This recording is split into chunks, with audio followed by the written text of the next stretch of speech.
Chapter XII, Part Two of Persuasion. Recording by Karen Savage. Persuasion by Jane Austen. Chapter XII, Part Two. There was no wound, no blood, no visible bruise, but her eyes were closed, she breathed not, her face was like death. The horror of the moment to all who stood around. Captain Wentworth, who had caught her up, knelt with her in his arms, looking on her with a face as pallid as her own, in an agony of silence. "She is dead! She is dead!" screamed Mary, catching hold of her husband, and contributing with his own horror to make him immovable. And in another moment Henrietta, sinking under the conviction, lost her senses too, and would have fallen on the steps but for Captain Benwick and Anne, who caught and supported her between them. "Is there no one to help me?" were the first words which burst from Captain Wentworth in a tone of despair, and as if all his own strength were gone. Go to him, cried Anne. "For heaven's sake, go to him. I can support her myself. Leave me and go to him.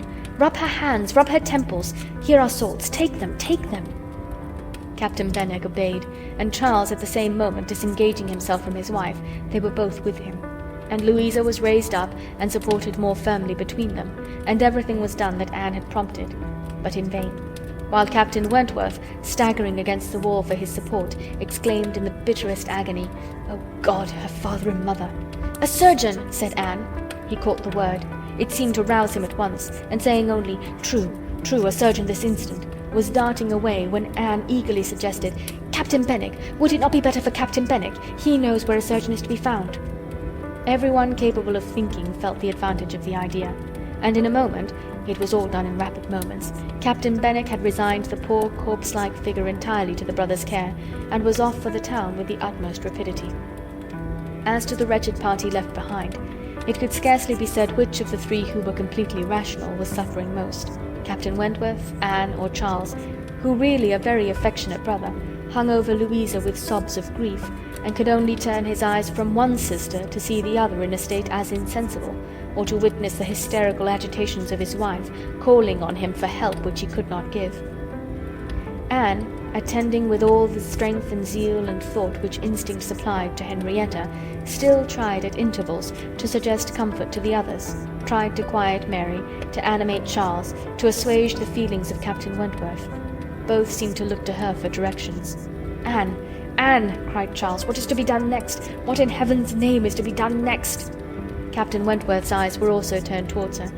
"Had she not better be carried to the inn?" "Yes, I am sure. Carry her gently to the inn." Yes, yes, to the inn," repeated Captain Wentworth, comparatively collected, and eager to be doing something. "I will carry her myself. Musgrove, take care of the others." By this time the report of the accident had spread among the workmen and boatmen about the cob, and many were collected near them, to be useful if wanted, at any rate to enjoy the sight of a dead young lady, nay, 2 dead young ladies, for it proved twice as fine as the first report. To some of the best-looking of these good people Henrietta was consigned, for though partially revived, she was quite helpless, and in this manner, Anne walking by her side, and Charles attending to his wife, they set forward, treading back with feelings unutterable the ground which so lately, so very lately, and so light of heart they had passed along. They were not off the cob before the Harvilles met them. Captain Benwick had been seen flying by their house with a countenance which showed something to be wrong, and they had set off immediately, informed and directed as they passed towards the spot. Shocked as Captain Harville was, he brought senses and nerves that could be instantly useful, and a look between him and his wife decided what was to be done. She must be taken to their house, all must go to their house, and await the surgeon's arrival there. They would not listen to scruples. He was obeyed. They were all beneath his roof, and while Louisa, under Mrs. Harville's direction, was conveyed upstairs and given possession of her own bed, assistance, cordials, restoratives, were supplied by her husband to all who needed them. Louisa had once opened her eyes, but soon closed them again without apparent consciousness. This had been proof of life, however, of service to her sister, and Henrietta, though perfectly incapable of being in the same room with Louisa, was kept, by the agitation of hope and fear, from a return of her own insensibility. Mary, too, was growing calmer. The surgeon was with them almost before it had seemed possible. They were sick with horror while he examined, but he was not hopeless. The head had received a severe contusion, but he had seen greater injuries recovered from. He was by no means hopeless. He spoke cheerfully. That he did not regard it as a desperate case, that he did not say a few hours must end it, was at first felt beyond the hope of most, and the ecstasy of such a reprieve, the rejoicing, deep and silent, after a few fervent ejaculations of gratitude to heaven had been offered, may be conceived. The tone, the look with which "Thank God" was uttered by Captain Wentworth, Anne was sure could never be forgotten by her, nor the sight of him afterwards as he sat near a table, leaning over it with folded arms and face concealed, as if overpowered by the various feelings of his soul, and trying by prayer and reflection to calm them. Louisa's limbs had escaped. There was no injury but to the head. It now became necessary for the party to consider what was best to be done as to their general situation. They were now able to speak to each other and consult. That Louisa must remain where she was, however distressing to her friends to be involving the 𝕻𝖊s in such trouble, did not admit a doubt. Her removal was impossible. The 𝕻𝖊s silenced all scruples, and as much as they could, all gratitude. They had looked forward and arranged everything before the others began to reflect. Captain Benwick must give up his room to them, and get another bed elsewhere, and the whole was settled. They were only concerned that the house could accommodate no more, and yet perhaps, by putting the children away in the maid's room or swinging a cot somewhere, they could hardly bear to think of not finding room for 2 or 3 besides, supposing they might wish to stay. Though with regard to any attendance on Miss Musgrove, there need not be the least uneasiness in leaving her to Mrs. 𝕻𝖊's care entirely. Mrs. 𝕻𝖊 was a very experienced nurse, and her nursery maid, who had lived with her long and gone about with her everywhere, was just such another. Between these two she could want no possible attendance by day or night, and all this was said with a truth and sincerity of feeling irresistible. Charles, Henrietta, and Captain Wentworth were the 3 in consultation, and for a little while it was only an interchange of perplexity and terror. Uppercross, the necessity of someone's going to Uppercross, the news to be conveyed, how it could be broken to Mr. and Mrs. Musgrove, the lateness of the morning, an hour already gone since they ought to have been off, the impossibility of being in tolerable time. At first they were capable of nothing more to the purpose than such exclamations. But after a while, Captain Wentworth, exerting himself, said, "We must be decided, and without the loss of another minute. Every minute is valuable. Someone must resolve on being off for Uppercross instantly. Musgrove, either you or I must go." Charles agreed, but declared his resolution of not going away. He would be as little encumbrance as possible to Captain and Mrs. 𝕻𝖊, but as to leaving his sister in such a state, he neither ought nor would. So far it was decided, and Henrietta at first declared the same. She, however, was soon persuaded to think differently. The usefulness of her staying, she who had not been able to remain in Louisa's room, or to look at her without sufferings which made her worse than helpless. She was forced to acknowledge that she could do no good, yet was still unwilling to be away, till, touched by the thought of her father and mother, she gave it up. She consented. She was anxious to be at home. The plan had reached this point when Anne, coming quietly down from Louisa's room, could not but hear what followed, for the parlour door was open. "Then it is settled, Musgrove," cried Captain Wentworth, "that you stay and that I take your sister home. But as to the rest, as to the others, if one stays to assist Mrs. 𝕻𝖊, I think it need be only one. Mrs. Charles Musgrove will, of course, wish to get back to her children, but if Anne will stay, no one so proper, so capable as Anne." She paused a moment to recover from the emotion of hearing herself so spoken of. The other 2 warmly agreed with what he said, and she then appeared. "You will stay, I am sure. You will stay and nurse her," cried he, turning to her and speaking with a glow, and yet a gentleness which seemed almost restoring the past. She coloured deeply, and he recollected himself and moved away. She expressed herself most willing, ready, happy to remain. It was what she had been thinking of, and wishing to be allowed to do. A bed on the floor in Louisa's room would be sufficient for her, if Mrs. 𝕻𝖊 would but think so. One thing more, and all seemed arranged. Though it was rather desirable that Mr. and Mrs. Musgrove should be previously alarmed by some share of delay, yet the time required by the Uppercross horses to take them back would be a dreadful extension of suspense, and Captain Wentworth proposed, and Charles Musgrove agreed, that it would be much better for him to take a chaise from the inn, and leave Mr. Musgrove's carriage and horses to be sent home the next morning early, when there would be the further advantage of sending an account of Louisa's night. Captain Wentworth now hurried off to get everything ready on his part, and to be soon followed by the 2 ladies. When the plan was made known to Mary, however, there was an end of all peace in it. She was so wretched and so vehement, complained so much of injustice in being expected to go away instead of Anne who was nothing to Louisa, while she was her sister and had the best right to stay in Henrietta's stead. Why was not she to be as useful as Anne? And to go home without Charles too, without her husband? No, it was too unkind. And in short, she said more than her husband could long withstand, and as none of the others could oppose when he gave way, there was no help for it. The change of Mary for Anne was inevitable. Anne had never submitted more reluctantly to the jealous and ill-judging claims of Mary. But so it must be, and they set off for the town, Charles taking care of his sister, and Captain Benwick attending to her. She gave a moment's recollection as they hurried along to the little circumstances which the same spots had witnessed earlier in the morning. There she had listened to Henrietta's schemes for Dr. Shirley's leaving Uppercross. Farther on she had first seen Mr. Elliot. A moment seemed all that could now be given to any one but Louisa, or those who were wrapped up in her welfare. Captain Benwick was most considerately attentive to her, and as united as they all seemed by the distress of the day, she felt an increasing degree of goodwill towards him, and a pleasure even in thinking that it might, perhaps, be the occasion of continuing their acquaintance. Captain Wentworth was on the watch for them, and a chaise and four in waiting, stationed for their convenience in the lowest part of the street. But his evident surprise and vexation at the substitution of one sister for the other, the change in his countenance, the astonishment, the expressions begun and suppressed with which Charles was listened to, made but a mortifying reception of Anne, or must at least convince her that she was valued only as she could be useful to Louisa. She endeavoured to be composed and to be just. Without emulating the feelings of an Emma towards her Henry, she would have attended on Louisa with a zeal above the common claims of regard for his sake, and she hoped he would not long be so unjust as to suppose she would shrink unnecessarily from the office of a friend. In the meanwhile she was in the carriage.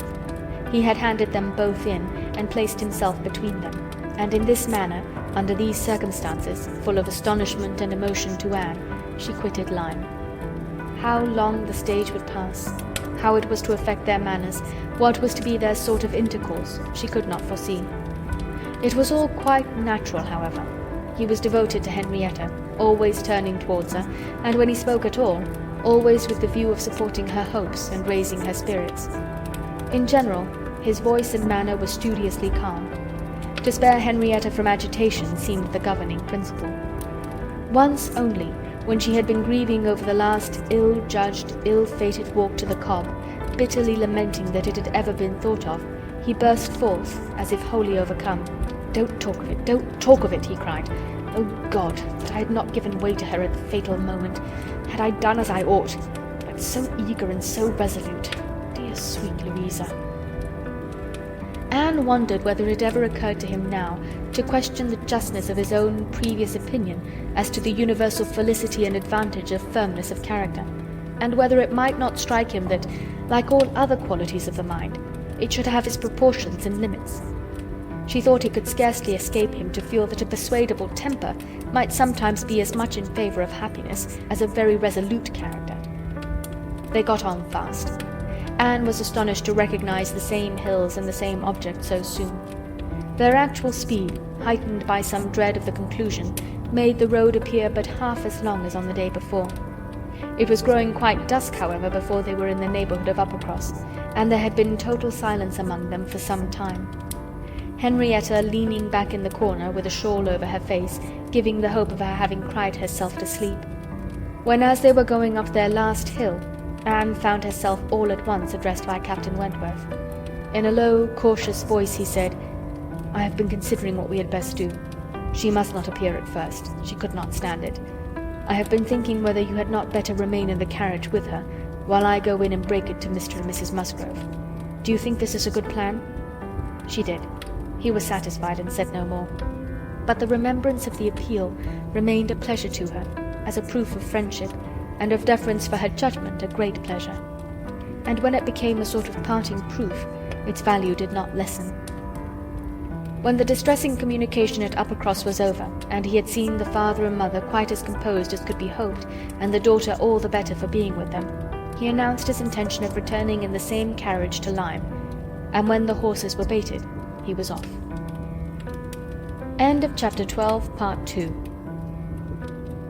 Chapter 13.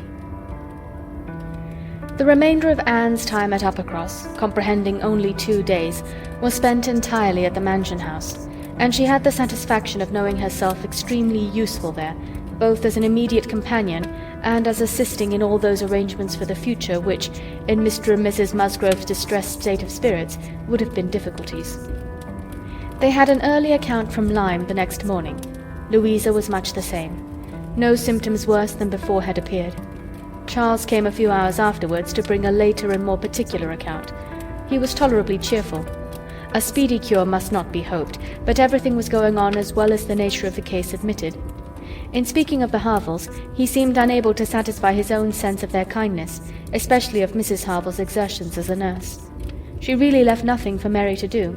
He and Mary had been persuaded to go early to their inn last night. Mary had been hysterical again this morning. When he came away, she was going to walk out with Captain Benwick, which, he hoped, would do her good. He almost wished she had been prevailed on to come home the day before, but the truth was that Mrs. Harville left nothing for anybody to do.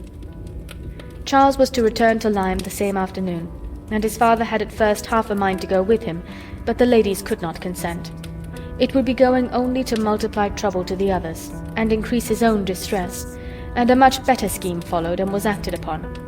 A chaise was sent for from Crickherne, and Charles conveyed back a far more useful person in the old nursery-maid of the family, one who, having brought up all the children, and seen the very last, the lingering and long-petted Master Harry sent to school after his brothers, was now living in her deserted nursery to mend stockings and dress all the blains and bruises she could get near her, and who, consequently, was only too happy in being allowed to go and help nurse dear Miss Louisa. Vague wishes of getting Sarah thither had occurred before to Mrs. Musgrove and Henrietta, but without Anne it would hardly have been resolved on, and found practicable so soon. They were indebted the next day to Charles Hayter for all the minute knowledge of Louisa which it was so essential to obtain every 24 hours. He made it his business to go to Lyme, and his account was still encouraging. The intervals of sense and consciousness were believed to be stronger. Every report agreed in Captain Wentworth's appearing fixed in Lyme.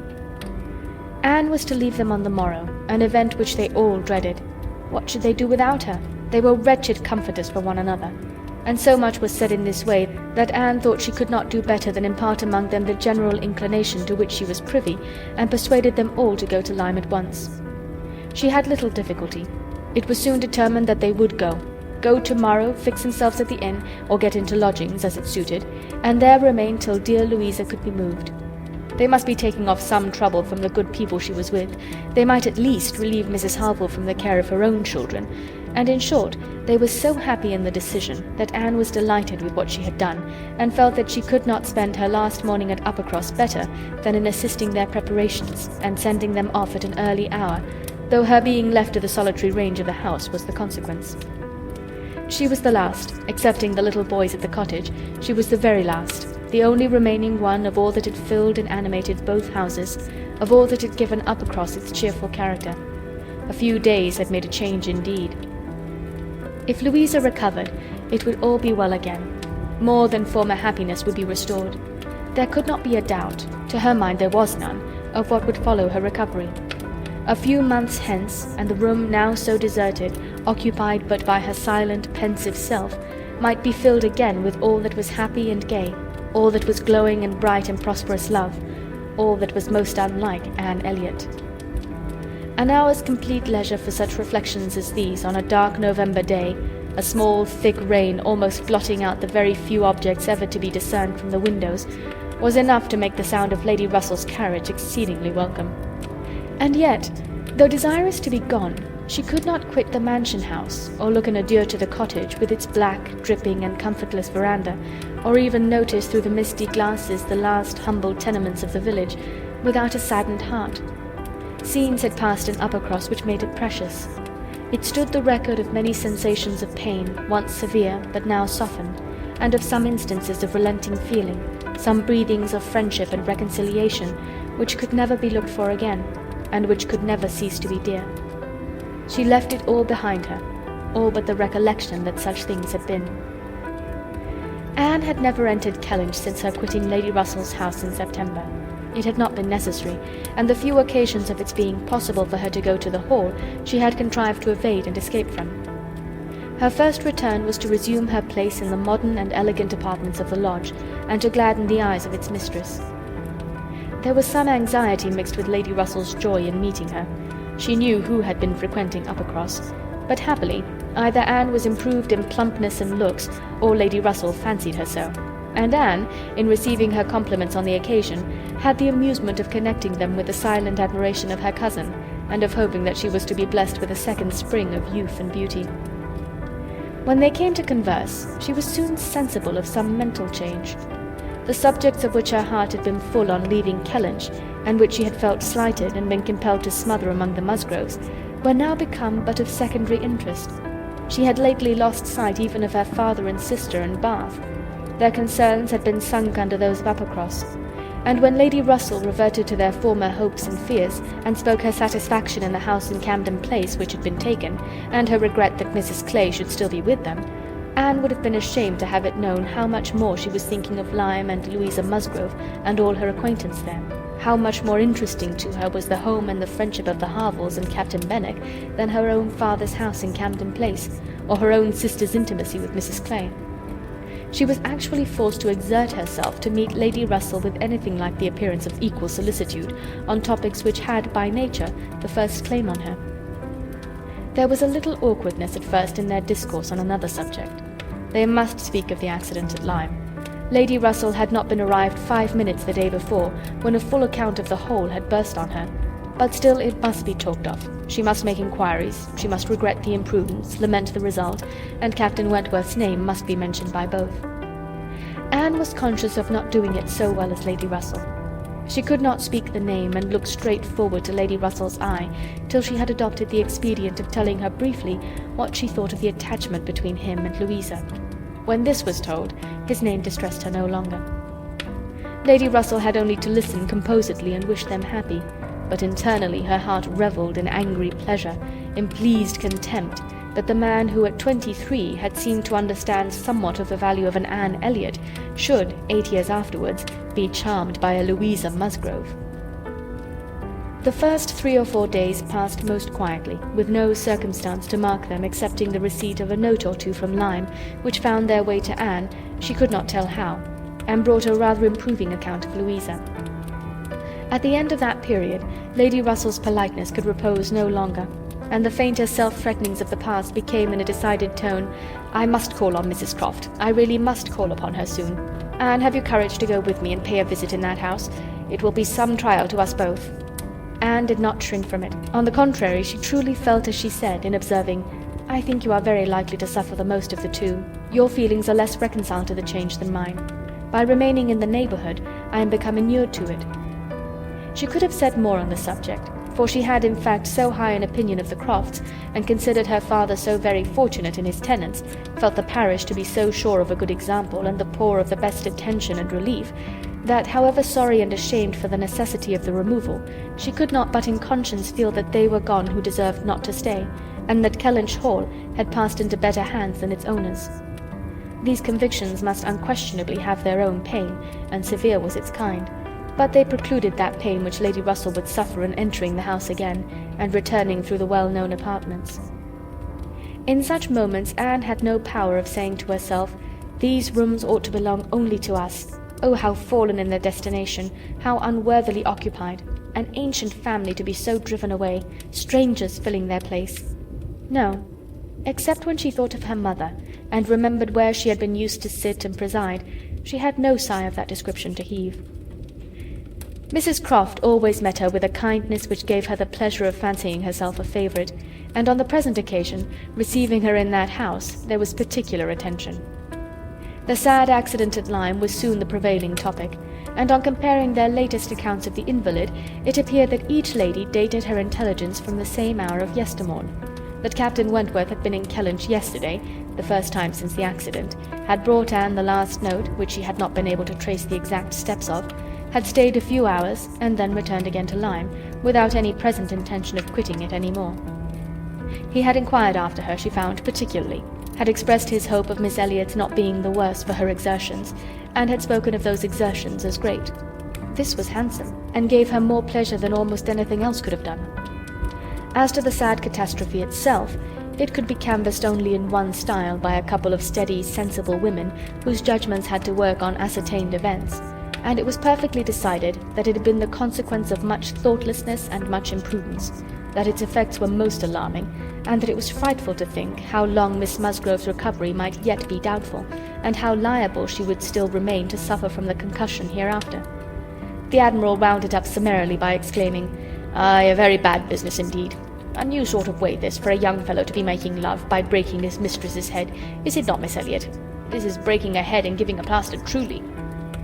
Admiral Croft's manners were not quite of the tone to suit Lady Russell, but they delighted Anne. His goodness of heart and simplicity of character were irresistible.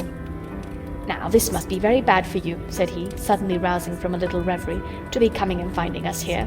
I had not recollected it before, I declare, but it must be very bad. But now, do not stand upon ceremony. Get up and go over all the rooms in the house, if you like it." "Another time, sir, I thank you, not now." "Well, whenever it suits you. You can slip in from the shrubbery at any time, and there you will find we keep our umbrellas hanging up by that door. A good place, is it not? But," checking himself, "you will not think it a good place, for yours were always kept in the butler's room." "Aye, so it always is, I believe. One man's ways may be as good as another's, but we all like our own best. And so you must judge for yourself whether it would be better for you to go about the house or not." Anne, finding she might decline, did so very gratefully. "We have made very few changes either," continued the Admiral after thinking a moment. "Very few.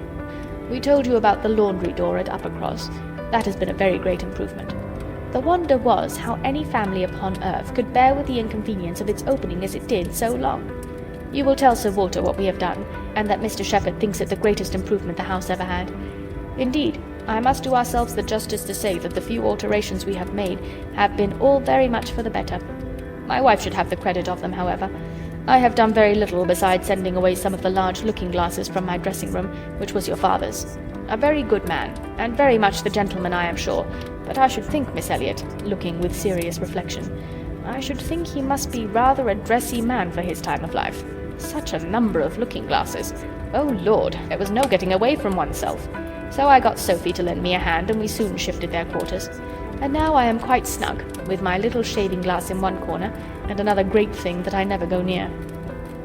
Anne, amused in spite of herself, was rather distressed for an answer, and the Admiral, fearing he might not have been civil enough, took up the subject again to say, "The next time you write to your good father, Miss Elliot, pray give him my compliments and Mrs. Croft's, and say that we are settled here quite to our liking, and have no fault at all to find with the place. The breakfast-room chimney smokes a little, I grant you, but it is only when the wind is due north and blows hard, which may not happen 3 times a winter.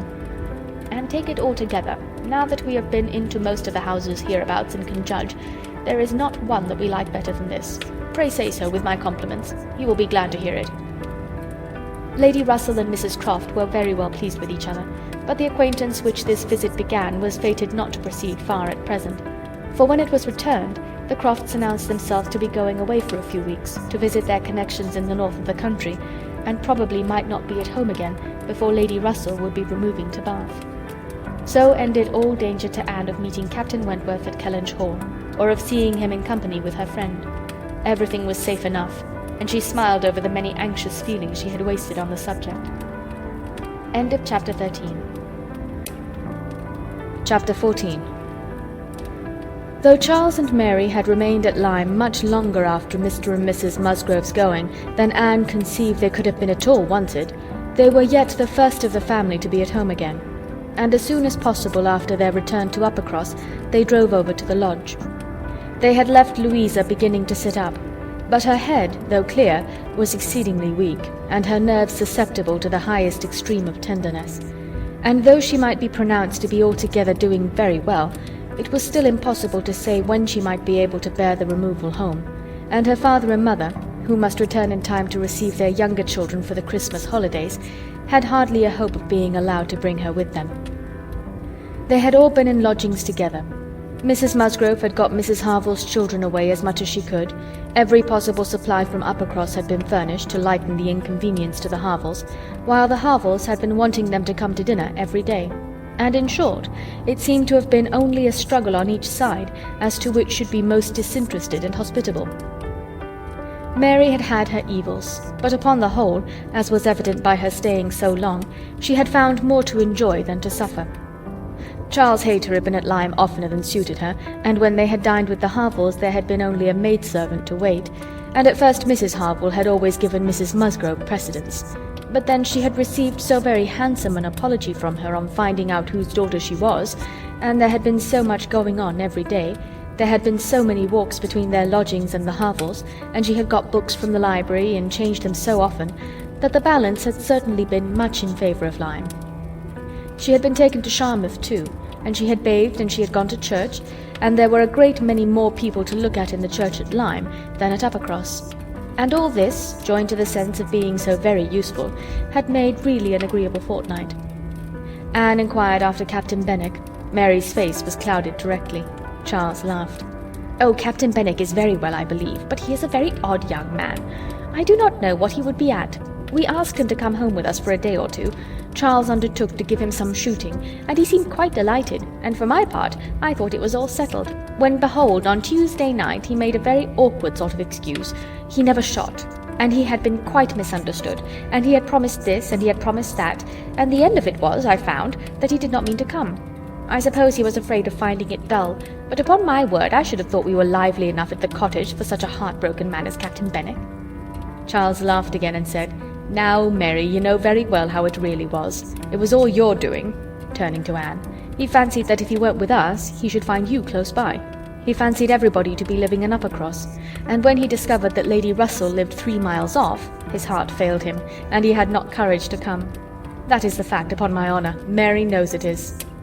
But Mary did not give in to it very graciously, whether from not considering Captain Benwick entitled by birth and situation to be in love with an Elliot, or from not wanting to believe Anne a greater attraction to Uppercross than herself, must be left to be guessed. Anne's goodwill, however, was not to be lessened by what she heard. She boldly acknowledged herself flattered, and continued her inquiries. "Oh, he talks of you," cried Charles, "in such terms—" Mary interrupted him. "I declare, Charles, I never heard him mention Anne twice all the time I was there. I declare, Anne, he never talks of you at all." "No," admitted Charles, "I do not know that he ever does, in a general way. But, however, it is a very clear thing that he admires you exceedingly. His head is full of some books that he is reading upon your recommendation, and he wants to talk to you about them. He has found out something or other in one of them which he thinks— oh, I cannot pretend to remember it, but it was something very fine. I overheard him telling Henrietta all about it, and then Miss Elliot was spoken of in the highest terms. Now, Mary, I declare it was so. I heard it myself, and you were in the other room. Elegance, sweetness, beauty. Oh, there was no end of Miss Elliot's charms." "And I am sure," cried Mary warmly, "it was a very little to his credit if he did. Miss Harville only died last June. Such a heart is very little worth having, is it, Lady Russell? I am sure you will agree with me." "I must see Captain Benwick before I decide," said Lady Russell, smiling. "And that you are very likely to do very soon, I can tell you, ma'am," said Charles. "Though he had not nerves for coming away with us and setting off again afterwards to pay a formal visit here, he will make his way over to Kellynch one day by himself, you may depend on it. I told him the distance and the road, and I told him of the churches being so very well worth seeing, for as he has a taste for those sort of things, I thought that would be a good excuse, and he listened with all his understanding and soul, and I am sure from his manner that you will have him calling here soon. So I give you notice, Lady Russell." "Any acquaintance of Anne's will always be welcome to me," was Lady Russell's kind answer. "Oh, as to being Anne's acquaintance," said Mary, "I think he is rather my acquaintance, for I have been seeing him every day this last fortnight." "Well, as your joint acquaintance, then, I shall be very happy to see Captain Benwick." "You will not find anything very agreeable in him, I assure you, ma'am. He is one of the dullest young men that ever lived. He has walked with me sometimes from one end of the sands to the other without saying a word. He is not at all a well-bred young man. I am sure you will not like him." "There we differ, Mary," said Anne. "I think Lady Russell would like him. I think she would be so much pleased with his mind that she would very soon see no deficiency in his manner." "So do I, Anne," said Charles. "I am sure Lady Russell would like him. He is just Lady Russell's sort. Give him a book and he will read all day long." "Yes, that he will," exclaimed Mary tauntingly. "He will sit poring over his book and not know when a person speaks to him, or when one drops one's scissors, or anything that happens. Do you think Lady Russell would like that?" Lady Russell could not help laughing. "Upon my word," she said, "I should not have supposed that my opinion of anyone could have admitted of such difference of conjecture, steady and matter-of-fact as I may call myself. I have really a curiosity to see the person who can give occasion to such directly opposite notions. I wish he may be induced to call here, and when he does, Mary, you may depend upon hearing my opinion, but I am determined not to judge him beforehand. You will not like him, I will answer for it." Lady Russell began talking of something else. Mary spoke with animation of their meeting with, or rather missing, Mr. Elliot so extraordinarily. "He is a man," said Lady Russell, "whom I have no wish to see. His declining to be on cordial terms with the head of his family has left a very strong impression in his disfavour with me." This decision checked Mary's eagerness, and stopped her short in the midst of the Elliot countenance. With regard to Captain Wentworth, though Anne hazarded no inquiries, there was voluntary communication sufficient. His spirits had been greatly recovering lately, as might be expected. As Louisa improved, he had improved, and he was now quite a different creature from what he had been the first week. He had not seen Louisa, and was so extremely fearful of any ill consequence to her from an interview that he did not press for it at all, and on the contrary seemed to have a plan of going away for a week or 10 days till her head was stronger. He had talked of going down to Plymouth for a week, and wanted to persuade Captain Benwick to go with him. But as Charles maintained to the last, Captain Benwick seemed much more disposed to ride over to Kellynch. There can be no doubt that Lady Russell and Anne were both occasionally thinking of Captain Benwick from this time. Lady Russell could not hear the door-bell without feeling that it might be his herald, nor could Anne return from any stroll of solitary indulgence in her father's grounds, or any visit of charity in the village, without wondering whether she might see him or hear of him. Captain Benwick came not, however. He was either less disposed for it than Charles had imagined, or he was too shy. And after giving him a week's indulgence, Lady Russell determined him to be unworthy of the interest which he had been beginning to excite. The Musgroves came back to receive their happy boys and girls from school, bringing with them Mrs. Harville's little children to improve the noise of Uppercross and lessen that of Lyme. Henrietta remained with Louisa, but all the rest of the family were again in their usual quarters.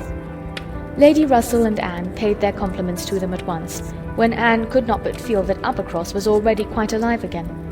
Though neither Henrietta nor Louisa nor Charles Hayter nor Captain Wentworth were there, the room presented as strong a contrast as could be wished to the last state she had seen it in.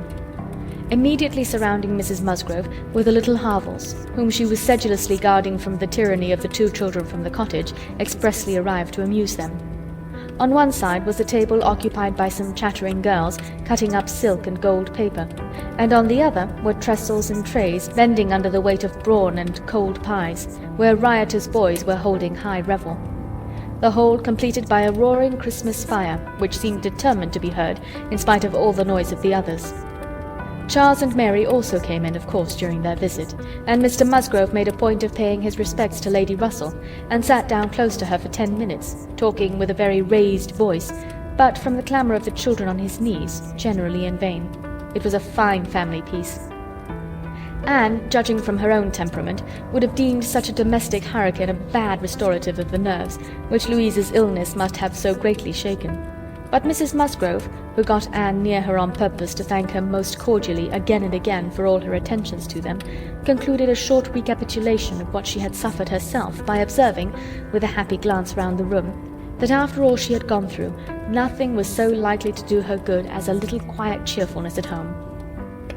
Louisa was now recovering apace. Her mother could even think of her being able to join their party at home before her brothers and sisters went to school again. The Harvilles had promised to come with her and stay at Uppercross whenever she returned. Captain Wentworth was gone for the present to see his brother in Shropshire.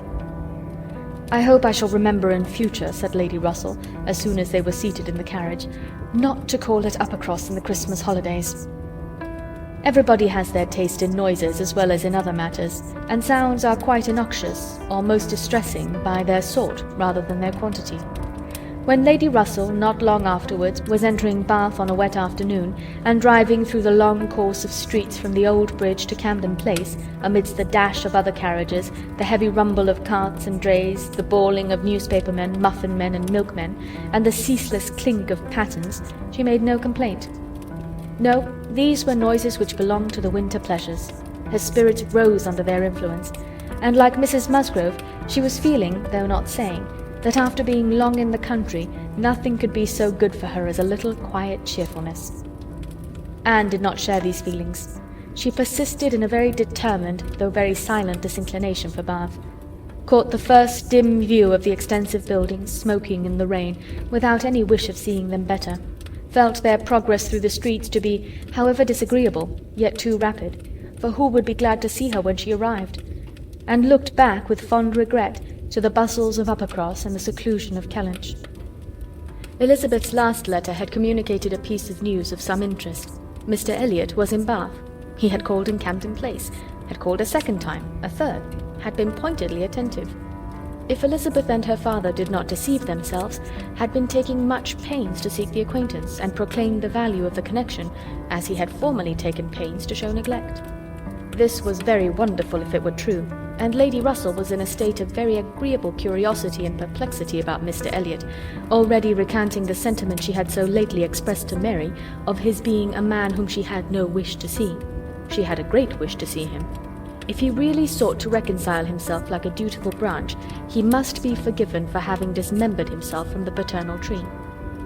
Anne was not animated to an equal pitch by the circumstance, but she felt that she would rather see Mr. Elliot again than not, which was more than she could say for any other persons in Bath. She was put down in Camden Place, and Lady Russell then drove to her own lodgings in Rivers Street. End of Chapter 14. Chapter 15. Sir Walter had taken a very good house in Camden Place, a lofty, dignified situation, such as becomes a man of consequence, and both he and Elizabeth were settled there, much to their satisfaction. Anne entered it with a sinking heart, anticipating an imprisonment of many months, and anxiously saying to herself, "Oh, when shall I leave you again?" A degree of unexpected cordiality, however, in the welcome she received, did her good. Her father and sister were glad to see her, for the sake of showing her the house and furniture, and met her with kindness. Her making a fourth when they sat down to dinner was noticed as an advantage. Mrs. Clay was very pleasant and very smiling, but her courtesies and smiles were more a matter of course. Anne had always felt that she would pretend what was proper on her arrival, but the complaisance of the others was unlooked for. They were evidently in excellent spirits, and she was soon to listen to the causes. They had no inclination to listen to her. After laying out for some compliments of being deeply regretted in their old neighbourhood, which Anne could not pay, they had only a few faint inquiries to make before the talk must be all their own. Uppercross excited no interest, Kellynch very little. It was all Bath. They had the pleasure of assuring her that Bath more than answered their expectations in every respect. Their house was undoubtedly the best in Camden Place. Their drawing-rooms had many decided advantages over all the others which they had either seen or heard of, and the superiority was not less in the style of the fitting up or the taste of the furniture. Their acquaintance was exceedingly sought after. Everybody was wanting to visit them. They had drawn back from many introductions, and still were perpetually having cards left by people of whom they knew nothing. Here were funds of enjoyment. Could Anne wonder that her father and sister were happy?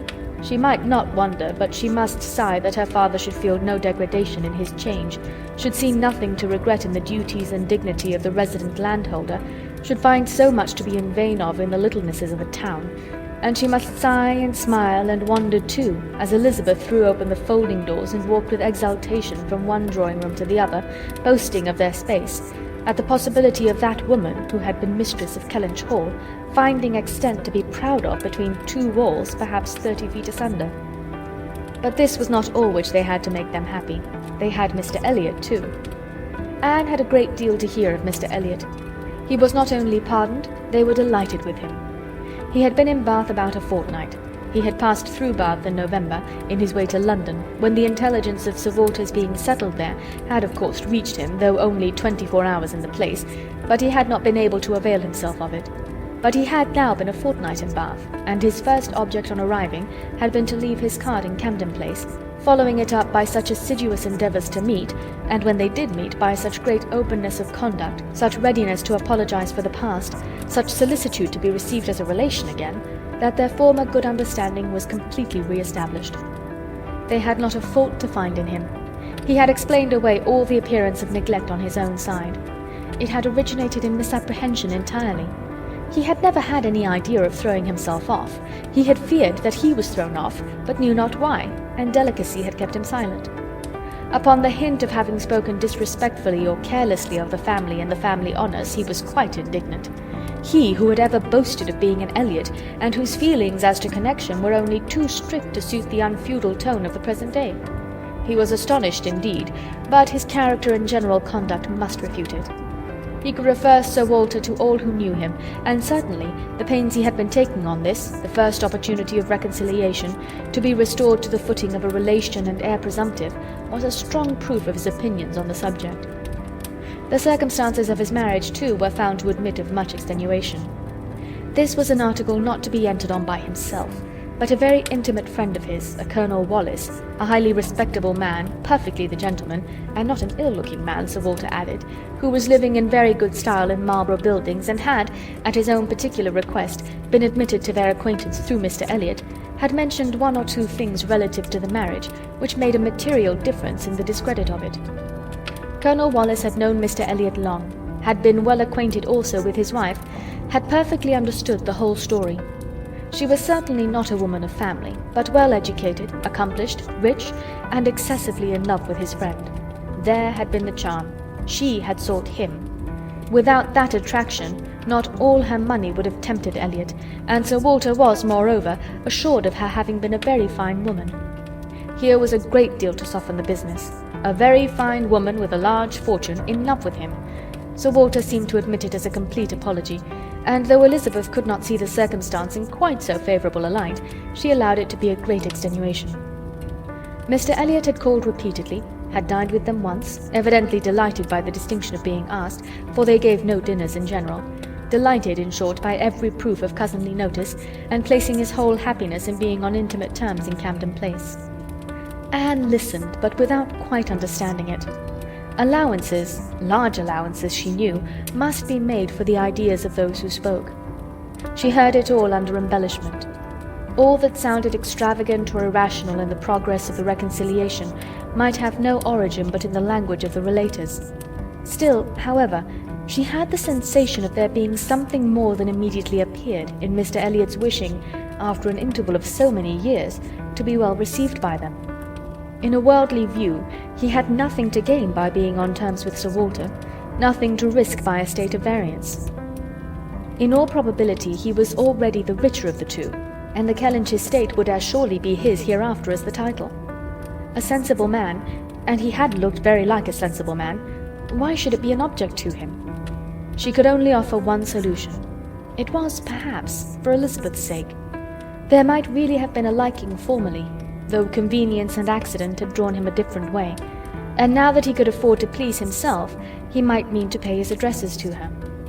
Elizabeth was certainly very handsome, with well-bred, elegant manners, and her character might never have been penetrated by Mr. Elliot, knowing her but in public, and when very young himself.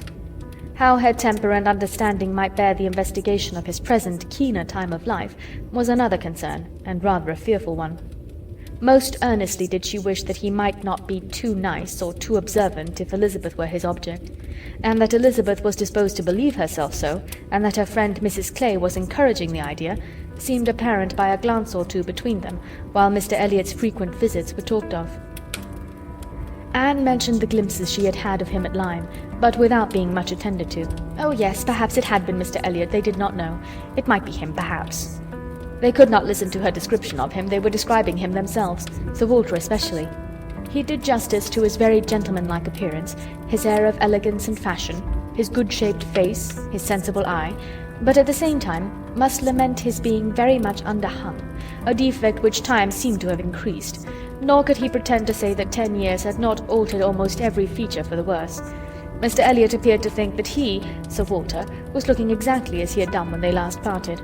But Sir Walter had not been able to return the compliment entirely, which had embarrassed him. He did not mean to complain, however. Mr. Elliot was better to look at than most men, and he had no objection of being seen with him anywhere. Mr. Elliot and his friends in Marlborough Buildings were talked of the whole evening. Colonel Wallis had been so impatient to be introduced to them, and Mr. Elliot so anxious that he should. And there was a Mrs. Wallis, at present known only to them by description, as she was in daily expectation of her confinement. But Mr. Elliot spoke of her as a most charming woman, quite worthy of being known in Camden Place, and as soon as she recovered they were to be acquainted. Sir Walter thought much of Mrs. Wallis. She was said to be an excessively pretty woman, beautiful. He longed to see her. He hoped she might make some amends for the very many plain faces he was continually passing in the streets. The worst of Bath was the number of its plain women. He did not mean to say that there were no pretty women, but the number of the plain was out of all proportion. He had frequently observed, as he walked, that one handsome face would be followed by 30 or 35 frights, and once, as he had stood in a shop on Bond Street, he had counted 87 women go by, one after another, without there being a tolerable face among them. It had been a frosty morning, to be sure, a sharp frost, which hardly one woman in 1,000 could stand the test of.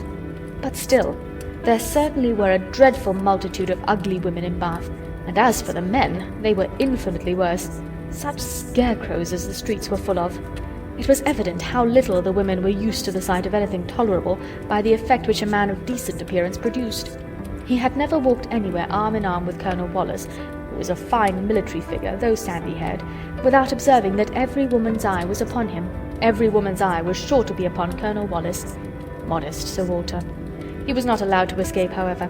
His daughter and Mrs. Clare united in hinting that Colonel Wallis's companion might have as good a figure as Colonel Wallis, and certainly was not sandy-haired. "How is Mary looking?" said Sir Walter, in the height of his good humour. "The last time I saw her she had a red nose, but I hope that may not happen every day." "Oh no, that must have been quite accidental. In general she has been in very good health and very good looks since Michaelmas. If I thought it would not tempt her to go out in sharp winds and grow coarse, I would send her a new hat and pelisse." Anne was considering whether she should venture to suggest that a gown or a cap would not be liable to any such misuse, when a knock at the door suspended everything. A knock at the door, and so late! It was 10 o'clock. Could it be Mr. Elliot? They knew he was to dine in Lansdowne Crescent. It was possible that he might stop in his way home to ask them how they did. They could think of no one else. Mrs. Clay decidedly thought it Mr. Elliot's knock. Mrs. Clay was right. With all the state which a butler and footboy could give, Mr. Elliot was ushered into the room. It was the very same man, with no difference but of dress. Anne drew a little back while the others received his compliments, and her sister his apologies for calling at so unusual an hour. But he could not be so near without wishing to know that neither she nor her friend had taken cold the day before, etc., etc., which was all as politely done and as politely taken as possible, but her part must follow then. Sir Walter talked of his youngest daughter. Mr. Elliot must give him leave to present his youngest daughter. There was no occasion for remembering Mary. And Anne, smiling and blushing, very becomingly showed to Mr. Elliot the pretty features which he had by no means forgotten, and instantly saw, with amusement at his little start of surprise, that he had not been at all aware of who she was. He looked completely astonished, but not more astonished than pleased. His eyes brightened, and with the most perfect alacrity he welcomed the relationship, alluded to the past, and entreated to be received as an acquaintance already. He was quite as good-looking as he had appeared at Lyme, his countenance improved by speaking, and his manners were so exactly what they ought to be, so polished, so easy, so particularly agreeable, that she could compare them in excellence to only one person's manners. They were not the same, but they were perhaps equally good. He sat down with them, and improved their conversation very much. There could be no doubt of his being a sensible man. 10 minutes were enough to clarify that. His tone, his expressions, his choice of subject, his knowing where to stop, it was all the operation of a sensible, discerning mind.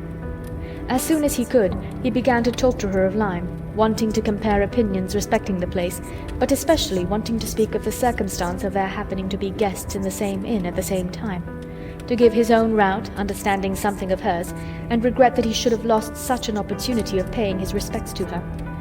She gave him a short account of her party and business at Lyme. His regret increased as he listened.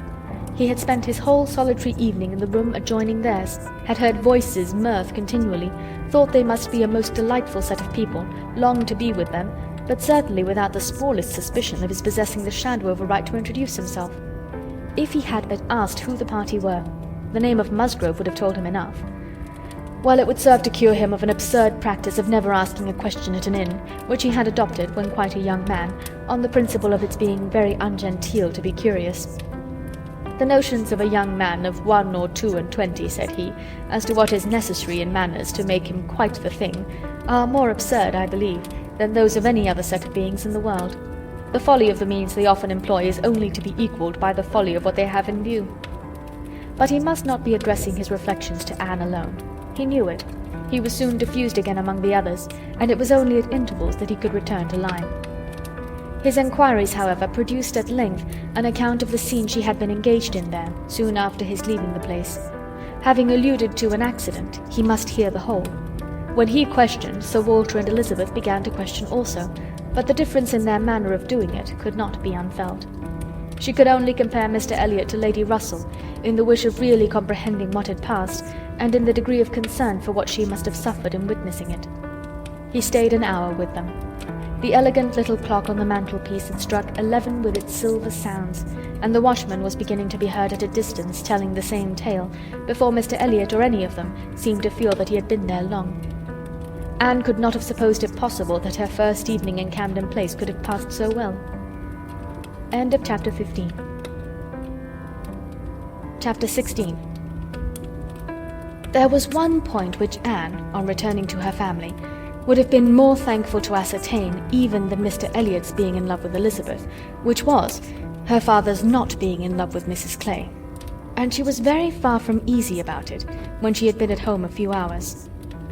On going down to breakfast the next morning, she found there had just been a decent pretence on the ladies' side of meaning to leave them. She could imagine Mrs. Clay to have said that now Miss Anne was come, she could not suppose herself at all wanted, for Elizabeth was replying in a sort of whisper, "That must not be any reason indeed. I assure you I feel it none. She is nothing to me compared with you." And she was in full time to hear her father say, "My dear madam, this must not be. As yet you have seen nothing of Bath.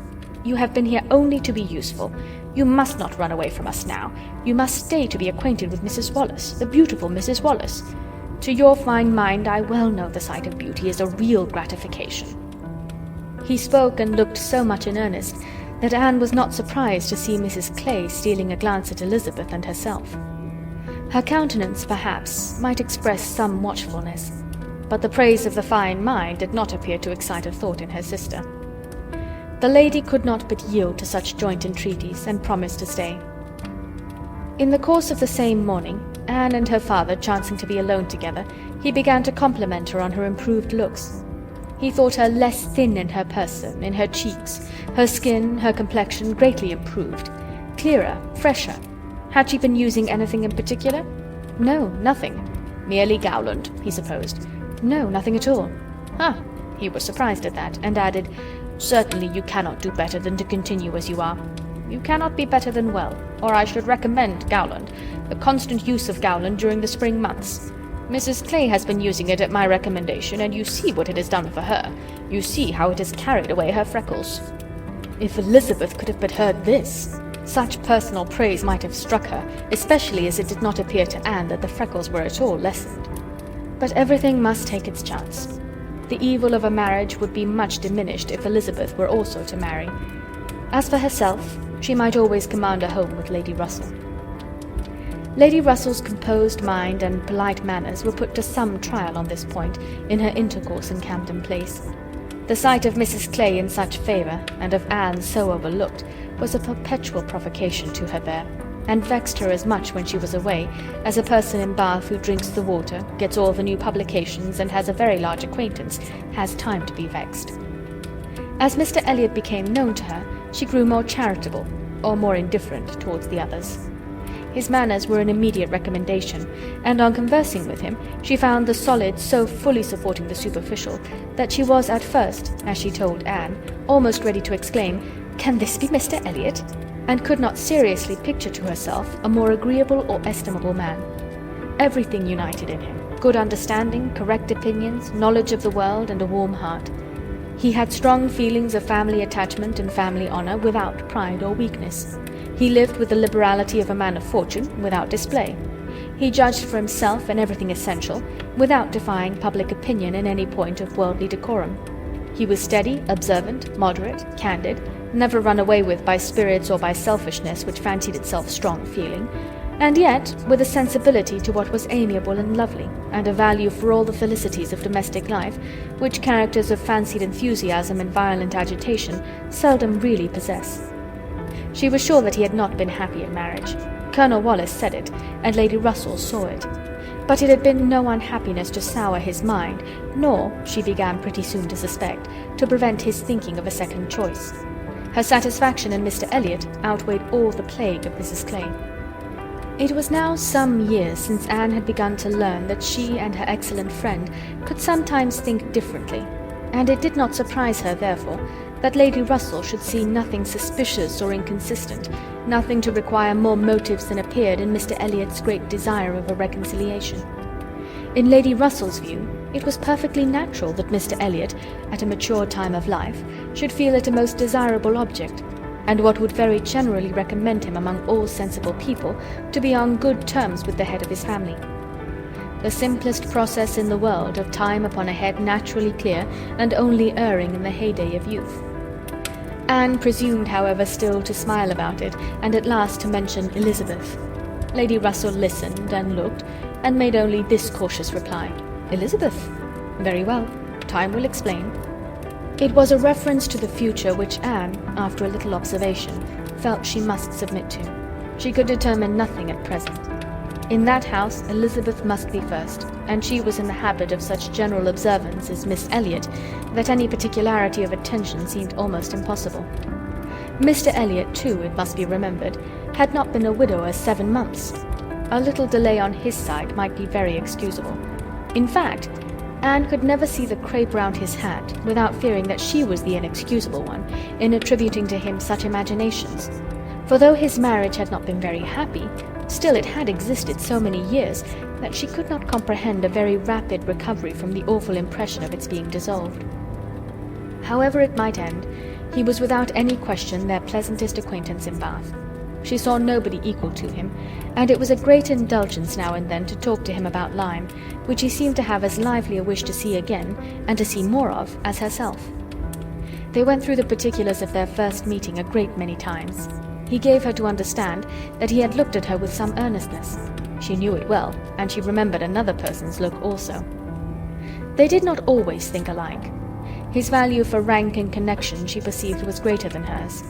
It was not merely complaisance, it must be a liking to the cause, which made him enter warmly into her father and sister's solicitudes on a subject which she thought unworthy to excite them.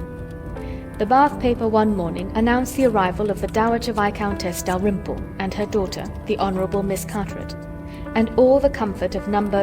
Camden Place was swept away for many days, for the Dalrymples, in Anne's opinion most unfortunately, were cousins of the Elliots, and the agony was how to introduce themselves properly. Anne had never seen her father and sister before in contact with nobility, and she must acknowledge herself disappointed. She had hoped better things from their high ideas of their own situation in life, and was reduced to form a wish which she had never foreseen, a wish that they had more pride. For "our cousins Lady Dalrymple and Miss Carteret, our cousins the Dalrymples," sounded in her ears all day long. Sir Walter had once been in company with the late Viscount, but had never seen any of the rest of the family, and the difficulties of the case arose from there having been a suspension of all intercourse by letters of ceremony ever since the death of that said late Viscount, when, in consequence of a dangerous illness of Sir Walter's at the same time, there had been an unlucky omission at Kellynch. No letter of condolence had been sent to Ireland. The neglect had been visited on the head of the sinner, for when poor Lady Elliot died herself, no letter of condolence was received at Kellynch, and consequently there was but too much reason to apprehend that the Dalrymples considered the relationship as closed. How to have this anxious business set to rights, and be admitted as cousins again, was the question. And it was a question which, in a more rational manner, neither Lady Russell nor Mr. Elliot thought unimportant. Family connections were always worth preserving, good company always worth seeking. Lady Dalrymple had taken a house for 3 months in Laura Place, and would be living in style.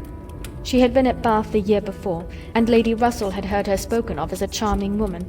It was very desirable that the connection should be renewed, if it could be done, without any compromise of propriety on the side of the Elliots. Sir Walter, however, would choose his own means, and at last wrote a very fine letter of ample explanation, regret, and entreaty to his right honourable cousin. Neither Lady Russell nor Mr. Elliot could admire the letter, but it did all that was wanted in bringing 3 lines of scrawl from the Dowager Viscountess.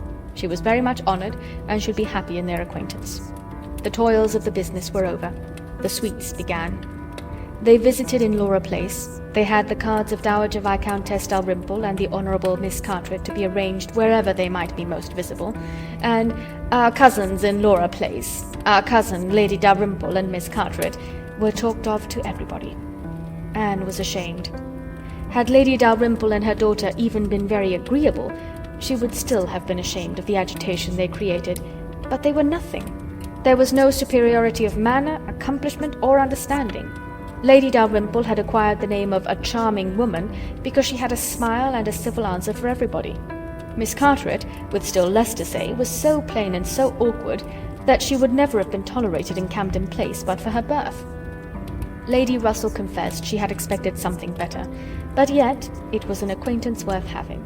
And when Anne ventured to speak her opinion of them to Mr. Elliot, he agreed to their being nothing in themselves, but still maintained that as a family connection, as good company, as those who would collect good company around them, they had their value.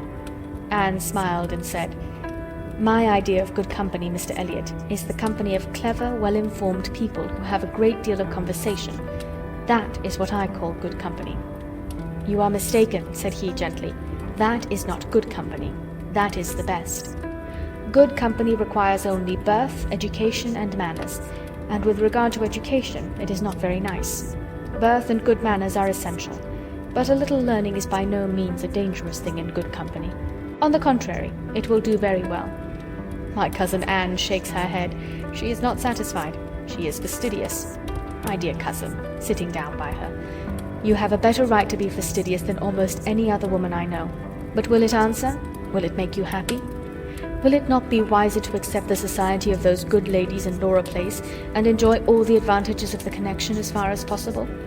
You may depend upon it that they will move in the first set in Bath this winter, and as rank, your being known to be related to them will have its use in fixing your family, our family, let me say, in that degree of consideration which we must all wish for." "Yes," sighed Anne, "we shall indeed be known to be related to them."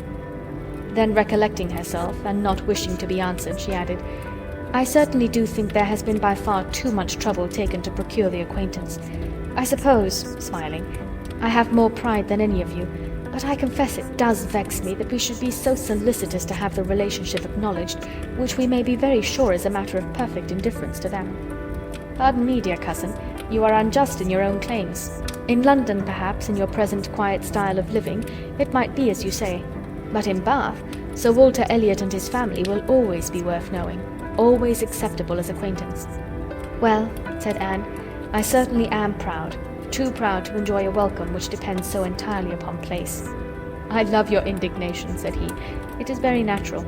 But here you are in Bath, and the object is to be established here with all the credit and dignity which ought to belong to Sir Walter Elliot. You talk of being proud. I am called proud, I know, and I shall not wish to believe myself otherwise, for our pride, if investigated, would have the same object, I have no doubt, though the kind may seem a little different. In one point I am sure, my dear cousin," he continued, speaking lower, though there was no one else in the room, "in one point I am sure we must feel alike.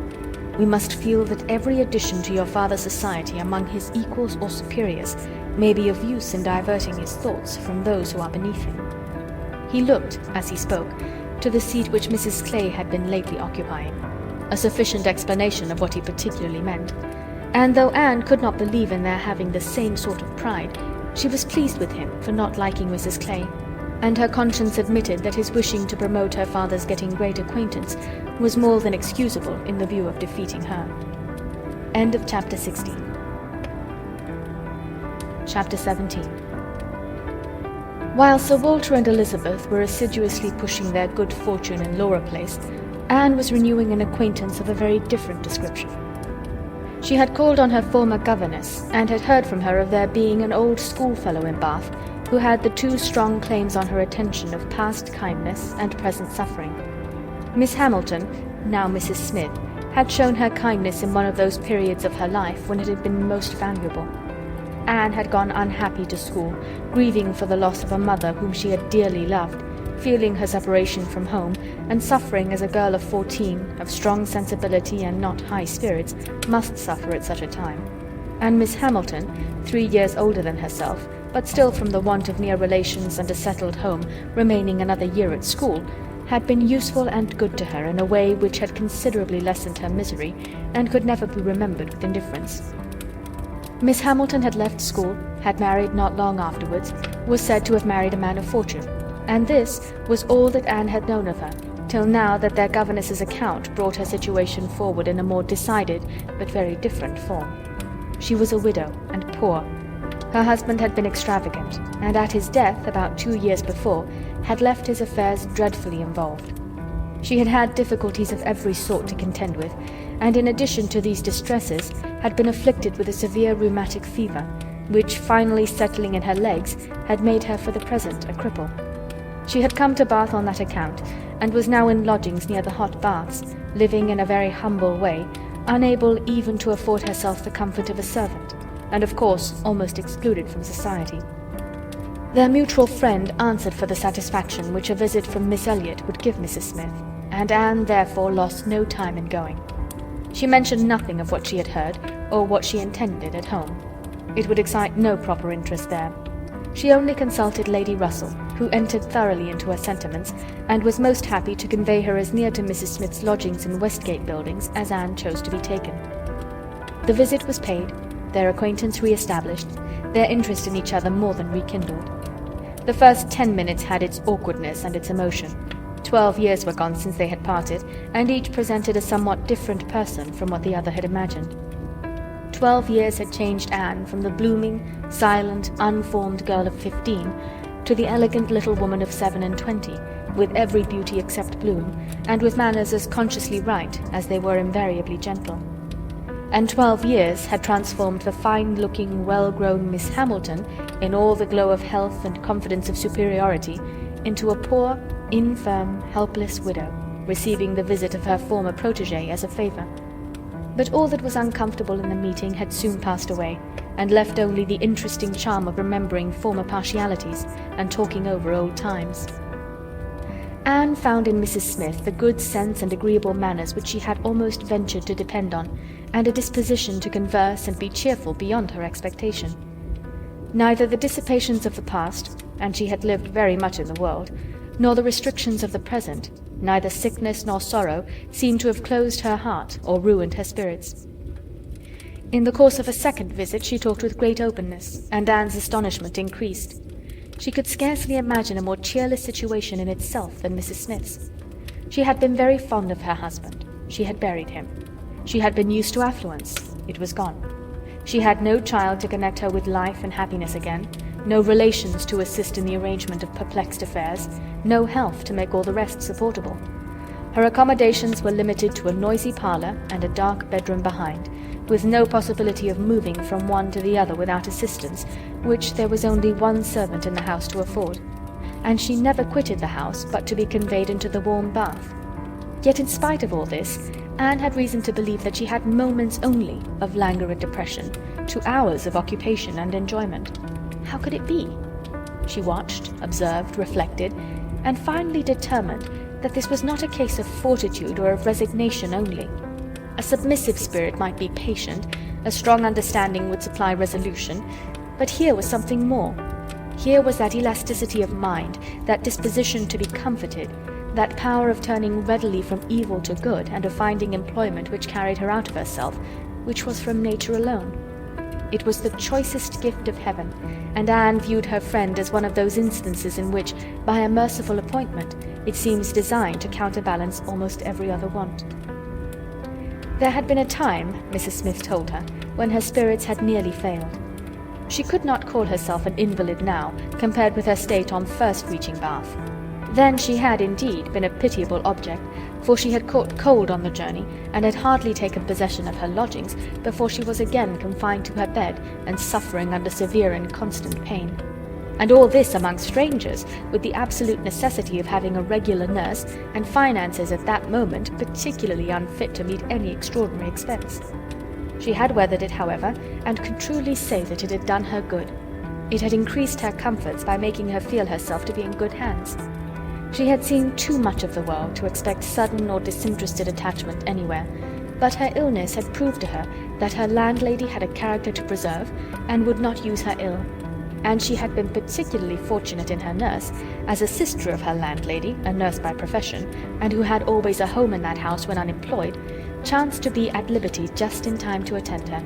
"And she," said Mrs. Smith, "besides nursing me most admirably, has really proved an invaluable acquaintance. As soon as I could use my hands, she taught me to knit, which has been a great amusement, and she put me in the way of making these little thread cases, pin cushions, and card racks, which you always find me so busy about, and which supply me with the means of doing a little good to one or two very poor families in this neighbourhood. She had a large acquaintance, of course, professionally, among those who can afford to buy, and she disposes of my merchandise. She always takes the right time for applying. Everybody's heart is open, you know, when they have recently escaped from severe pain or are recovering the blessing of good health, and Nurse Rooke thoroughly understands when to speak. She is a shrewd, intelligent, sensible woman. Hers is a line for seeing human nature, and she has a fund of good sense and observation which, as a companion, make her infinitely superior to thousands of those who, having only received the best education in the world, know nothing worth attending to. Call it gossip if you will, but when Nurse Rooke has half an hour's leisure to bestow on me, she is sure to have something to relate that is entertaining and profitable, something that makes one know one's species better. One likes to hear what is going on, to be au fait as to the newest modes of being trifling and silly. To me, who live so much alone, her conversation, I assure you, is a treat." Anne, far from wishing to cavil at the pleasure, replied, "I can easily believe it. Women of that class have great opportunities, and if they are intelligent, may be well worth listening to. Such varieties of human nature as they are in the habit of witnessing, and it is not merely in its follies that they are well read, for they see it occasionally under every circumstance that can be most interesting or affecting. What instances must pass before them of ardent, disinterested, self-denying attachment, of heroism, fortitude, patience, resignation, of all the conflicts and all the sacrifices that ennoble us most. A sick chamber may often furnish the worth of volumes." "Yes," said Mrs. Smith more doubtingly, "sometimes it may, though I fear its lessons are not often in the elevated style you describe. Here and there human nature may be great in times of trial, but generally speaking it is its weakness and not its strength that appears in a sick chamber. It is selfishness and impatience rather than generosity and fortitude that one hears of. There is so little real friendship in the world, and unfortunately, speaking low and tremulously, there are so many who forget to think seriously till it is almost too late." Anne saw the misery of such feelings. The husband had not been what he ought, and the wife had been led among that part of mankind which made her think worse of the world than she hoped it deserved. It was but a passing emotion, however, with Mrs. Smith. She shook it off, and soon added in a different tone, "I do not suppose the situation my friend Mrs. Rooke is in at present will furnish much either to interest or edify me. She is only nursing Mrs. Wallace of Marlborough Buildings, a mere pretty, silly, expensive, fashionable woman, I believe, and of course will have nothing to report but of lace and finery. I mean to make my profit of Mrs. Wallace, however. She has plenty of money, and I intend she shall buy all the high-priced things I have in hand now." Anne had called several times on her friend before the existence of such a person was known in Camden Place. At last it became necessary to speak of her. Sir Walter, Elizabeth, and Mrs. Clay returned one morning from Laura Place with a sudden invitation from Lady Dalrymple for the same evening, and Anne was already engaged to spend that evening in Westgate Buildings. She was not sorry for the excuse. They were only asked, she was sure, because Lady Dalrymple, being kept at home by a bad cold, was glad to make use of the relationship which had been so pressed on her, and she declined on her own account with great alacrity. She was engaged to spend the evening with an old schoolfellow. They were not much interested in anything relative to Anne, but still there were questions enough asked to make it understood what this old schoolfellow was, and Elizabeth was disdainful and Sir Walter severe. "Westgate Buildings," said he, "and who is Miss Anne Elliot to be visiting in Westgate Buildings? A Mrs. Smith, a widow Mrs. Smith. And who was her husband? One of 5,000 Mr. Smiths whose names are to be met with everywhere. And what is her attraction? That she is old and sickly?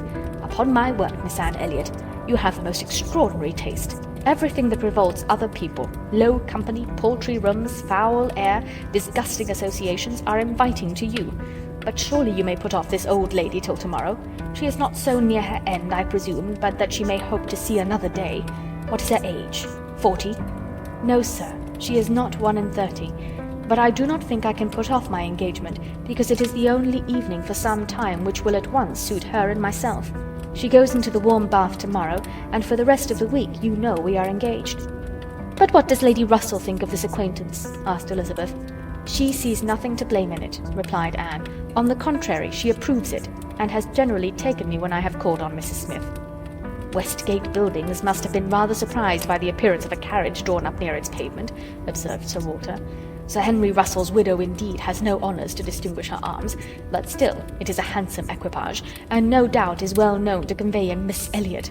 A widow Mrs. Smith lodging in Westgate Buildings, a poor widow barely able to live between 30 and 40, a mere Mrs. Smith, an everyday Mrs. Smith, of all people and all names in the world, to be the chosen friend of Miss Anne Elliot, and to be preferred by her to her own family connections among the nobility of England and Ireland. Mrs. Smith! Such a name!"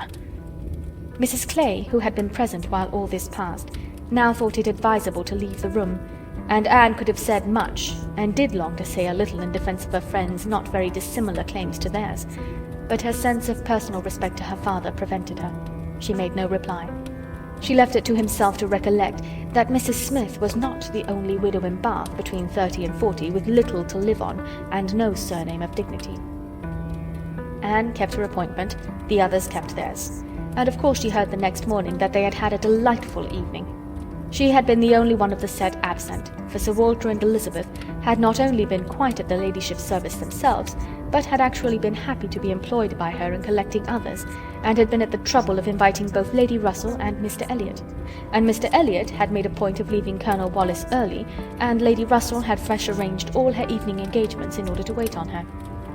Anne had the whole history of all that such an evening could supply from Lady Russell. To her, its greatest interest must be in having been very much talked of between her friend and Mr. Elliot, in having been wished for, regretted, and at the same time honoured for staying away in such a cause. Her kind, compassionate visits to this old schoolfellow, sick and reduced, seemed to have quite delighted Mr. Elliot. He thought her a most extraordinary young woman, in her temper, manners, mind, a model of female excellence. He could meet even Lady Russell in discussion of her merits, and Anne could not be given to understand so much by her friend, could not know herself to be so highly rated by a sensible man, without many of those agreeable sensations which her friend meant to create. Lady Russell was now perfectly decided in her opinion of Mr. Elliot. She was as much convinced of his meaning to gain Anne in time as of his deserving her, and was beginning to calculate the number of weeks which would free him from all the remaining restraints of widowhood, and leave him at liberty to exert his most open powers of pleasing. She would not speak to Anne with half the certainty she felt on the subject. She would venture on little more than hints of what might be hereafter, of a possible attachment on his side, of the desirableness of the alliance, supposing such attachment to be real and returned.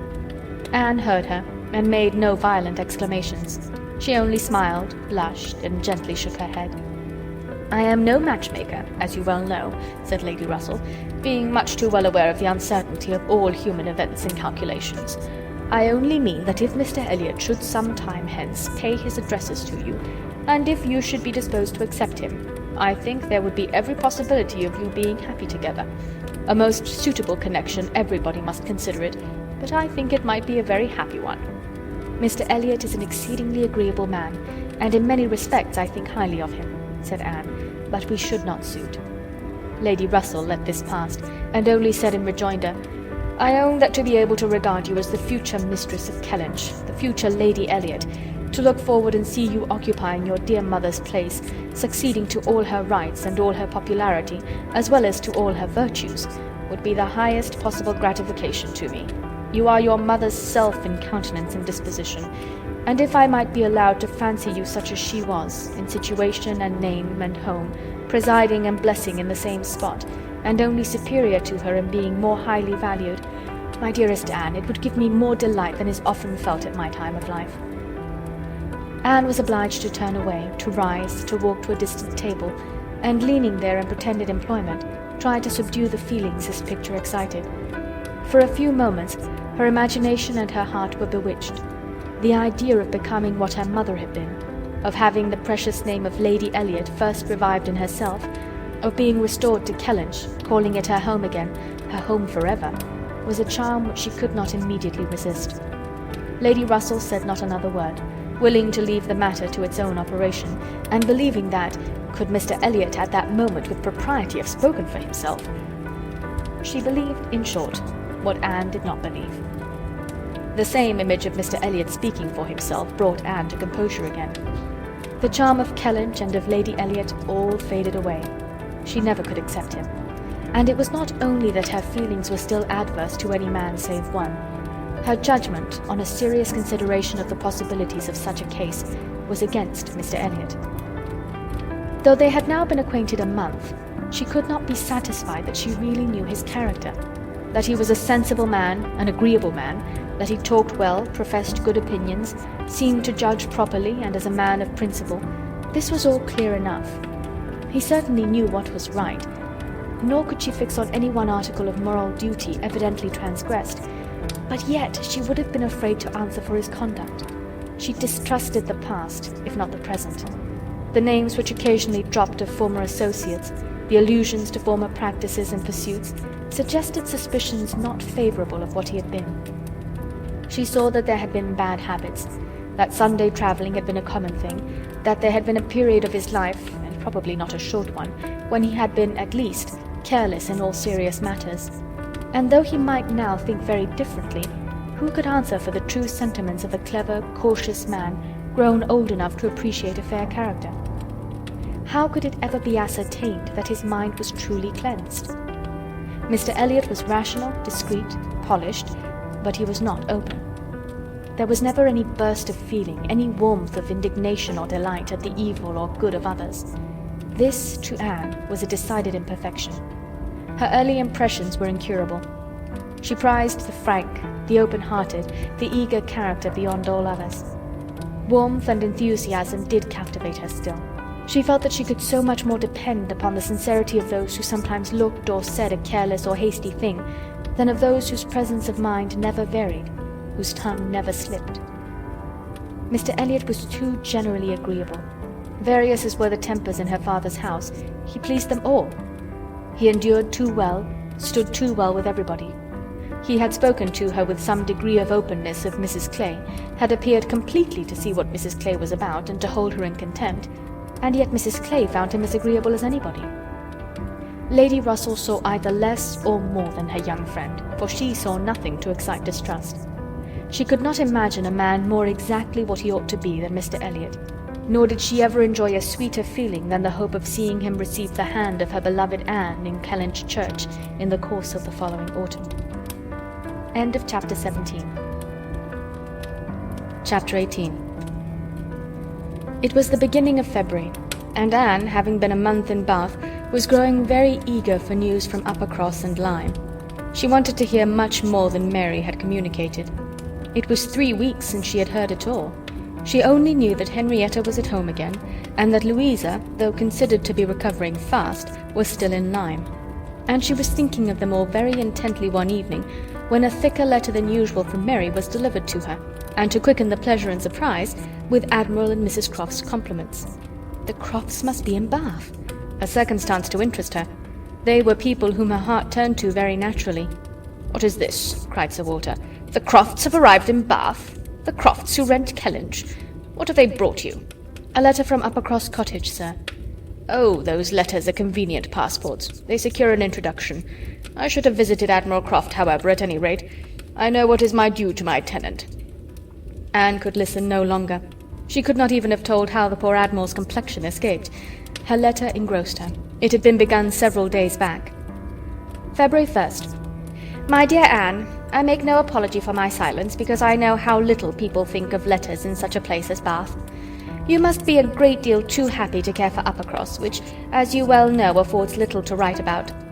We have had a very dull Christmas. Mr. and Mrs. Musgrove have not had one dinner party all the holidays. I do not reckon the Hayters as anybody. The holidays, however, are over at last. I believe no children ever had such long ones. I am sure I had not. The house was cleared yesterday, except of the little Harvilles, but you will be surprised to hear they have never gone home. Mrs. Harville must be an odd mother to part with them so long. I do not understand it. They are not at all nice children, in my opinion, but Mrs. Musgrove seems to like them quite as well, if not better, than her grandchildren. What dreadful weather we have had! It may not be felt in Bath with your nice pavements, but in the country it is of some consequence. I have not had a creature call on me since the 2nd week of January except Charles Hayter, who had been calling much oftener than was welcome. Between ourselves, I think it a great pity Henrietta did not remain at Lyme as long as Louisa. It would have kept her a little out of his way. The carriage is gone today to bring Louisa and the Harvilles tomorrow. We are not asked to dine with them, however, till the day after. Mrs. Musgrove is so afraid of her being fatigued by the journey, which is not very likely considering the care that will be taken of her, and it would be much more convenient to me to dine there tomorrow. I am glad you find Mr. Elliot so agreeable, and I wish I could be acquainted with him too, but I have my usual luck. I am always out of the way when anything desirable is going on, always the last of my family to be noticed. What an immense time Mrs. Clay has been staying with Elizabeth. Does she never mean to go away? But perhaps if she were to leave the room vacant, we might not be invited. Let me know what you think of this. I do not expect my children to be asked, you know. I can leave them at the great house very well, for a month or 6 weeks. I have this moment heard that the Crofts are going to Bath almost immediately. They think the Admiral gouty. Charles heard it quite by chance. They have not had the civility to give me any notice, or of offering to take anything. I do not think they improve at all as neighbours. We see nothing of them, and this is really an instance of gross inattention. Charles joins me in love and everything proper. Yours affectionately, Mary M. I am sorry to say that I am very far from well, and Jemima has just told me that the butcher says there is a bad sore throat very much about. I dare say I shall catch it, and my sore throats, you know, are always worse than anybody's. So ended the first part, which had been afterwards put into an envelope containing nearly as much more. I kept my letter open that I might send you word how Louisa bore her journey, and now I am extremely glad I did, having a great deal to add. In the first place, I had a note from Mrs. Croft yesterday, offering to convey anything to you, a very kind, friendly note indeed, addressed to me, just as it ought. I shall therefore be able to make my letter as long as I like. The Admiral does not seem very ill, and I sincerely hope Bath will do him all the good he wants. I shall be truly glad to have them back again. Our neighbourhood cannot spare such a pleasant family. But now for Louisa. I have something to communicate that will astonish you not a little. She and the Harvilles came on Tuesday very safely, and in the evening we went to ask her how she did, when we were rather surprised not to find Captain Benwick of the party, for he had been invited as well as the Harvilles. And what do you think was the reason? Neither more nor less than his being in love with Louisa, and not choosing to venture to Uppercross till he had had an answer from Mr. Musgrove. For it was all settled between him and her before she came away, and he had written to her father by Captain Harville. True upon my honour. Are not you astonished? I shall be surprised at least if you ever received a hint of it, for I never did. Mrs. Musgrove protests solemnly that she knew nothing of the matter. We are all very pleased, however, for though it is not equal to her marrying Captain Wentworth, it is infinitely better than Charles Hayter, and Mr. Musgrove has written his consent, and Captain Benwick is expected today. Mrs. Harville says her husband feels a good deal on his poor sister's account, but however, Louisa is a great favourite with both. Indeed, Mrs. Harville and I quite agree that we love her the better for having nursed her. Charles wonders what Captain Wentworth will say, but if you remember, I never thought him attached to Louisa. I never could see anything of it. And this is the end, you see, of Captain Benwick's being supposed to be an admirer of yours. How Charles could take such a thing into his head was always incomprehensible to me. I hope he will be more agreeable now. Certainly not a great match for Louisa Musgrove, but 1,000,000 times better than marrying among the Hayters. Mary need not have feared her sister's being in any degree prepared for the news. She had never in her life been more astonished. Captain Benwick and Louisa Musgrove! It was almost too wonderful for belief, and it was with the greatest effort that she could remain in the room, preserve an air of calmness, and answer the common questions of the moment. Happily for her, they were not many. Sir Walter wanted to know whether the Crofts travelled with 4 horses, and whether they were likely to be situated in such a part of Bath as it might suit Miss Elliot and himself to visit in, but had little curiosity beyond. "How is Mary?" said Elizabeth, and without waiting for an answer, "And pray, what brings the Crofts to Bath?" "They come on the Admiral's account. He is thought to be gouty." "Gout and decrepitude," said Sir Walter. "Poor old gentleman." "Have they any acquaintance here?" asked Elizabeth. "I do not know, but I can hardly suppose that at Admiral Croft's time of life, and in his profession, he should not have many acquaintance in such a place as this."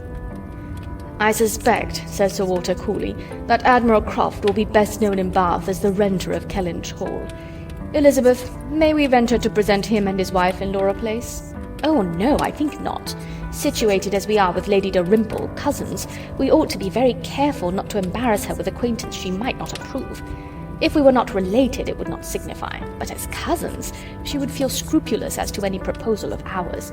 We had better leave the Crofts to find their own level. There are several odd-looking men walking about here who, I am told, are sailors. The Crofts will associate with them." This was Sir Walter and Elizabeth's share of interest in the letter. When Mrs. Clay had paid her tribute of more decent attention, in an inquiry after Mrs. Charles Musgrove and her fine little boys, Anne was at liberty. In her own room she tried to comprehend it. Well might Charles wonder how Captain Wentworth would feel. Perhaps he had quitted the field, had given Louisa up, had ceased to love, had found he did not love her. She could not endure the idea of treachery or levity, or anything akin to ill usage between him and his friend. She could not endure that such a friendship as theirs should be severed unfairly.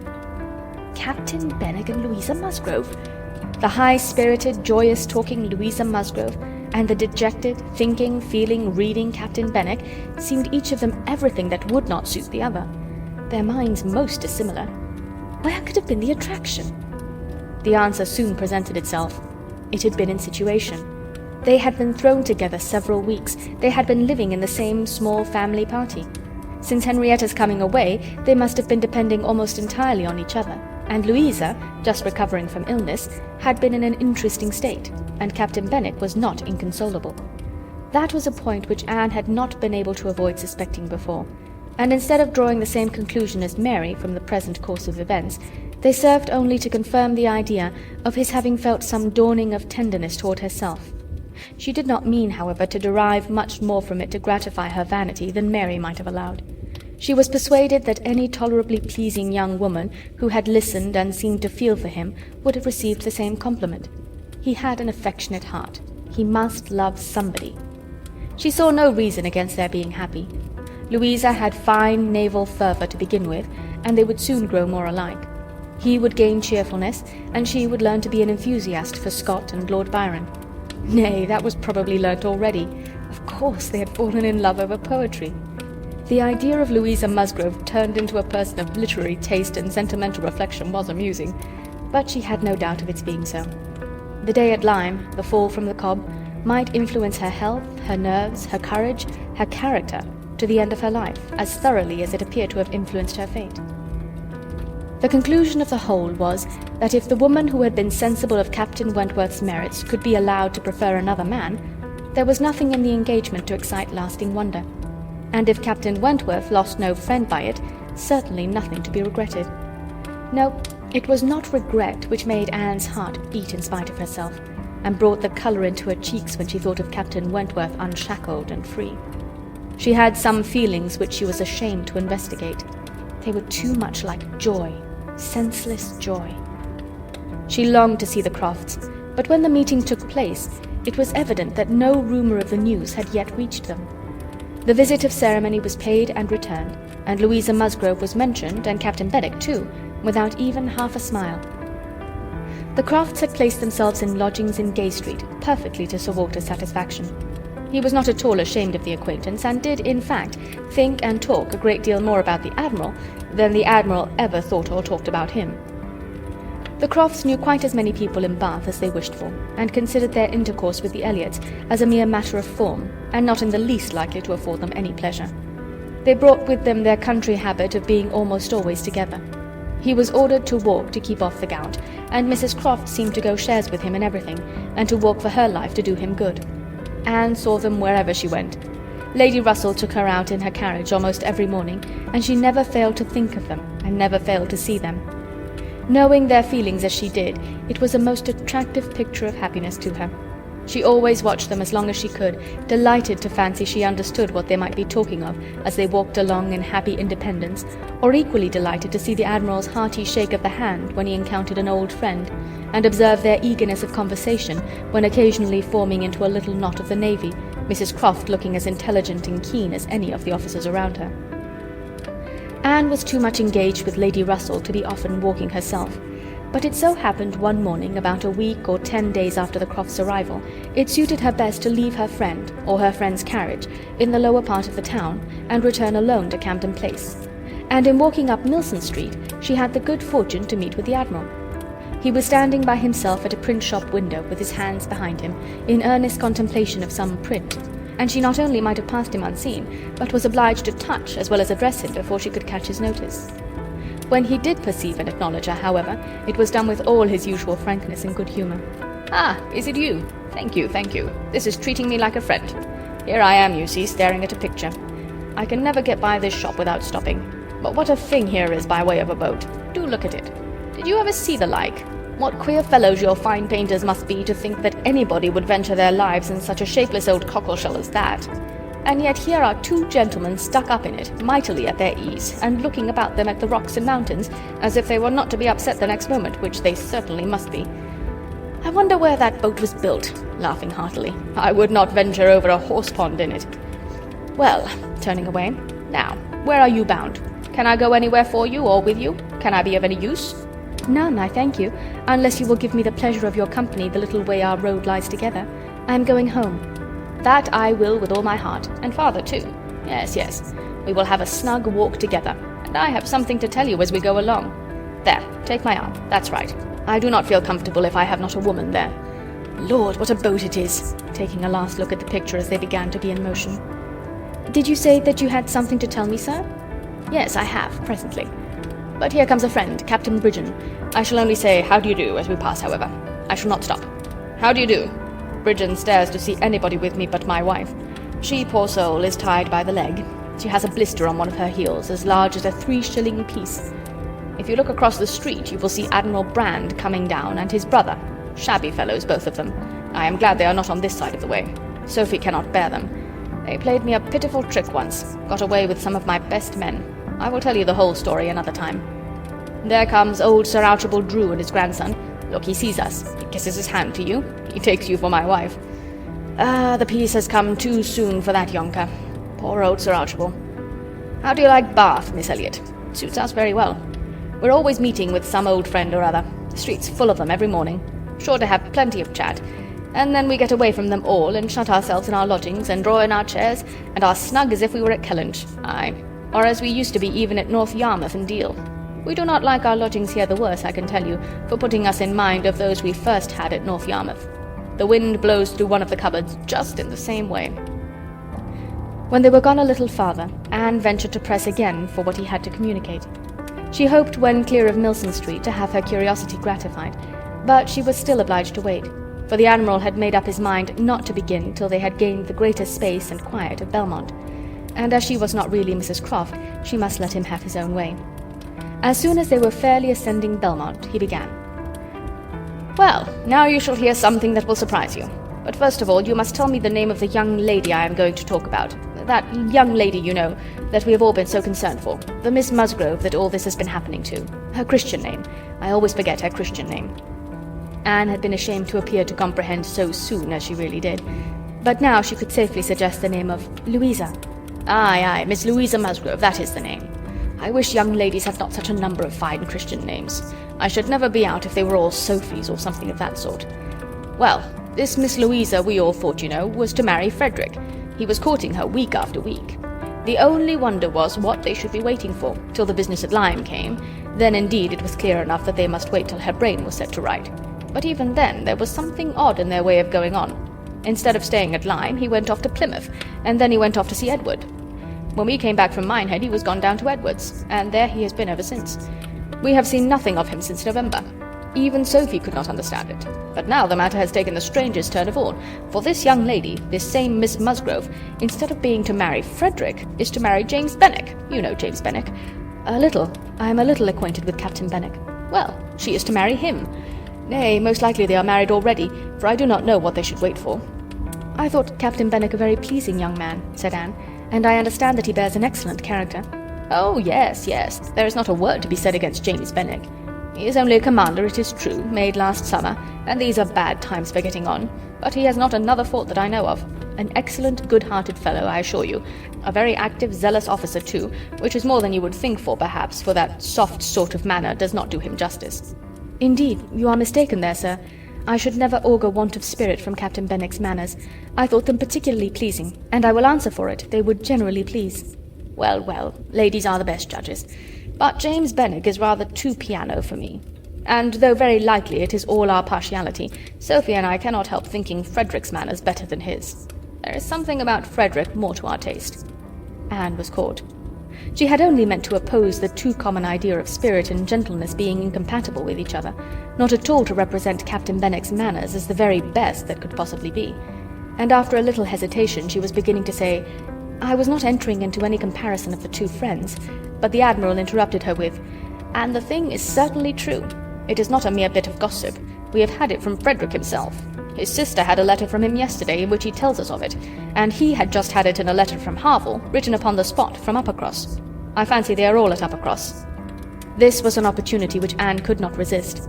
She said, therefore, "I hope, Admiral, I hope there is nothing in the style of Captain Wentworth's letter to make you and Mrs. Croft particularly uneasy.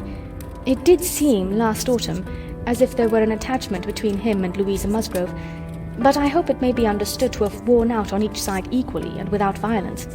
I hope his letter does not breathe the spirit of an ill-used man." "Not at all, not at all. There is not an oath or a murmur from beginning to end." Anne looked down to hide her smile. "No, no, Frederick is not a man to whine and complain. He has too much spirit for that. If the girl likes another man better, it is very fit she should have him." "Certainly, but what I mean is that I hope there is nothing in Captain Wentworth's manner of writing to make you suppose he thinks himself ill-used by his friend, which might appear, you know, without its being absolutely said. I should be very sorry that such a friendship as has subsisted between him and Captain Benwick should be destroyed, or even wounded, by a circumstance of this sort." Yes, yes, I understand you. But there is nothing at all of that nature in the letter. He does not give the least fling at Benwick, does not so much as say, "I wonder at it, I have a reason of my own for wondering at it." No, you would not guess from his way of writing that he had ever thought of this Miss... what's-her-name, for himself.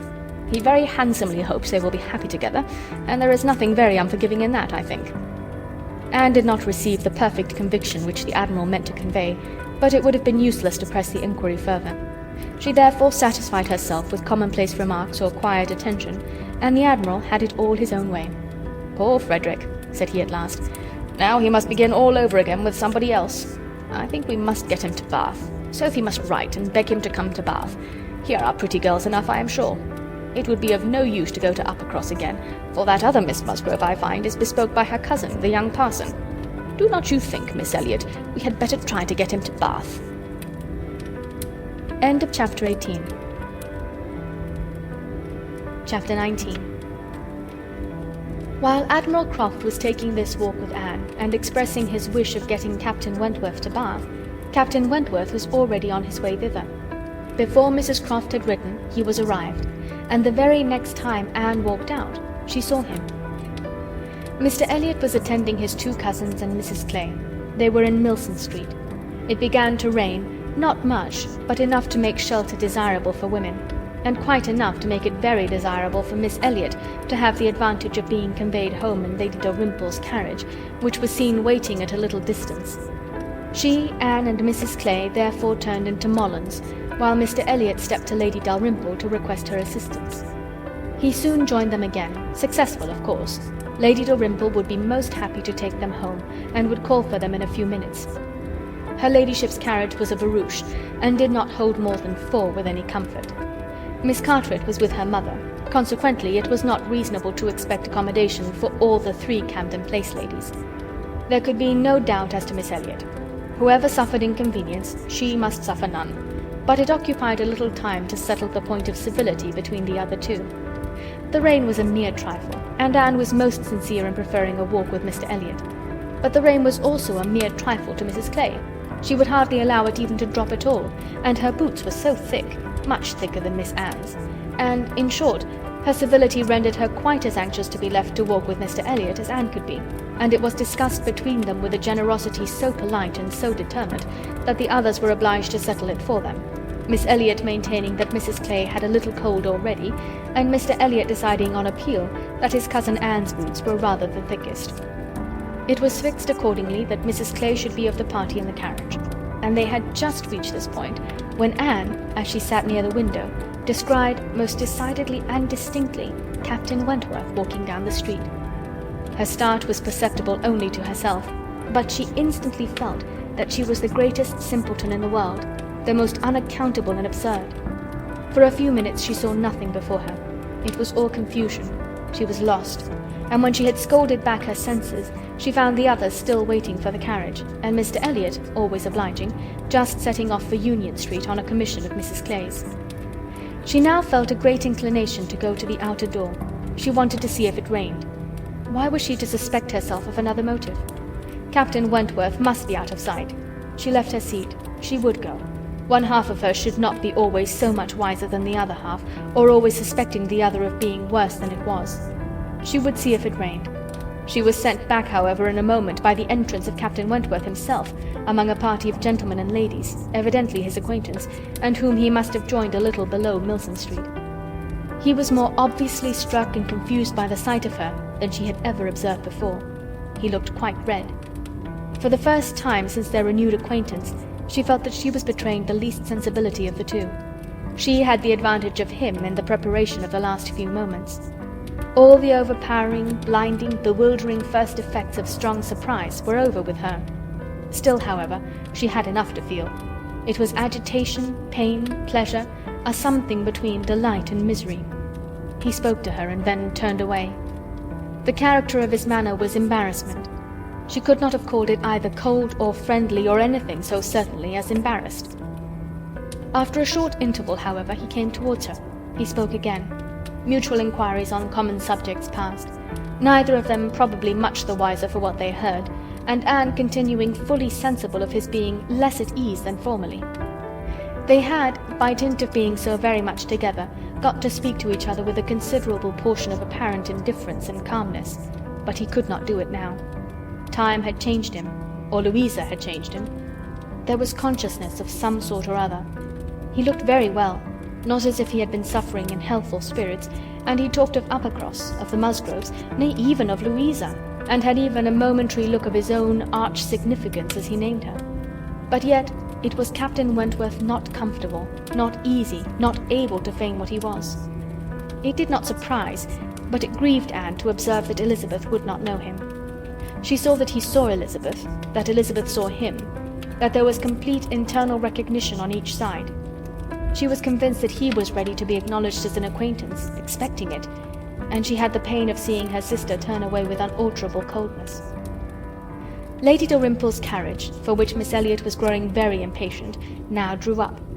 The servant came in to announce it. It was beginning to rain again, and altogether there was a delay, and a bustle, and a talking, which must make all the little crowd in the shop understand that Lady Dalrymple was calling to convey Miss Elliot. At last Miss Elliot and her friend, unattended but by the servant, for there was no cousin returned, were walking off, and Captain Wentworth, watching them, turned again to Anne, and by manner rather than words was offering his services to her. "I am much obliged to you," was her answer, "but I am not going with them. The carriage would not accommodate so many. I walk. I prefer walking." "But it rains." "Oh, very little. Nothing that I regard." After a moment's pause he said, "Though I came only yesterday, I have equipped myself properly for Bath already, you see," pointing to a new umbrella.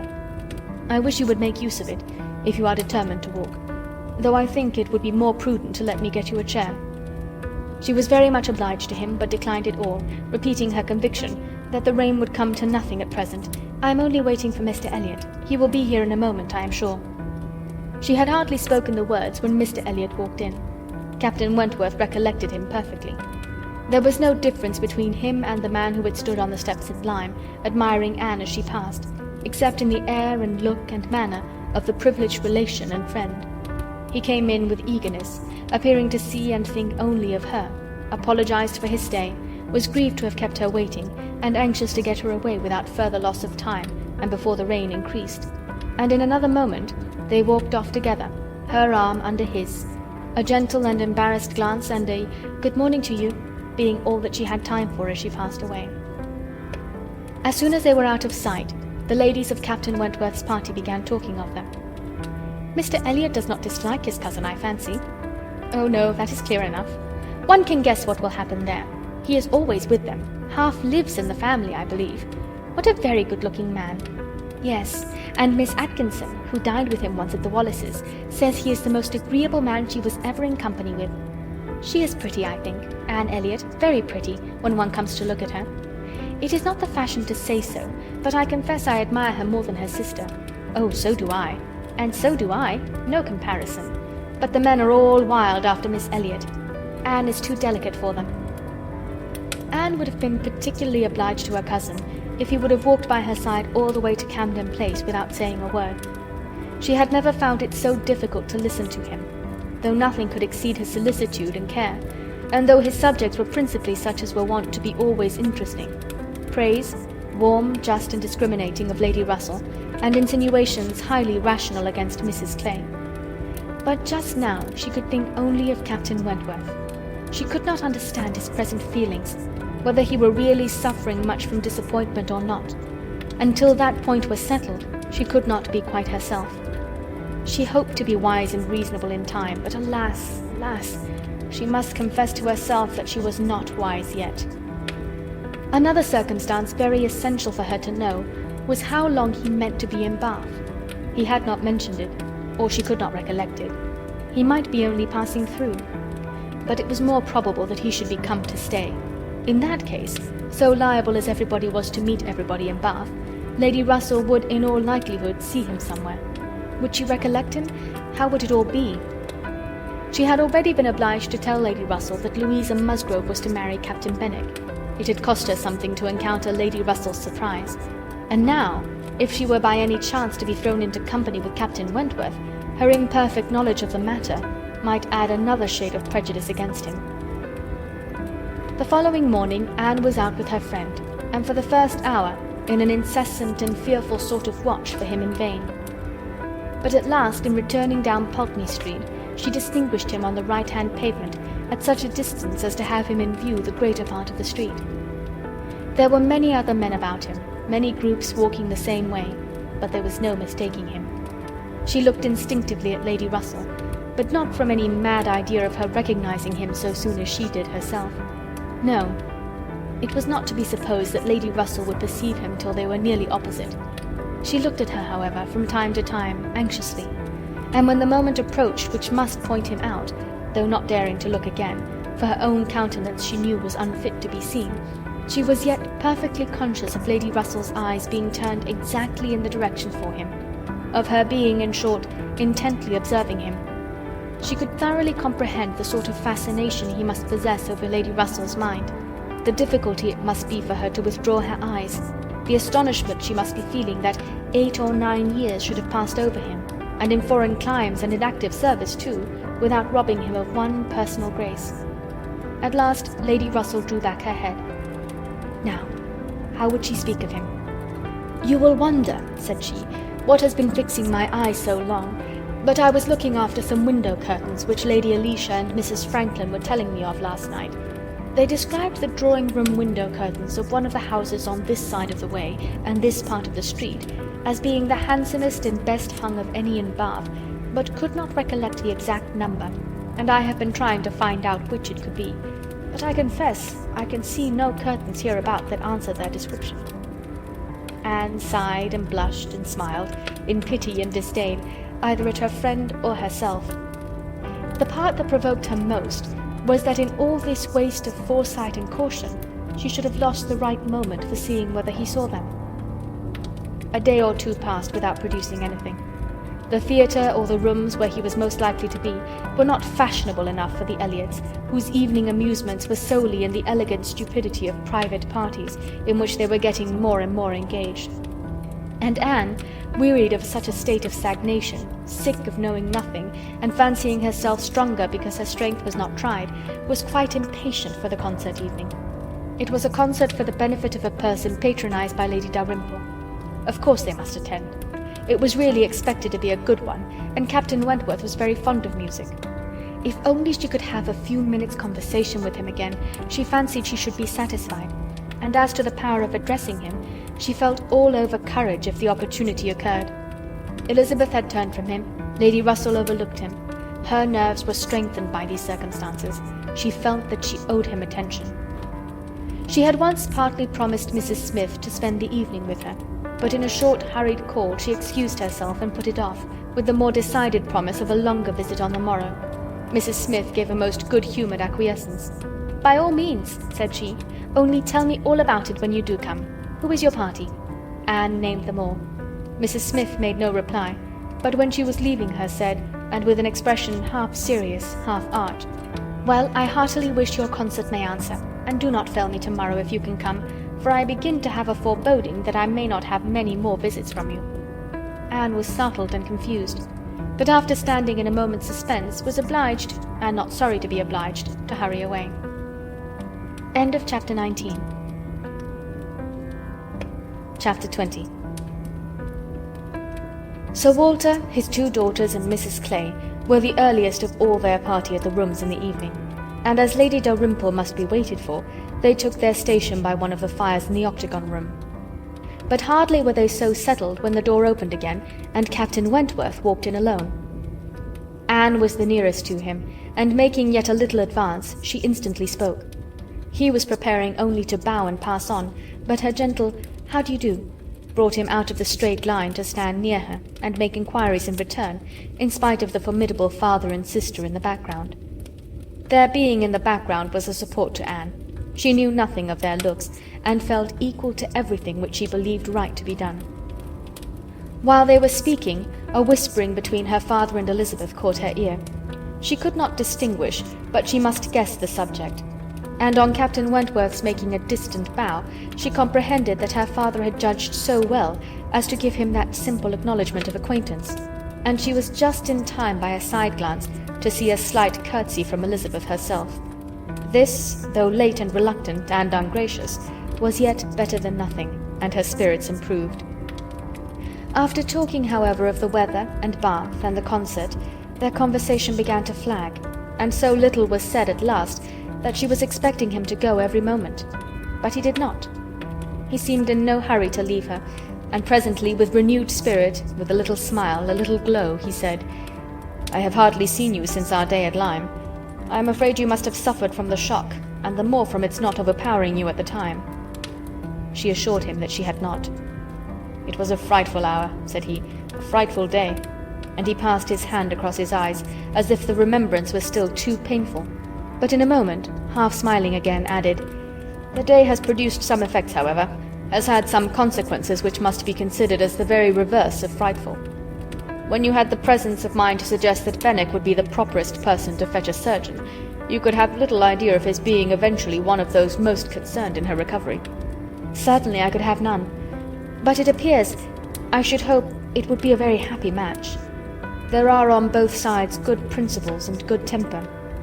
"Yes," said he, looking not exactly forward, "but there, I think, ends the resemblance.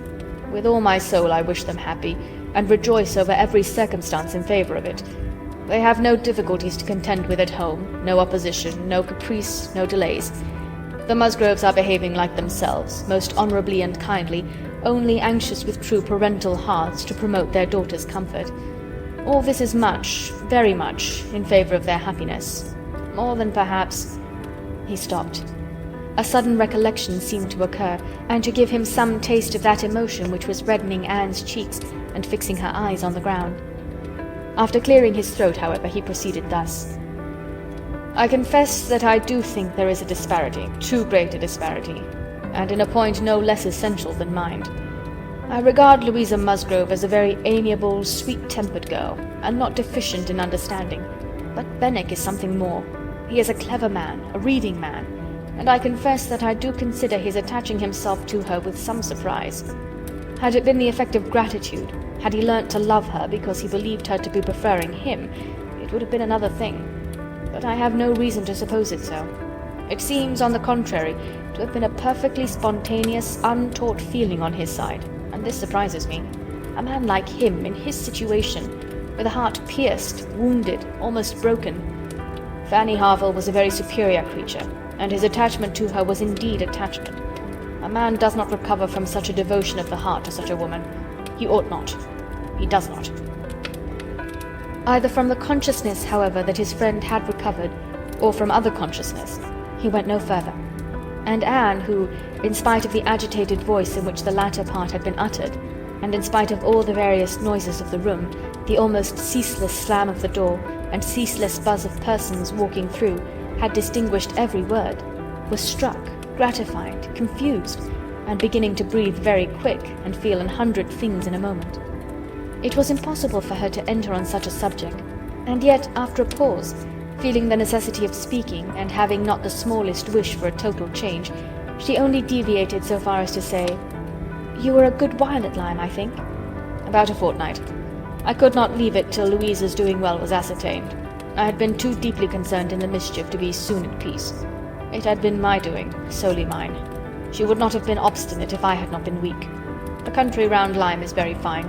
I walked and rode a great deal, and the more I saw, the more I found to admire." "I should very much like to see Lyme again," said Anne. "Indeed? I should not have supposed that you could have found anything in Lyme to inspire such a feeling. The horror and distress you were involved in, the stretch of mind, the wear of spirits, I should have thought your last impressions of Lyme must have been strong disgust." "The last hours were certainly very painful," replied Anne, "but when pain is over, the remembrance of it often becomes a pleasure. One does not love a place the less for having suffered in it, unless it has been all suffering, nothing but suffering, which was by no means the case at Lyme. We were only in anxiety and distress during the last 2 hours, and previously there had been a great deal of enjoyment, so much novelty and beauty. I have travelled so little that every fresh place would be interesting to me, but there is real beauty at Lyme, and in short," with a faint blush at some recollections, "altogether my impressions of the place are very agreeable." As she ceased, the entrance door opened again, and the very party appeared for whom they were waiting. "Lady Dalrymple! Lady Dalrymple!" was the rejoicing sound, and with all the eagerness compatible with anxious elegance, Sir Walter and his 2 ladies stepped forward to meet her. Lady Dalrymple and Miss Carteret, escorted by Mr. Elliot and Colonel Wallis, who had happened to arrive nearly at the same instant, advanced into the room. The others joined them, and it was a group in which Anne found herself also necessarily included. She was divided from Captain Wentworth. Their interesting, almost too interesting conversation must be broken up for a time, but slight was the penance compared with the happiness which brought it on. She had learnt, in the last 10 minutes, more of his feelings towards Louisa, more of all his feelings, than she dared to think of, and she gave herself up to the demands of the party, to the needful civilities of the moment, with exquisite, though agitated sensations. She was in good humour with all. She had received ideas which disposed her to be courteous and kind to all, and to pity everyone as being less happy than herself. The delightful emotions were a little subdued when, on stepping back from the group to be joined again by Captain Wentworth, she saw that he was gone. She was just in time to see him turn into the concert room. He was gone. He had disappeared. She felt a moment's regret. But they should meet again. He would look for her. He would find her out before the evening were over, and at present, perhaps, it was as well to be asunder. She was in need of a little interval for recollection. Upon Lady Russell's appearance soon afterwards, the whole party was collected, and all that remained was to marshal themselves and proceed into the concert-room, and be of all the consequence in their power, draw as many eyes, excite as many whispers, and disturb as many people as they could. Very, very happy were both Elizabeth and Anne Elliot as they walked in. Elizabeth, arm in arm with Miss Carteret, and looking on the broad back of the Dowager Viscountess Dalrymple before her, had nothing to wish for which did not seem within her reach. And Anne, but it would be an insult to the nature of Anne's felicity to draw any comparison between it and her sisters. The origin of one all selfish vanity, of the other all generous attachment. Anne saw nothing, thought nothing of the brilliancy of the room. Her happiness was from within. Her eyes were bright and her cheeks glowed, but she knew nothing about it. She was thinking only of the last half hour, and as they passed to their seats, her mind took a hasty range over it. His choice of subjects, his expressions, and still more his manner and look, had been such as she could see in only one light. His opinion of Louisa Musgrove's inferiority, an opinion which he had seemed solicitous to give, his wonder at Captain Benwick, his feelings as to a first strong attachment, sentences begun which he could not finish, his half-averted eyes and more than half-expressive glance, all declared that he had a heart returning to her at least, that anger, resentment, avoidance were no more, and that they were succeeded, not merely by friendship and regard, but by the tenderness of the past. Yes, some share of the tenderness of the past. She could not contemplate the change as implying less. He must love her. These were thoughts, with their attendant visions, which occupied and flurried her too much to leave her any power of observation. and she passed along the room without having a glimpse of him, without even trying to discern him. When their places were determined on, and they were all properly arranged, she looked round to see if he should happen to be in the same part of the room, but he was not. Her eye could not reach him, and the concert being just opening, she must consent for a time to be happy in a humbler way. The party was divided and disposed of on 2 contiguous benches. Anne was among those on the foremost, and Mr. Elliot had manoeuvred so well, with the assistance of his friend Colonel Wallis, as to have a seat by her. Miss Elliot, surrounded by her cousins, and the principal object of Colonel Wallis's gallantry, was quite contented. Anne's mind was in a most favourable state for the entertainment of the evening. It was just occupation enough. She had feelings for the tender, spirits for the gay, attention for the scientific, and patience for the wearisome, and had never liked a concert better, at least during the first act. Towards the close of it, in the interval succeeding an Italian song, she explained the words of the song to Mr. Elliot.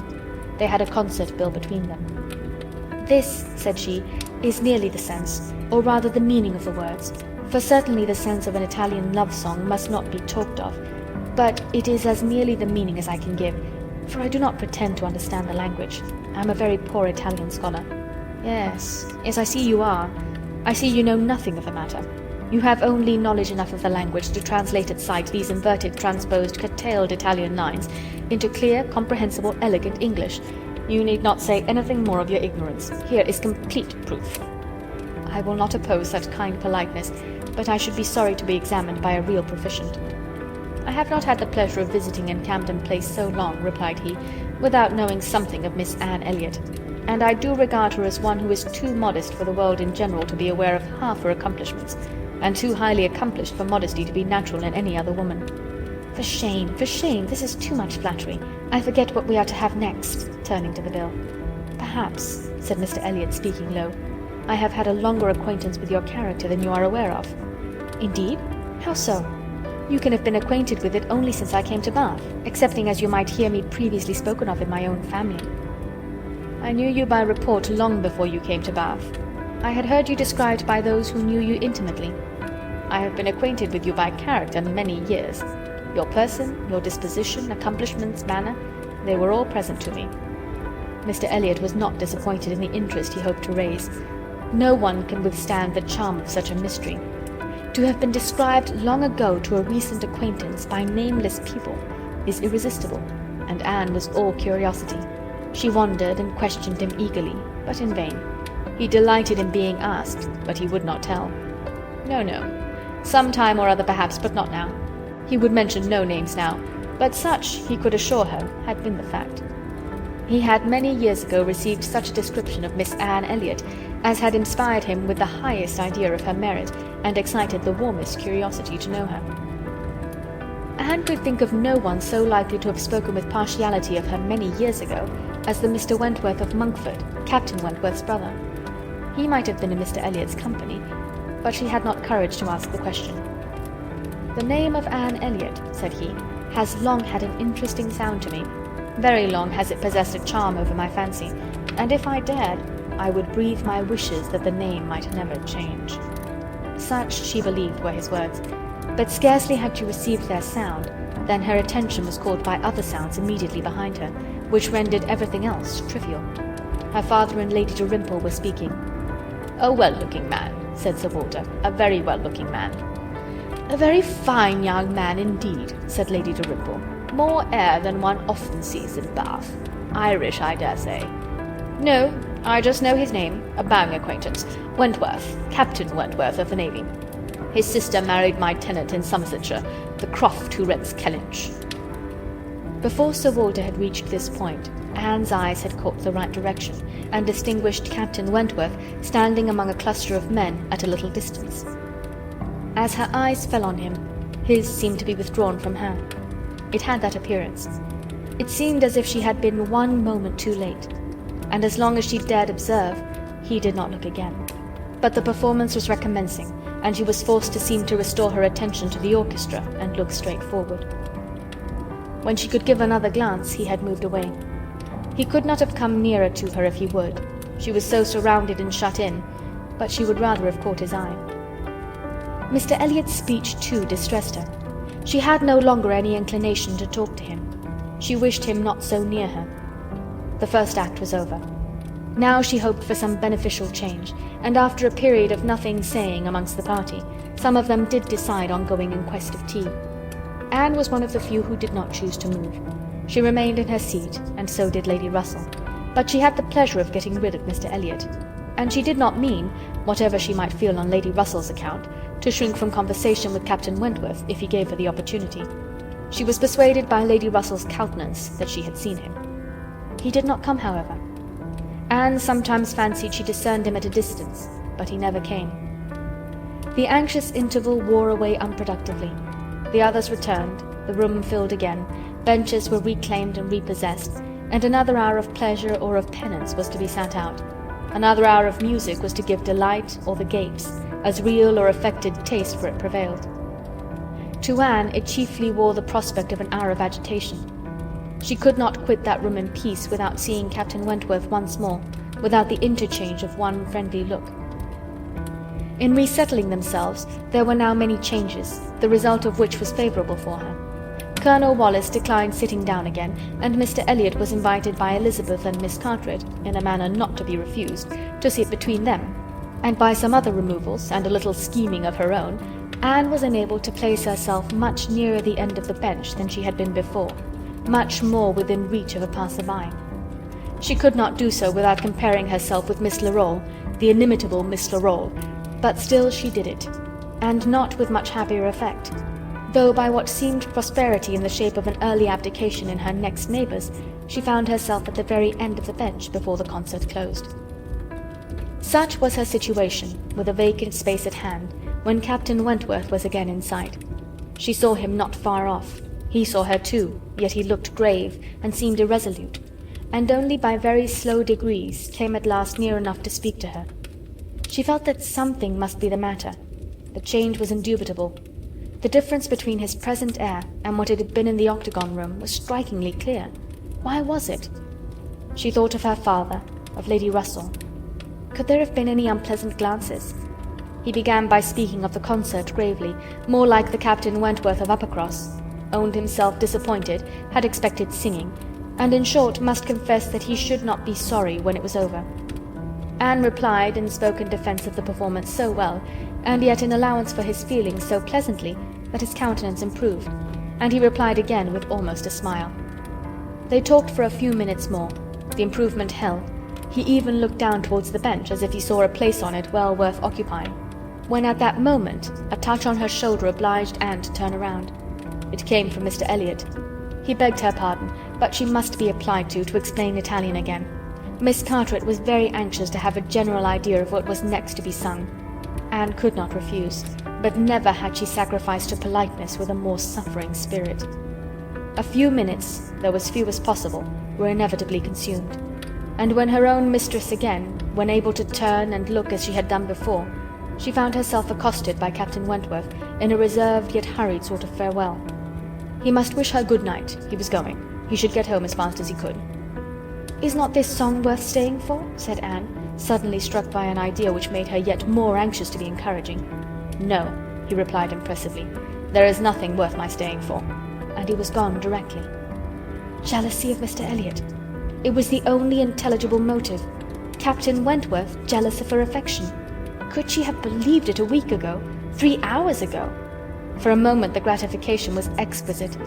But alas, there were very different thoughts to succeed. How was such jealousy to be quieted? How was the truth to reach him? How, in all the peculiar disadvantages of their respective situations, would he ever learn of her real sentiments? It was misery to think of Mr. Elliot's attentions. Their evil was incalculable. End of Chapter 20. Chapter 21. Anne recollected with pleasure the next morning her promise of going to Mrs. Smith, meaning that it should engage her from home at the time when Mr. Elliot would be most likely to call, for to avoid Mr. Elliot was almost her first object. She felt a great deal of goodwill towards him. In spite of the mischief of his attentions, she owed him gratitude and regard, perhaps compassion. She could not help thinking much of the extraordinary circumstances attending their acquaintance, of the right which he seemed to have to interest her by everything in situation, by his own sentiments, by his early prepossession. It was altogether very extraordinary, flattering but painful. There was much to regret. How she might have felt had there been no Captain Wentworth in the case was not worth inquiry, for there was a Captain Wentworth, and be the conclusion of the present suspense good or bad, her affection would be his forever. Their union, she believed, could not divide her more from other men than their final separation. Prettier musings of high-wrought love and eternal constancy could never have passed along the streets of Bath than Anne was sporting with from Camden Place to Westgate Buildings. It was almost enough to spread purification and perfume all the way. She was sure of a pleasant reception, and her friend seemed this morning particularly obliged to her for coming, seemed hardly to have expected her, though it had been an appointment. An account of the concert was immediately claimed, and Anne's recollections of the concert were quite happy enough to animate her features and make her rejoice to talk of it. All that she could tell she told most gladly, but the all was little for one who had been there, and unsatisfactory for such an inquirer as Mrs. Smith, who had already heard, through the short-cut of a laundress and the waiter, rather more of the general success and produce of the evening than Anne could relate, and who now asked in vain for several particulars of the company. Everybody of any consequence or notoriety in Bath was well known by name to Mrs. Smith. "The little Durans were there, I conclude," she said, "with their mouths open to catch the music, like unfledged sparrows ready to be fed. They never miss a concert." "Yes, I did not see them myself, but I heard Mr. Elliot say they were in the room." "The Ibbotsons, were they there? And the two new beauties, with the tall Irish officer who is talked of for one of them?" "I do not know. I do not think they were." "Old Lady Mary Maclean?" "I need not ask after her. She never misses, I know, and you must have seen her. She must have been in your own circle, for as you went with Lady Dalrymple you were in the seats of grandeur round the orchestra, of course." "No, that was what I dreaded. It would have been very unpleasant to me in every respect, but happily Lady Dalrymple always chooses to be farther off, and we were exceedingly well placed, that is, for hearing. I must not say for seeing, because I appear to have seen very little." "Oh, you saw enough for your own amusement, I can understand.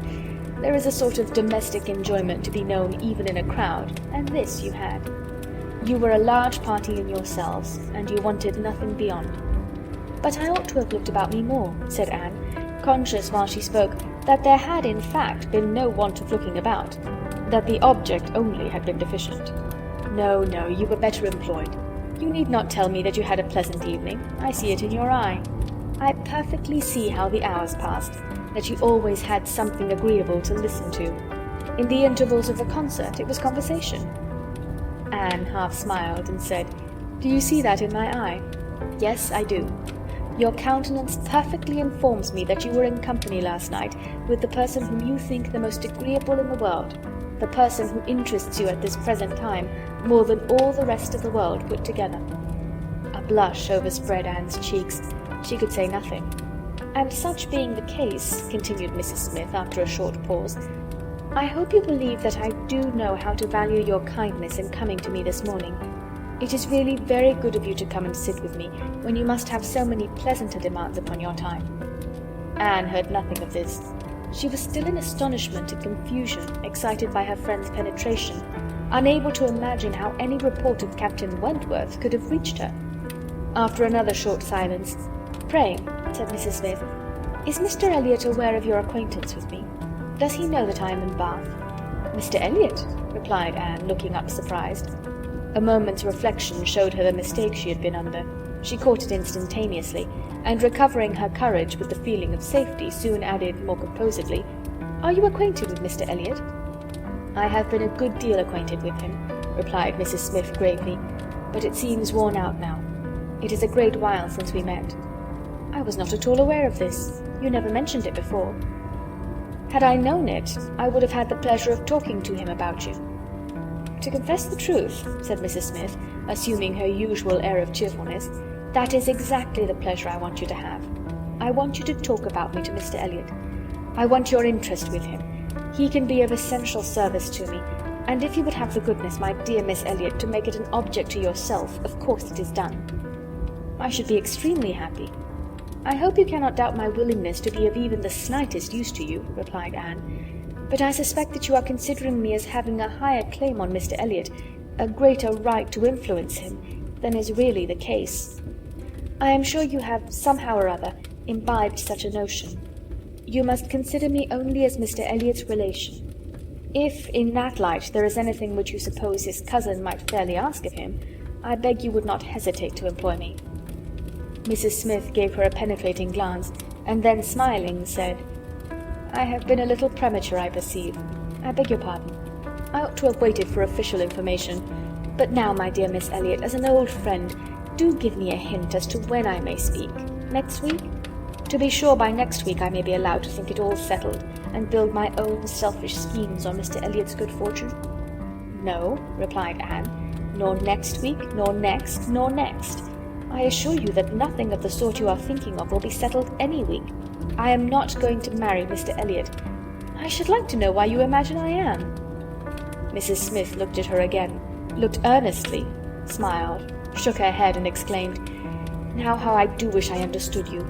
How I do wish I knew what you were at! I have a great idea that you do not design to be cruel when the right moment occurs. Till it does come, you know, we women never mean to have anybody. It is a thing of course among us that every man is refused till he offers. But why should you be cruel? Let me plead for my present friend, I cannot call him, but for my former friend. Where can you look for a more suitable match? Where could you expect a more gentlemanlike, agreeable man? Let me recommend Mr. Elliot. I am sure you hear nothing but good of him from Colonel Wallis, and who can know him better than Colonel Wallis? My dear Mrs. Smith, Mr. Elliot's wife has not been dead much above half a year. He ought not to be supposed to be paying his addresses to anyone." "Oh, if these are your only objections," cried Mrs. Smith archly, "Mr. Elliot is safe, and I shall give myself no more trouble about him. Do not forget me when you are married, that's all. Let him know me to be a friend of yours, and then he will think little of the trouble required, which it is very natural for him now, with so many affairs and engagements of his own, to avoid and get rid of as he can. Very natural, perhaps. 99 out of 100 would do the same. Of course, he cannot be aware of the importance to me. Well, my dear Miss Elliot, I hope and trust you will be very happy. Mr. Elliot has sense to understand the value of such a woman. Your peace will not be shipwrecked as mine has been. You are safe in all worldly matters, and safe in his character. He will not be led astray. He will not be misled by others to his ruin." "No," said Anne, "I can readily believe all that of my cousin. He seems to have a calm, decided temper, not at all open to dangerous impressions. I consider him with great respect. I have no reason, from anything that has fallen within my observation, to do otherwise. But I have not known him long, and he is not a man, I think, to be known intimately soon. Will not this manner of speaking of him, Mrs. Smith, convince you that he is nothing to me? Surely this must be calm enough, and upon my word he is nothing to me. Should he ever propose to me, which I have very little reason to imagine he has any thought of doing, I shall not accept him. I assure you I shall not. I assure you Mr. Elliot had not the share which you have been supposing in whatever pleasure the concert of last night might afford. Not Mr. Elliot. It is not Mr. Elliot that—" She stopped, regretting with a deep blush that she had implied so much, but less would hardly have been sufficient. Mrs. Smith would hardly have believed so soon in Mr. Elliot's failure, but from the perception of there being a somebody else. As it was, she instantly submitted, and with all the semblance of seeing nothing beyond, and Anne, eager to escape farther notice, was impatient to know why Mrs. Smith should have fancied she was to marry Mr. Elliot, where she could have received the idea, or from whom she could have heard it. "Do tell me how it first came into your head." "It first came into my head," replied Mrs. Smith, "upon finding how much you were together, and feeling it to be the most probable thing in the world to be wished for by everybody belonging to either of you. And you may depend upon it that all your acquaintance have disposed of you in the same way. But I never heard it spoken of till 2 days ago." "And has it indeed been spoken of? Did you observe the woman who opened the door to you when you called yesterday?" "No. Was it not Mrs. Speed as usual, or the maid?" "I observed no one in particular." "It was my friend Mrs. Rook, Nurse Rook, who, by the by, had a great curiosity to see you, and was delighted to be in the way to let you in. She came away from Marlborough Buildings only on Sunday, and she it was who told me you were to marry Mr. Elliot. She had had it from Mrs. Wallis herself, which did not seem bad authority. She sat an hour with me on Monday evening, and gave me the whole history. The whole history, repeated Anne, laughing. She could not make a very long history, I think, of one such little article of unfounded news. Mrs. Smith said nothing. But, continued Anne presently, though there is no truth in my having this claim on Mr. Elliot, I should be extremely happy to be of use to you in any way that I could. Shall I mention to him your being in Bath? Shall I take any message?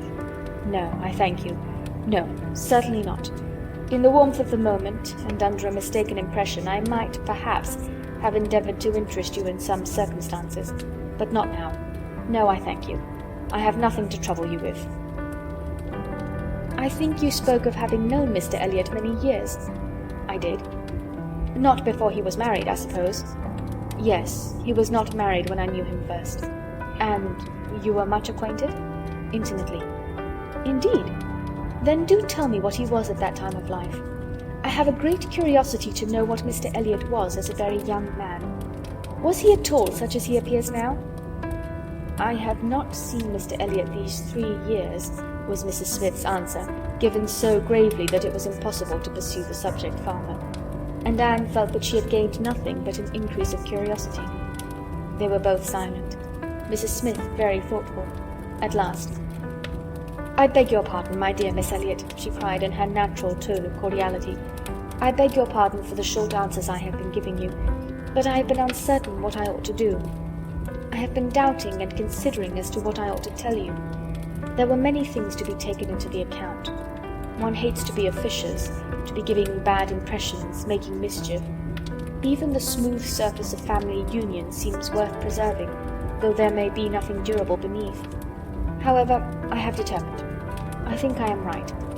I think you ought to be made acquainted with Mr. Elliot's real character. Though I fully believe that, at present, you have not the smallest intention of accepting him, there is no saying what may happen. You might some time or other be differently affected towards him. Hear the truth, therefore, now, while you are unprejudiced. Mr. Elliot is a man without heart or conscience, a designing, wary, cold-blooded being who thinks only of himself, whom, for his own interest or ease, would be guilty of any cruelty or any treachery that could be perpetrated without risk of his general character. He has no feeling for others. Those whom he has been the chief cause of leading into ruin, he can neglect and desert without the smallest compunction. He is totally beyond the reach of any sentiment of justice or compassion. Oh, he is black at heart, hollow and black. Anne's astonished air and exclamation of wonder made her pause, and in a calmer manner she added, "My expression startled you. You must allow for an injured, angry woman. But I will try to command myself. I will not abuse him. I will only tell you what I have found him. Facts shall speak. He was the intimate friend of my dear husband, who trusted and loved him, and thought him as good as himself. The intimacy had been formed before our marriage. I found them most intimate friends, and I too became excessively pleased with Mr. Elliot, and entertained the highest opinion of him. At 19, you know, one does not think very seriously. But Mr. Elliot appeared to me quite as good as others, and much more agreeable than most others, and we were almost always together. We were principally in town, living in very good style. He was then the inferior in circumstances, he was then the poor one. He had chambers in the Temple, and it was as much as he could do to support the appearance of a gentleman. He had always a home with us whenever he chose it. He was always welcome. He was like a brother. My poor Charles, who had the finest, most generous spirit in the world, would have divided his last farthing with him, and I know that his purse was open to him. I know that he often assisted him." "This must have been about that very period of Mr. Elliot's life," said Anne, "which has always excited my particular curiosity. It must have been about the same time that he became known to my father and sister. I never knew him myself, I only heard of him, but there was a something in his conduct then with regard to my father and sister, and afterwards in the circumstances of his marriage, which I never could quite reconcile with present times. It seemed to announce a different sort of man." "I know it all, I know it all," cried Mrs. Smith. "He had been introduced to Sir Walter and your sister before I was acquainted with him, but I heard him speak of them forever. I know he was invited and encouraged, and I know he did not choose to go. I can satisfy you perhaps on points which you would little expect, and as to his marriage, I knew all about it at the time. I was privy to all the fors and againsts. I was the friend to whom he confided his hopes and plans, and though I did not know his wife previously, her inferior situation in society indeed rendered that impossible, yet I knew her all her life afterwards, or at least till within the last 2 years of her life, and can answer any question you may wish to put. Nay, said Anne, I have no particular inquiry to make about her. I have always understood they were not a happy couple. But I should like to know why, at that time of his life, he should slight my father's acquaintance as he did. My father was certainly disposed to take very kind and proper notice of him. Why did Mr. Elliot draw back? Mr. Elliot, replied Mrs. Smith, at that period of his life, had one object in view, to make his fortune, and by a rather quicker process than the law. He was determined to make it by marriage. He was determined at least not to mar it by an imprudent marriage, and I know it was his belief, whether justly or not of course I cannot decide, that your father and sister, in their civilities and invitations, were designing a match between the heir and the young lady, and it was impossible that such a match could have answered his ideas of wealth and independence. That was his motive for drawing back, I can assure you. He told me the whole story. He had no concealments with me. It was curious that having just left you behind me in Bath, my first and principal acquaintance on marrying should be your cousin, and that through him I should be continually hearing of your father and sister. He described one Miss Elliot, and I thought very affectionately of the other. Perhaps, cried Anne, struck by a sudden idea, you sometimes spoke of me to Mr. Elliot? To be sure I did, very often. I used to boast of my own Anne Elliot, and vouch for your being a very different creature from— She checked herself just in time. This accounts for something which Mr. Elliot said last night, cried Anne. This explains it. I found he had been used to hear of me. I could not comprehend how. What wild imaginations one forms where dear self is concerned. How sure to be mistaken. But I beg your pardon, I have interrupted you. Mr. Elliot married then completely for money? The circumstances probably which first opened your eyes to his character. Mrs. Smith hesitated a little here. Oh, those things are too common. When one lives in the world, a man or woman's marrying for money is too common to strike one as it ought. I was very young and associated only with the young, and we were a thoughtless, gay set, without any strict rules of conduct. We lived for enjoyment. I think differently now. Time and sickness and sorrow have given me other notions, but at that period I must own I saw nothing reprehensible in what Mr. Elliot was doing. To do the best for himself passed as a duty. But was she not a very low woman? Yes, which I objected to, but he would not regard. Money. Money was all he wanted. Her father was a grazier, her grandfather had been a butcher, but that was all nothing. She was a fine woman, had had a decent education, was brought forward by some cousins, thrown by chance into Mr. Elliot's company, and fell in love with him. And not a difficulty or a scruple was there on his side with respect to her birth. All his caution was spent in being secured of the real amount of her fortune before he committed himself. Depend upon it, whatever esteem Mr. Elliot may have for his own situation in life now, as a young man he had not the smallest value for it. His chance for the Kellynch estate was something, but all the honour of the family he held as cheap as dirt. I have often heard him declare that if baronetcies were saleable, anybody should have his for £50, arms and motto, name and livery included. But I will not pretend to repeat half that I used to hear him say on that subject. It would not be fair. And yet, you ought to have proof. For what is all this but assertion? And you shall have proof. Indeed, my dear Mrs. Smith, I want none, cried Anne. You have asserted nothing contradictory to what Mr. Elliot appeared to be some years ago. This is all confirmation, rather, of what we used to hear and believe. I am more curious to know why he should be so different now. But, for my satisfaction, if you will have the goodness to ring for Mary— Stay, I am sure you will have the still greater goodness of going yourself into my bedroom, and bringing me the small inlaid box which you will find on the upper shelf of the closet. Anne, seeing her friend to be earnestly bent on it, did as she was desired. The box was brought and placed before her, and Mrs. Smith, sighing over it as she unlocked it, said, This is full of papers belonging to him, to my husband, a small portion only of what I had to look over when I lost him. The letter I am looking for was written by Mr. Elliot to him before our marriage, and happened to be saved, why one can hardly imagine. But he was careless and immethodical, like other men, about those things, and when I came to examine his papers, I found it with others still more trivial, from different people scattered here and there, while many letters and memorandums of real importance had been destroyed. Here it is. I would not burn it, because being even then very little satisfied with Mr. Elliot, I was determined to preserve every document of former intimacy. I have now another motive for being glad that I can produce it. This was the letter, directed to Charles Smith, Esquire, Tunbridge Wells, and dated from London as far back as July 1803. Dear Smith, I have received yours. Your kindness almost overpowers me. I wish nature had made such hearts as yours more common, but I have lived 23 years in the world, and have seen none like it. At present, believe me, I have no need of your services, being in cash again. Give me joy. I have got rid of Sir Walter and Miss. They are gone back to Kellynch, and almost made me swear to visit them this summer. But my first visit to Kellynch will be with a surveyor, to tell me how to bring it with best advantage to the hammer. The baronet, nevertheless, is not unlikely to marry again. He is quite fool enough. If he does, however, they will leave me in peace, which may be a decent equivalent for the reversion. He is worse than last year. I wish I had any name but Elliot. I am sick of it. The name of Walter I can drop, thank God, and I desire you will never insult me with my second W again, meaning for the rest of my life to be only yours truly, William Elliot.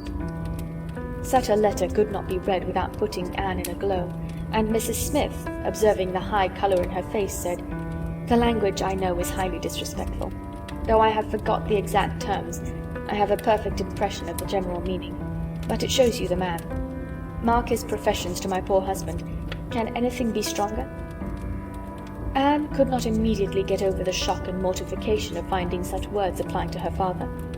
She was obliged to recollect that her seeing the letter was a violation of the laws of honour, that no one ought to be judged or to be known by such testimonies, that no private correspondence could bear the eye of others, before she could recover calmness enough to return the letter which she had been meditating over, and say, "Thank you. This is full proof, undoubtedly, proof of everything you were saying. But why be acquainted with us now?" "I can explain this too," cried Mrs. Smith, smiling. "Can you really?" "Yes. I have shown you Mr. Elliot as he was a dozen years ago, and I will show you him as he is now. I cannot produce written proof again, but I can give as authentic oral testimony as you can desire of what he is now wanting and what he is now doing. He is no hypocrite now. He truly wants to marry you. His present attentions to your family are very sincere, quite from the heart. I will give you my authority. His friend Colonel Wallis." "Colonel Wallis? You were acquainted with him?" "No. It does not come to me in quite so direct a line as that. It takes a bend or two, but nothing of consequence. The stream is as good as at first. The little rubbish it collects in the turnings is easily moved away. Mr. Elliot talks unreservedly to Colonel Wallis of his views on you, which said Colonel Wallis I imagine to be in himself a sensible, careful, discerning sort of character. But Colonel Wallis has a very pretty, silly wife, to whom he tells things which he had better not, and he repeats it all to her. She, in the overflowing spirits of her recovery, repeats it all to her nurse, and the nurse, knowing my acquaintance with you, very naturally brings it all to me. On Monday evening, my good friend Mrs. Brooke led me thus much into the secrets of Marlborough Buildings. When I talked of a whole history, therefore, you see I was not romancing so much as you supposed. My dear Mrs. Smith, your authority is deficient. This will not do. Mr. Elliot's having any views on me will not in the least account for the efforts he made towards a reconciliation with my father. That was all prior to my coming to Bath. I found them on the most friendly terms when I arrived. I know you did. I know it all perfectly, but indeed, Mrs. Smith, we must not expect to get real information in such a line. Facts or opinions which are to pass through the hands of so many, to be misconceived by folly in one and ignorance in another, can hardly have much truth left. Only give me a hearing. You will soon be able to judge of the general credit due by listening to some particulars which you can yourself immediately contradict or confirm. Nobody supposes that you were his first inducement. He had seen you indeed before he came to Bath, and admired you, but without knowing it to be you. So says my historian, at least. Is this true? Did he see you last summer or autumn, somewhere down in the west, to use her own words, without knowing it to be you? He certainly did. So far it is very true. At Lyme. I happened to be at Lyme. Well, continued Mrs. Smith triumphantly, grant my friend the credit due to the establishment of the first point asserted. He saw you then at Lyme, and liked you so well as to be exceedingly pleased to meet with you again in Camden Place, as Miss Anne Elliot, and from that moment, I have no doubt, had a double motive in his visits there. But there was another and an earlier, which I will now explain. If there is anything in my story which you know to be either false or improbable, stop me. My account states that your sister's friend, the lady now staying with you, whom I have heard you mention, came to Bath with Miss Elliot and Sir Walter as long ago as September, in short, when they first came themselves, and has been staying there ever since, that she is a clever, insinuating, handsome woman, poor and plausible, and altogether such in situation and manner as to give a general idea among Sir Walter's acquaintance of her meaning to be Lady Elliot, and as a general surprise that Miss Elliot should be apparently blind to the danger. Here Mrs. Smith paused a moment, but Anne had not a word to say, and she continued. This was the light in which it appeared to those who knew the family long before you returned to it. And Colonel Wallis had his eye upon your father enough to be sensible of it, though he did not then visit in Camden Place. But his regard for Mr. Elliot gave him an interest in watching all that was going on there, and when Mr. Elliot came to Bath for a day or two, as he happened to do a little before Christmas, Colonel Wallis made him acquainted with the appearance of things, and the reports beginning to prevail. Now you are to understand that the time had worked a very material change in Mr. Elliot's opinions as to the value of the baronetcy. Upon all points of blood and connection he is a completely altered man. Having long had as much money as he could spend, nothing to wish for on the side of avarice or indulgence, he has been gradually learning to pin his happiness upon the consequence he is heir to. I thought it coming on before our acquaintance ceased, but it is now a confirmed feeling. He cannot bear the idea of not being Sir William. You may guess, therefore, that the news he heard from his friend could not be very agreeable, and you may guess what it produced. The resolution of coming back to Bath as soon as possible, and of fixing himself here for a time, with the view of renewing his former acquaintance, and recovering such a footing in the family as might give him the means of ascertaining the degree of his danger, and of circumventing the lady if he found it material. This was agreed upon between the two friends as the only thing to be done, and Colonel Wallis was to assist in every way that he could. He was to be introduced, and Mrs. Wallis was to be introduced, and everybody was to be introduced. Mr. Elliot came back accordingly, and on application was forgiven, as you know, and readmitted into the family.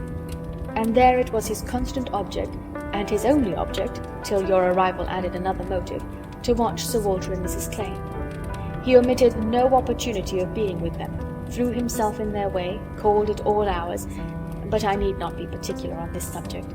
You can imagine what an artful man would do, and with this guide, perhaps, may recollect what you have seen him do.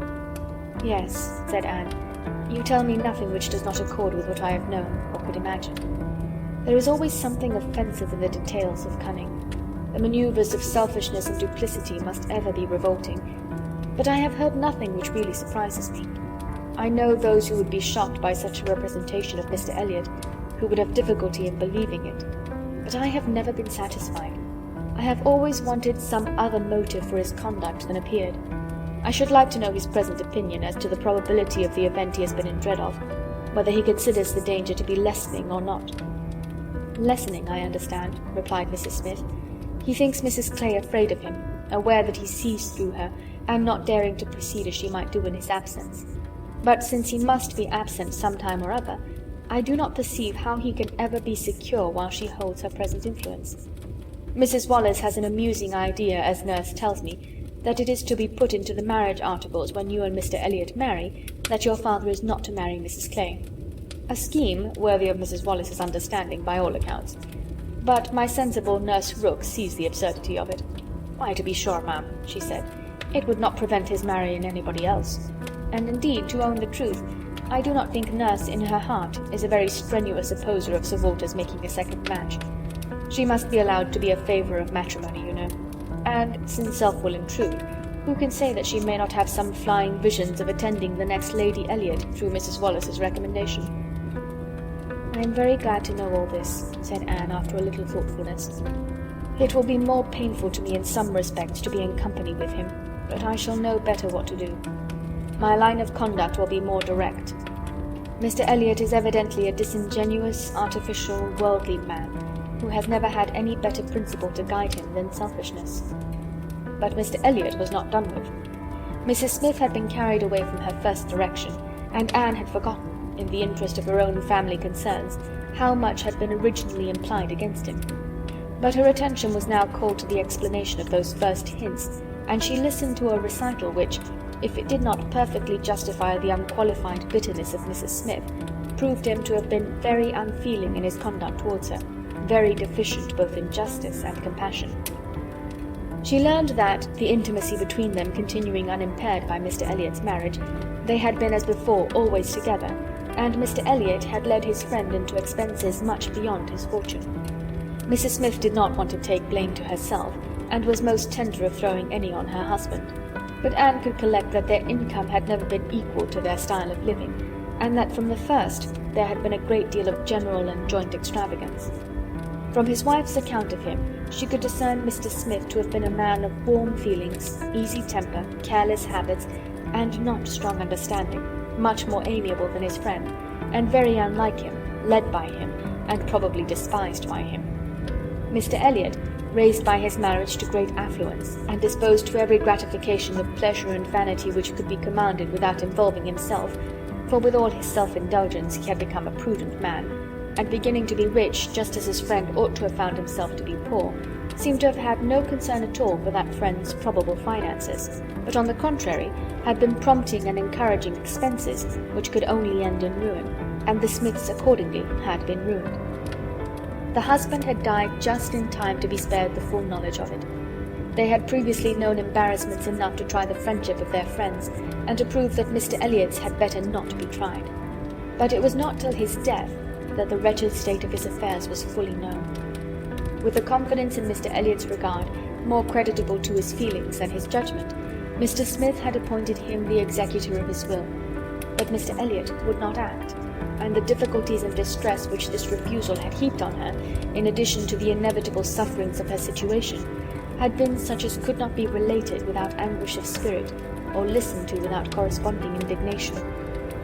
Anne was shown some letters of his on the occasion, answers to urgent applications from Mrs. Smith, which all breathed the same stern resolution of not engaging in a fruitless trouble, and under a cold civility the same hard-hearted indifference to any of the evils it might bring on her.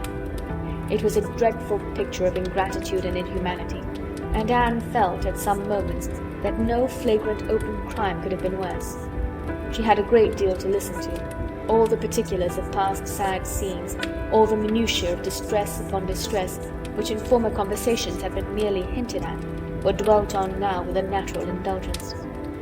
Anne could perfectly comprehend the exquisite relief, and was only the more inclined to wonder at the composure of her friend's usual state of mind.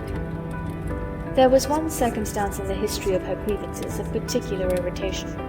She had good reason to believe that some property of her husband in the West Indies, which had been for many years under a sort of sequestration for the payment of its own encumbrances, might be recoverable by proper measures, and this property, though not large, would be enough to make her comparatively rich. But there was nobody to stir in it. Mr. Elliot would do nothing, and she could do nothing herself, equally disabled from personal exertion by her state of bodily weakness, and from employing others by her want of money. She had no natural connection to assist her even with their counsel, and she could not afford to purchase the assistance of the law. This was a cruel aggravation of actually straitened means. To feel that she ought to be in better circumstances, that a little trouble in the right place might do it, and to fear that delay might be even weakening her claims, was hard to bear. It was on this point that she had hoped to engage Anne's good offices with Mr. Elliot.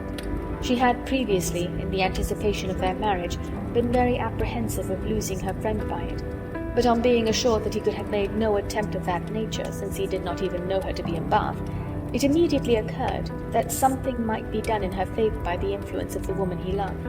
and she had been hastily preparing to interest Anne's feelings, as far as the observances due to Mr. Elliot's character would allow, when Anne's refutation of the supposed engagement changed the face of everything, and while it took from her the new-formed hope of succeeding in the object of her first anxiety, left her at least the comfort of telling the whole story her own way.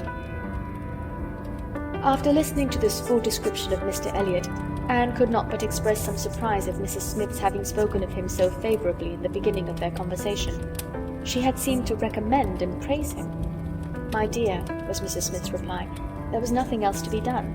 I considered your marrying him as certain, though he might not yet have made the offer, and I could no more speak the truth of him than if he had been your husband. My heart bled for you as I talked of happiness. And yet he is sensible, he is agreeable, and with such a woman as you, it was not absolutely hopeless. He was very unkind to his first wife. They were wretched together, but she was too ignorant and giddy for respect, and he had never loved her. I was willing to hope that you must fare better."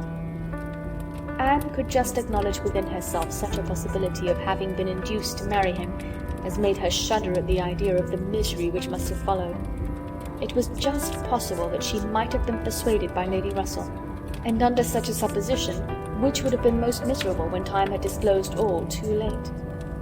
It was very desirable that Lady Russell should be no longer deceived, and one of the concluding arrangements of this important conference, which carried them through the greater part of the morning, was, that Anne had full liberty to communicate to her friend everything relative to Mrs. Smith in which his conduct was involved.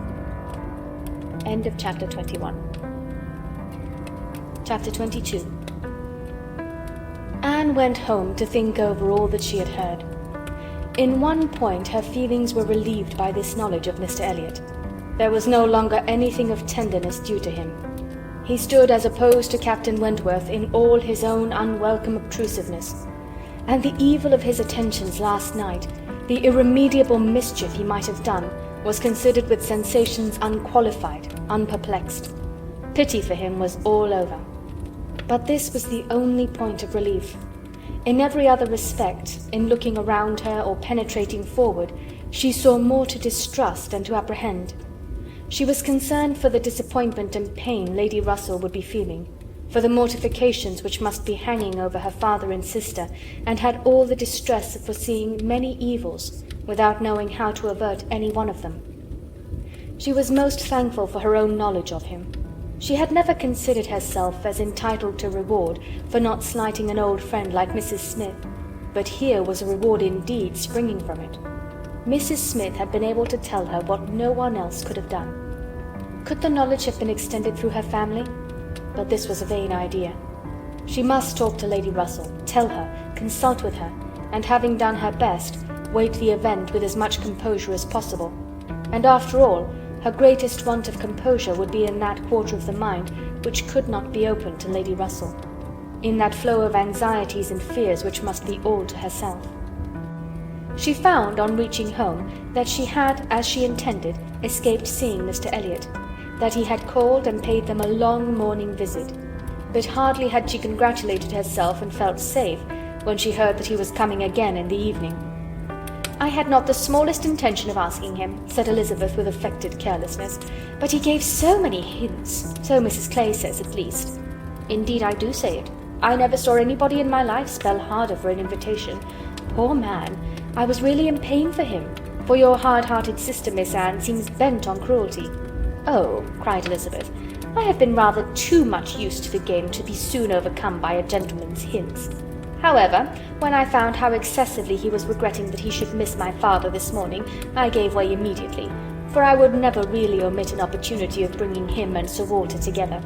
They appeared to so much advantage in company with each other, each behaving so pleasantly, Mr. Elliot looking up with so much respect." "Quite delightful," cried Mrs. Clay, not daring, however, to turn her eyes towards Anne. "Exactly like father and son. Dear Miss Elliot, may I not say father and son?" "Oh, I lay no embargo on anybody's words, if you will have such ideas, but upon my word I am scarcely sensible of his attentions being beyond those of other men."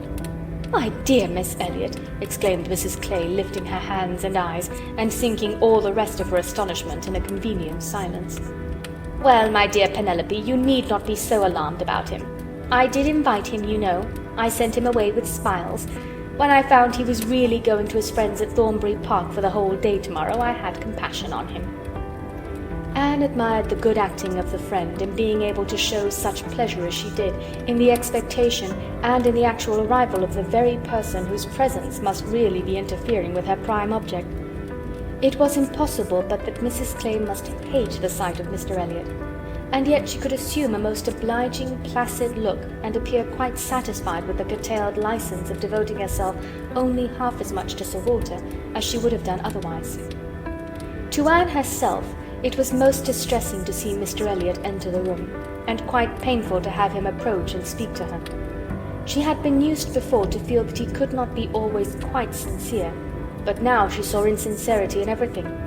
His attentive deference to her father, contrasted with his former language, was odious, and when she thought of his cruel conduct toward Mrs. Smith, she could hardly bear the sight of his present smiles and mildness, or the sound of his artificial good sentiments. She meant to avoid any such alteration of manners as might provoke a remonstrance on his side. It was a great object to her to escape all inquiry or eclat, but it was her intention to be as decidedly cool to him as might be compatible with their relationship, and to retrace, as quietly as she could, the few steps of unnecessary intimacy she had been gradually led along. She was accordingly more guarded and more cool than she had been the night before.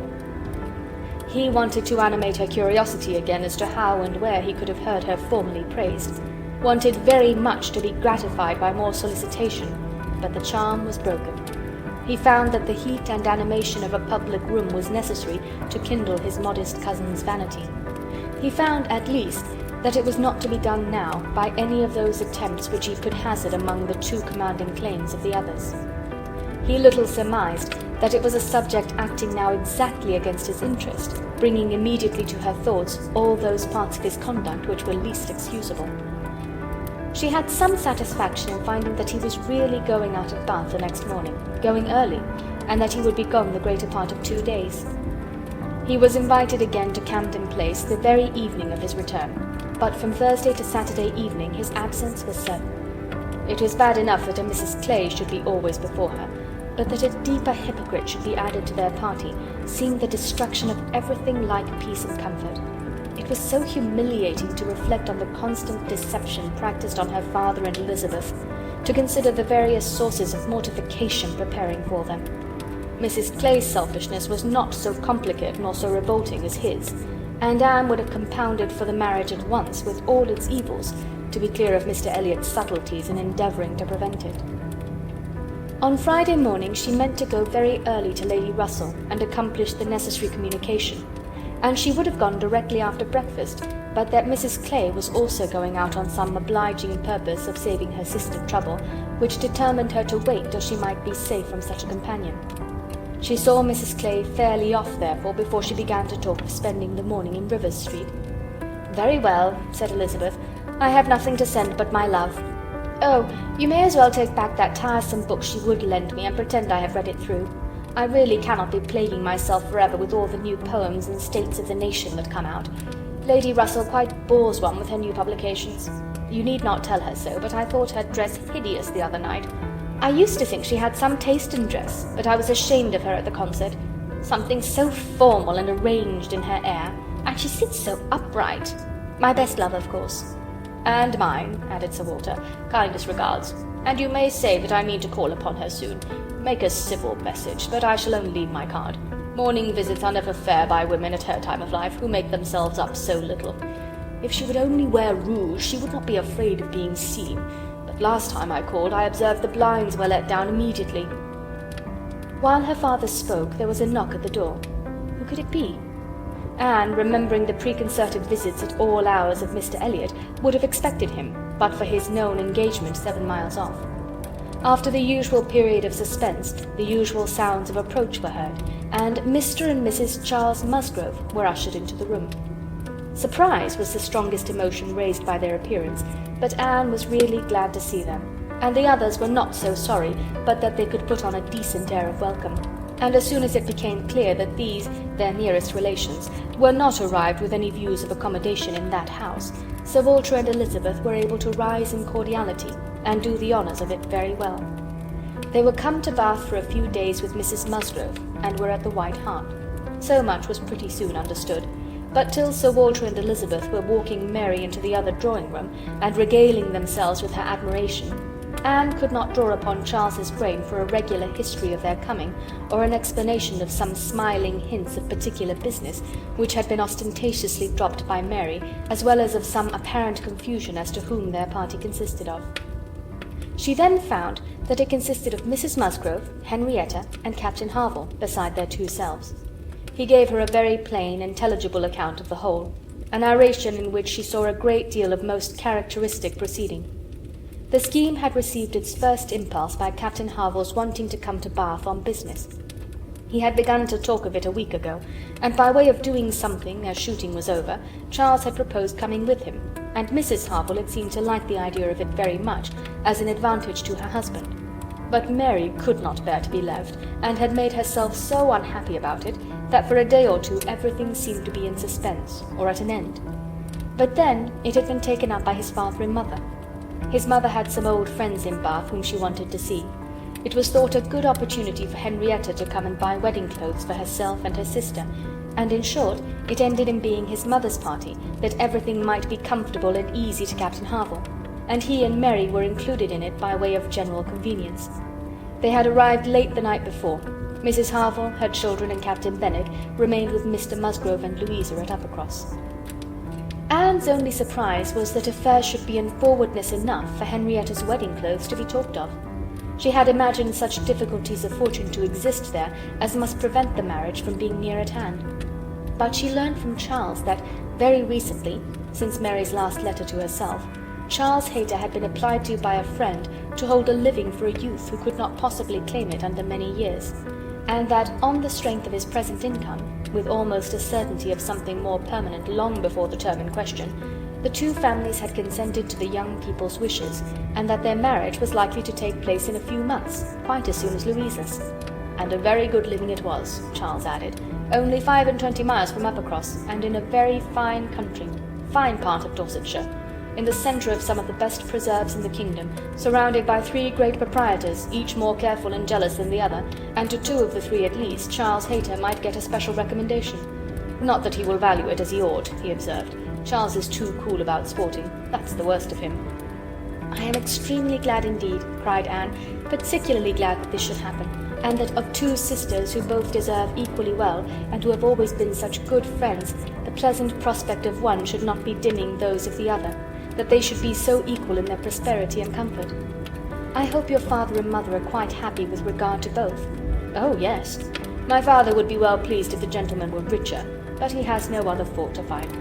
Money, you know, coming down with money, 2 daughters at once, it cannot be a very agreeable operation, and it straightens him as to many things. However, I do not mean to say that they have not a right to it. It is very fit they should have daughters' shares, and I am sure he has always been a very kind, liberal father to me. Mary does not above half like Henrietta's match, she never did, you know, but she does not do him justice, nor think enough about Winthrop. I cannot make her attend to the value of the property. It is a very fair match as times go, and I have liked Charles Hayter all my life, and I shall not leave off now. Such excellent parents as Mr. and Mrs. Musgrove, exclaimed Anne, should be happy in their children's marriages. They do everything to confer happiness, I am sure. What a blessing to young people to be in such hands!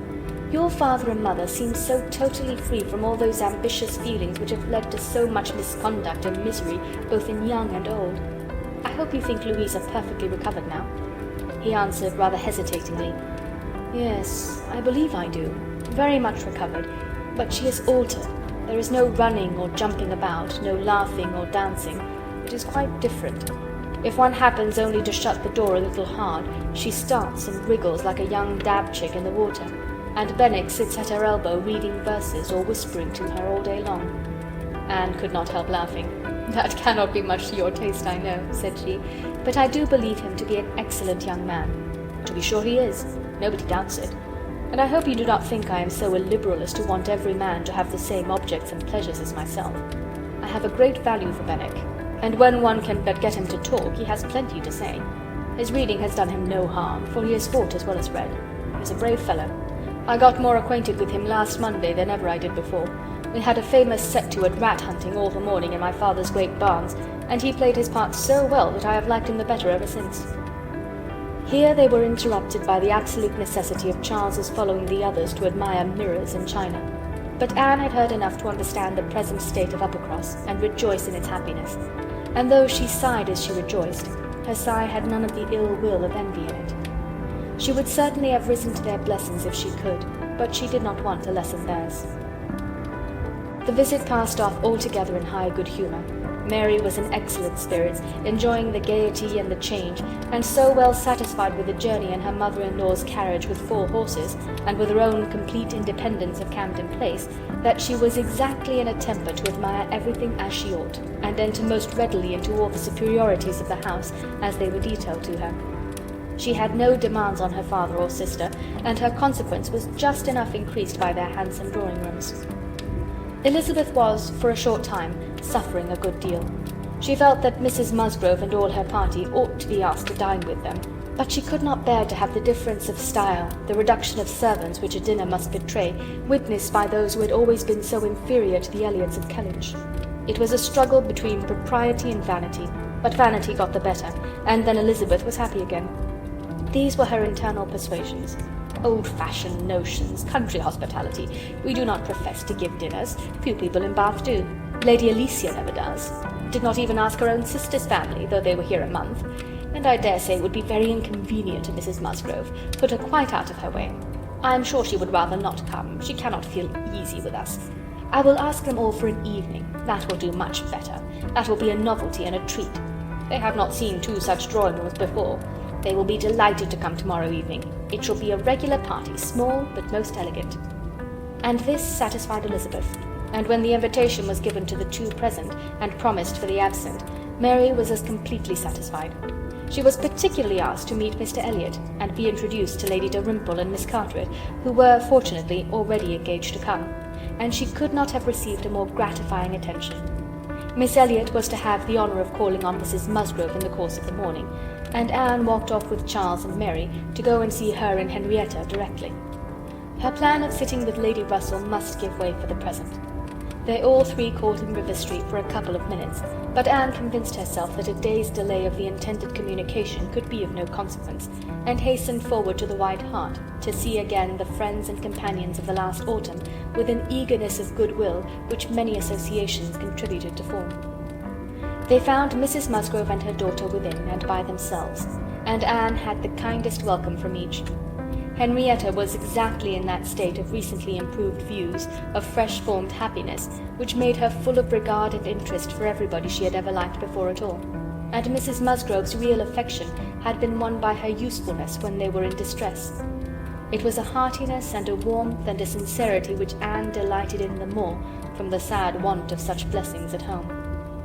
She was entreated to give them as much of her time as possible, invited for every day and all day long, or rather claimed as part of the family, and in return she naturally fell into all her wonted ways of attention and assistance, and on Charles's leaving them together, was listening to Mrs. Musgrove's history of Louisa, and to Henrietta's of herself, giving opinions on business and recommendations to shops, with intervals of every help which Mary required, from altering her ribbon to settling her accounts, from finding her keys and assorting her trinkets, to trying to convince her that she was not ill-used by anybody, which Mary, well amused as she generally was, in her station at a window overlooking the entrance to the pump-room, could not but have her moments of imagining.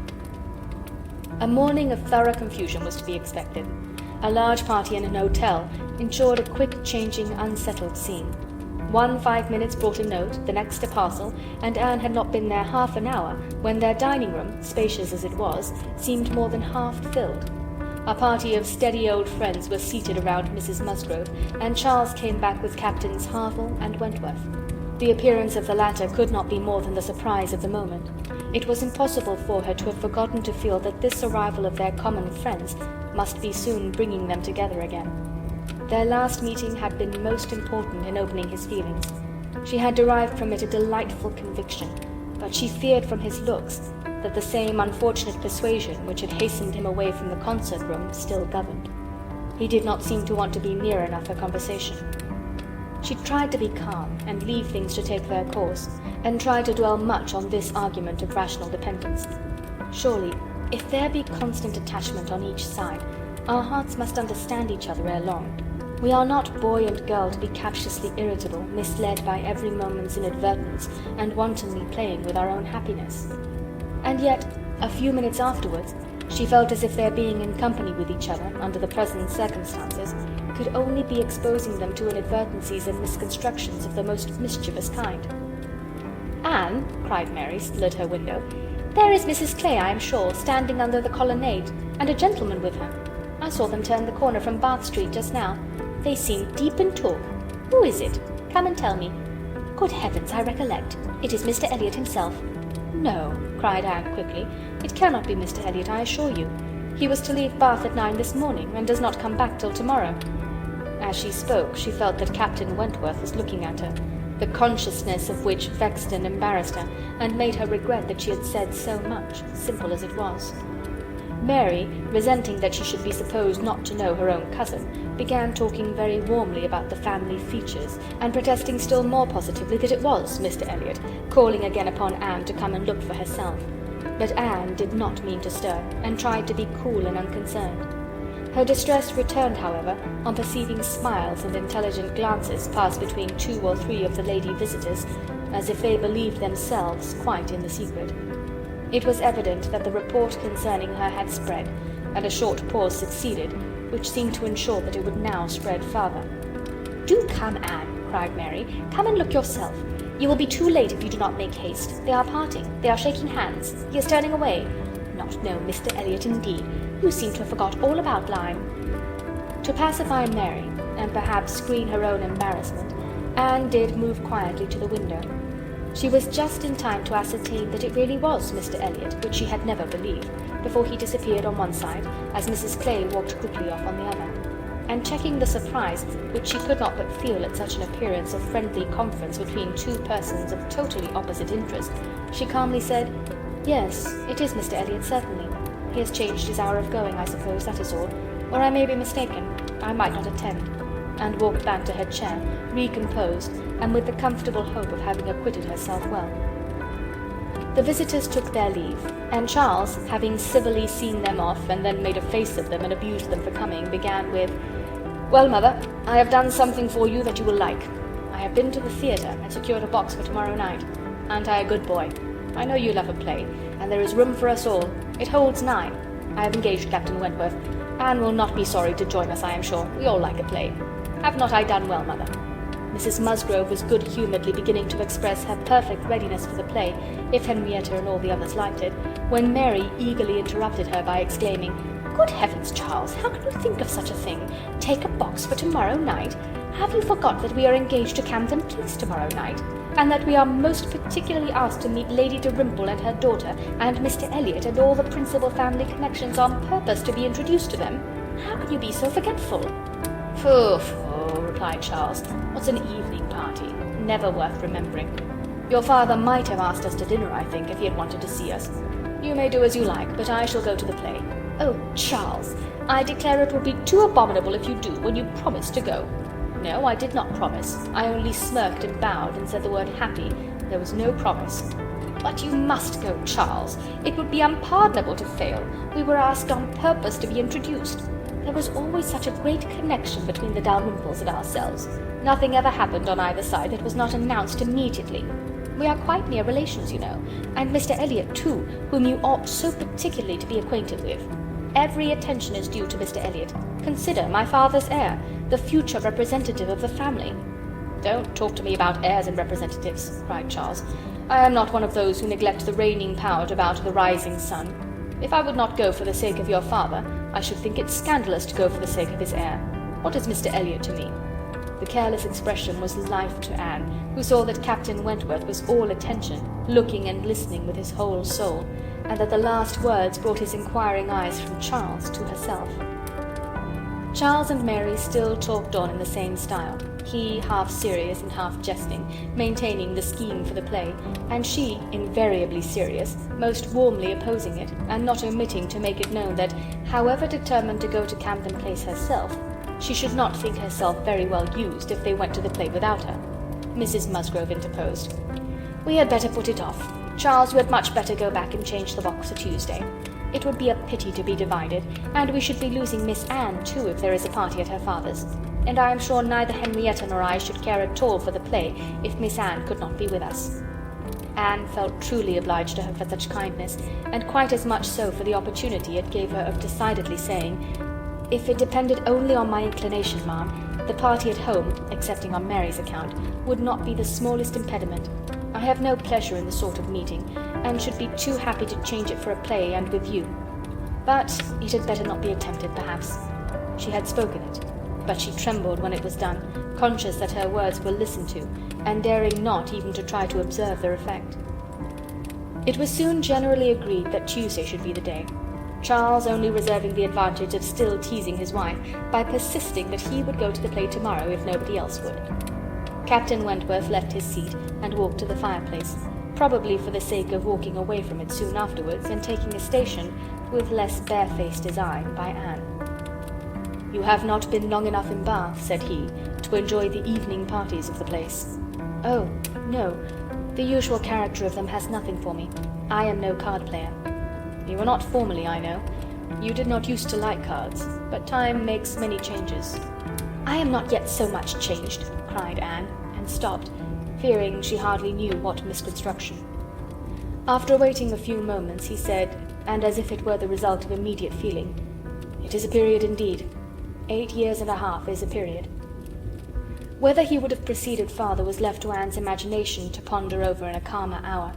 For while still hearing the sounds he had uttered, she was startled to other subjects by Henrietta, eager to make use of the present leisure for getting out, and calling on her companions to lose no time, lest somebody else should come in. They were obliged to move.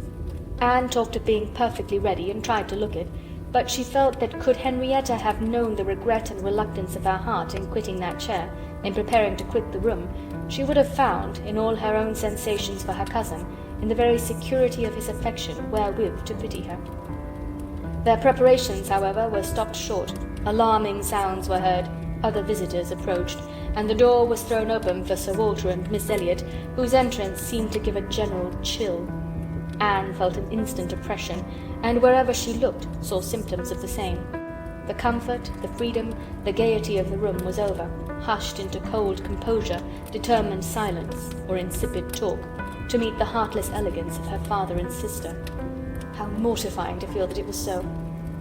Her jealous eye was satisfied in one particular. Captain Wentworth was acknowledged again by each, by Elizabeth more graciously than before. She even addressed him once, and looked at him more than once. Elizabeth was, in fact, revolving a great measure. The sequel explained it. After the waste of a few minutes in saying the proper nothings, she began to give the invitation which was to comprise all the remaining dues of the Musgroves. Tomorrow evening, to meet a few friends, no formal party. It was all said very gracefully, and the cards with which she had provided herself, the Miss Elliot at home, were laid on the table with a courteous, comprehensive smile to all, and one smile and one card more decidedly for Captain Wentworth. The truth was that Elizabeth had been long enough in Bath to understand the importance of a man of such an air and appearance as his. The past was nothing. The present was that Captain Wentworth would move about well in her drawing-room. The card was pointedly given, and Sir Walter and Elizabeth arose and disappeared. The interruption had been short, though severe, and ease and animation returned to most of those they left as the door shut them out, but not to Anne. She could think only of the invitation she had with such astonishment witnessed, and of the manner in which it had been received, a manner of doubtful meaning, of surprise rather than gratification, of polite acknowledgment rather than acceptance. She knew him. She saw disdain in his eye, and could not venture to believe that he had determined to accept such an offering as an atonement for all the insolence of the past. Her spirits sank. He held the card in his hand after they were gone, as if deeply considering it. "Only think of Elizabeth's including everybody," whispered Mary very audibly. "I do not wonder Captain Wentworth is delighted. You see he cannot put the card out of his hand." Anne caught his eye, saw his cheeks glow, and his mouth form itself into a momentary expression of contempt, and turned away, that she might neither see nor hear more to vex her. The party separated. The gentlemen had their own pursuits, the ladies proceeded on their own business, and they met no more while Anne belonged to them. She was earnestly begged to return and dine, and give them all the rest of the day, but her spirits had been so long exerted that at present She felt unequal to more, and fit only for home, where she might be sure of being as silent as she chose.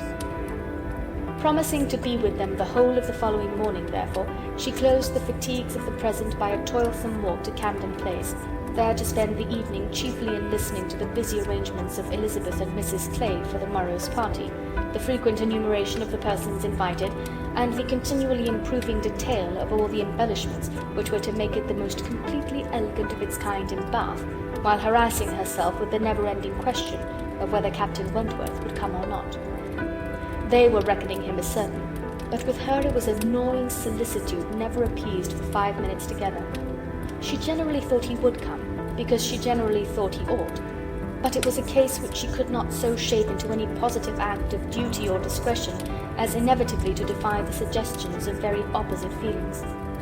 She only roused herself from the broodings of this restless agitation to let Mrs. Clay know that she had been seen with Mr. Elliot 3 hours after his being supposed to be out of Bath, for having watched in vain for some intimation of the interview from the lady herself, she determined to mention it, and it seemed to her that there was guilt in Mrs. Clay's face as she listened.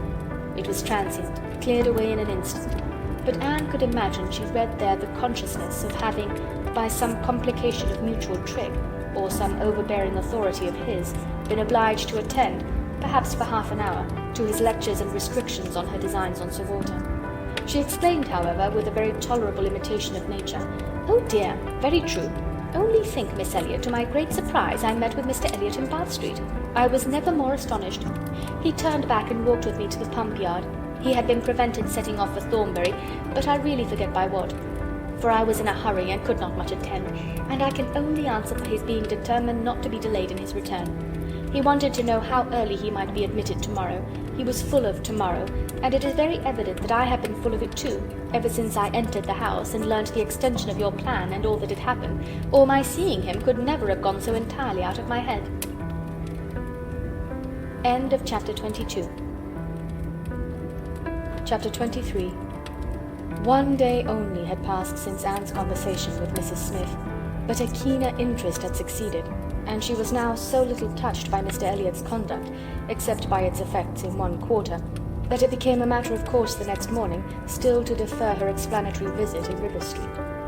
She had promised to be with the Musgroves from breakfast to dinner. Her faith was plighted, and Mr. Elliot's character, like the Sultaness Scheherazade's head, must live another day. She could not keep her appointment punctually, however. The weather was unfavourable, and she had grieved over the rain on her friend's account, and felt it very much on her own, before she was able to attempt the walk. When she reached the White Hart and made her way to the proper apartment, she found herself neither arriving quite in time, nor the first to arrive. The party before her were Mrs. Musgrove talking to Mrs. Croft, and Captain Harville to Captain Wentworth, and she immediately heard that Mary and Henrietta, too impatient to wait, had gone out the moment it had cleared, but would be back again soon, and that the strictest injunctions had been left with Mrs. Musgrove to keep her there till they returned. She had only to submit, sit down, be outwardly composed, and feel herself plunged at once in all the agitations which she had merely laid her account of tasting a little before the morning closed. There was no delay, no waste of time. She was deep in the happiness of such misery, or the misery of such happiness, instantly. 2 minutes after her entering the room, Captain Wentworth said, "We will write the letter we were talking of, Harville, now, if you will give me materials." Materials were at hand, on a separate table. He went to it, and nearly turning his back to them all, was engrossed by writing. Mrs. Musgrove was giving Mrs. Croft the history of her eldest daughter's engagement, and just in that inconvenient tone of voice which was perfectly audible while it pretended to be a whisper.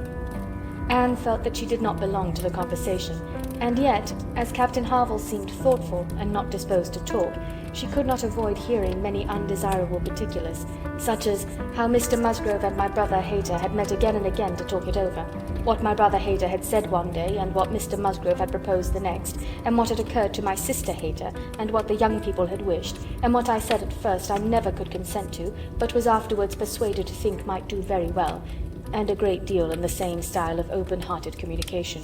Minutiae, which, even with every advantage of taste and delicacy, which good Mrs. Musgrove could not give, could be properly interesting only to the principals. Mrs. Croft was attending with great good humour, and whenever she spoke at all, it was very sensibly. Anne hoped the gentlemen might each be too much self-occupied to hear.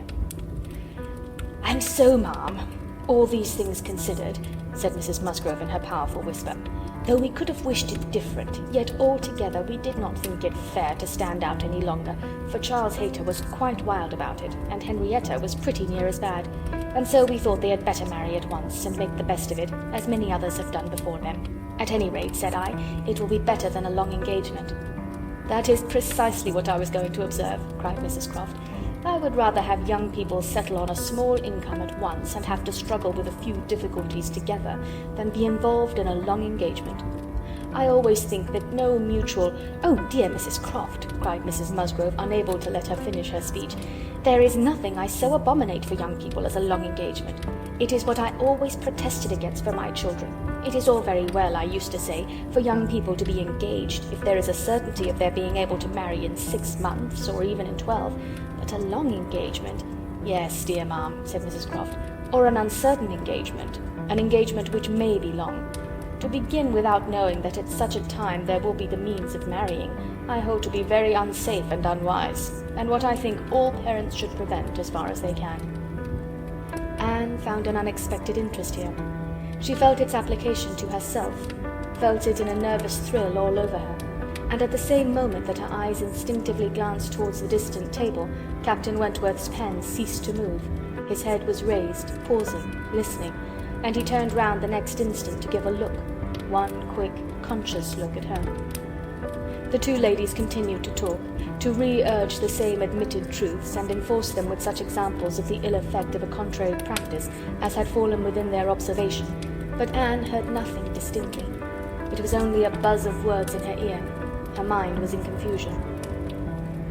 Captain Wentworth, who had in truth been hearing none of it, now left his seat and moved to a window, and Anne, seeming to watch him, though it was from thorough absence of mind, became gradually sensible that he was inviting her to join him where he stood. He looked at her with a smile, and a little motion of the head which expressed, "Come to me, I have something to say," and the unaffected, easy kindness of manner which denoted the feelings of an older acquaintance than he really was, strongly enforced the invitation. She roused herself and went to him. The window at which he stood was at the other end of the room from where the two ladies were sitting, and though nearer to Captain Wentworth's table, not very near. As she joined him, Captain Harville's countenance reassumed the serious, thoughtful expression which seemed its natural character. "Look here," said he, unfolding a parcel in his hand, and displaying a small miniature painting. "Do you know who that is?" "Certainly, Captain Benwick." "Yes, and you may guess who it is for. But," in a deep tone, "it was not done for her. Miss Elliot, do you remember our walking together at Lyme and grieving for him? I little thought then, but no matter. This was drawn at the Cape. He met with a clever young German artist at the Cape, and in compliance with a promise to my poor sister, sat to him, and was bringing it home for her. And I have now the charge of getting it properly set for another. It was a commission to me. But who else was there to employ? I hope I can allow for him. I am not sorry indeed to make it over to another. He undertakes it," looking towards Captain Wentworth. "He is writing about it now." And with a quivering lip he wound up the whole thing by adding, "Poor Fanny, she would not have forgotten him so soon." "No," replied Anne in a low, feeling voice. "That I can easily believe. It was not in her nature. She doted on him. It would not be the nature of any woman who truly loved." Captain Harville smiled as much as to say, "Do you claim that for your sex?" And she answered the question, smiling also. "Yes. We certainly do not forget you as soon as you forget us. It is perhaps our fate rather than our merit. We cannot help ourselves. We live at home, quiet, confined, and our feelings prey upon us. You are forced on exertion. You have always a profession, pursuits, business of some sort or other, to take you back into the world immediately, and continual occupation and change soon weaken impressions. Granting your assertion that the world does all this so soon for men, which, however, I do not think I shall grant, it does not apply to Benwick. He has not been forced upon any exertion. The peace turned him on shore at the very moment, and he has been living with us in our little family circle ever since." "True," said Anne, "very true. I did not recollect. But what shall we say now, Captain Harville? If the change be not from outward circumstances, it must be from within. It must be nature, man's nature, which has done the business for Captain Benwick. No, no, it is not man's nature. I will not allow it to be more man's nature than woman's to be inconstant and forget those they do love, or have loved. I believe the reverse. I believe in a true analogy between our bodily frames and our mental, and that as our bodies are the strongest, so are our feelings, capable of bearing most rough usage and riding out the heaviest weather. Your feelings may be the strongest, replied Anne, but the same spirit of analogy will authorize me to assert that ours are the most tender. Man is more robust than woman, but he is not longer lived, which exactly explains my view of the nature of their attachments. Nay, it would be too hard upon you if it were otherwise. You have difficulties and privations and dangers enough to struggle with. You are always labouring and toiling, exposed to every risk and hardship. Your home, country, friends, all quitted, neither time nor health nor life to be called your own. It would be hard indeed, with a faltering voice, if woman's feelings were to be added to all this. We shall never agree upon this question, Captain Harville was beginning to say, when a slight noise called their attention to Captain Wentworth's hitherto perfectly quiet division of the room. It was nothing more than that his pen had fallen down, but Anne was startled at finding him nearer than she had supposed, and half inclined to suspect that the pen had only fallen because he had been occupied by them, striving to catch sounds, which yet she did not think he could have caught. "Have you finished your letter?" said Captain Harville. "Not quite. A few lines more. I shall have done in 5 minutes. There is no hurry on my side. I am only ready whenever you are. I am in very good anchorage here," smiling at Anne, "well supplied and want for nothing. No hurry for a signal at all. Well, Miss Elliot," lowering his voice, "as I was saying, we shall never agree, I suppose, upon this point. No man and woman would, probably. But let me observe that all histories are against you, all stories, prose and verse. If I had such a memory as Benwick, I could bring you 50 quotations in a moment on my side of the argument, and I do not think I ever opened a book in my life which had not something to say upon woman's inconstancy. Songs and proverbs all talk of woman's fickleness. But perhaps you will say these were all written by men. Perhaps I shall. Yes, if you please, no reference to examples in books. Men have had every advantage of us in telling their own story. Education has been theirs in so much higher a degree. The pen has been in their hands. I will not allow books to prove anything. But how shall we prove anything? We never shall. We never can expect to prove anything upon such a point. It is a difference of opinion which does not admit of proof. We each begin, probably, with a little bias towards our own sex, and upon that bias build every circumstance in favour of it which has occurred within our own circle. Many of which circumstances, perhaps those very cases which strike us the most, may be precisely such as cannot be brought forward without betraying a confidence, or in some respect saying what should not be said. "Ah," cried Captain Harville in a tone of strong feeling, "if I could but make you comprehend what a man suffers when he takes a last look at his wife and children, and watches the boat that he has sent them off in, as long as it is in sight, and then turns away and says, 'God knows whether we ever meet again.'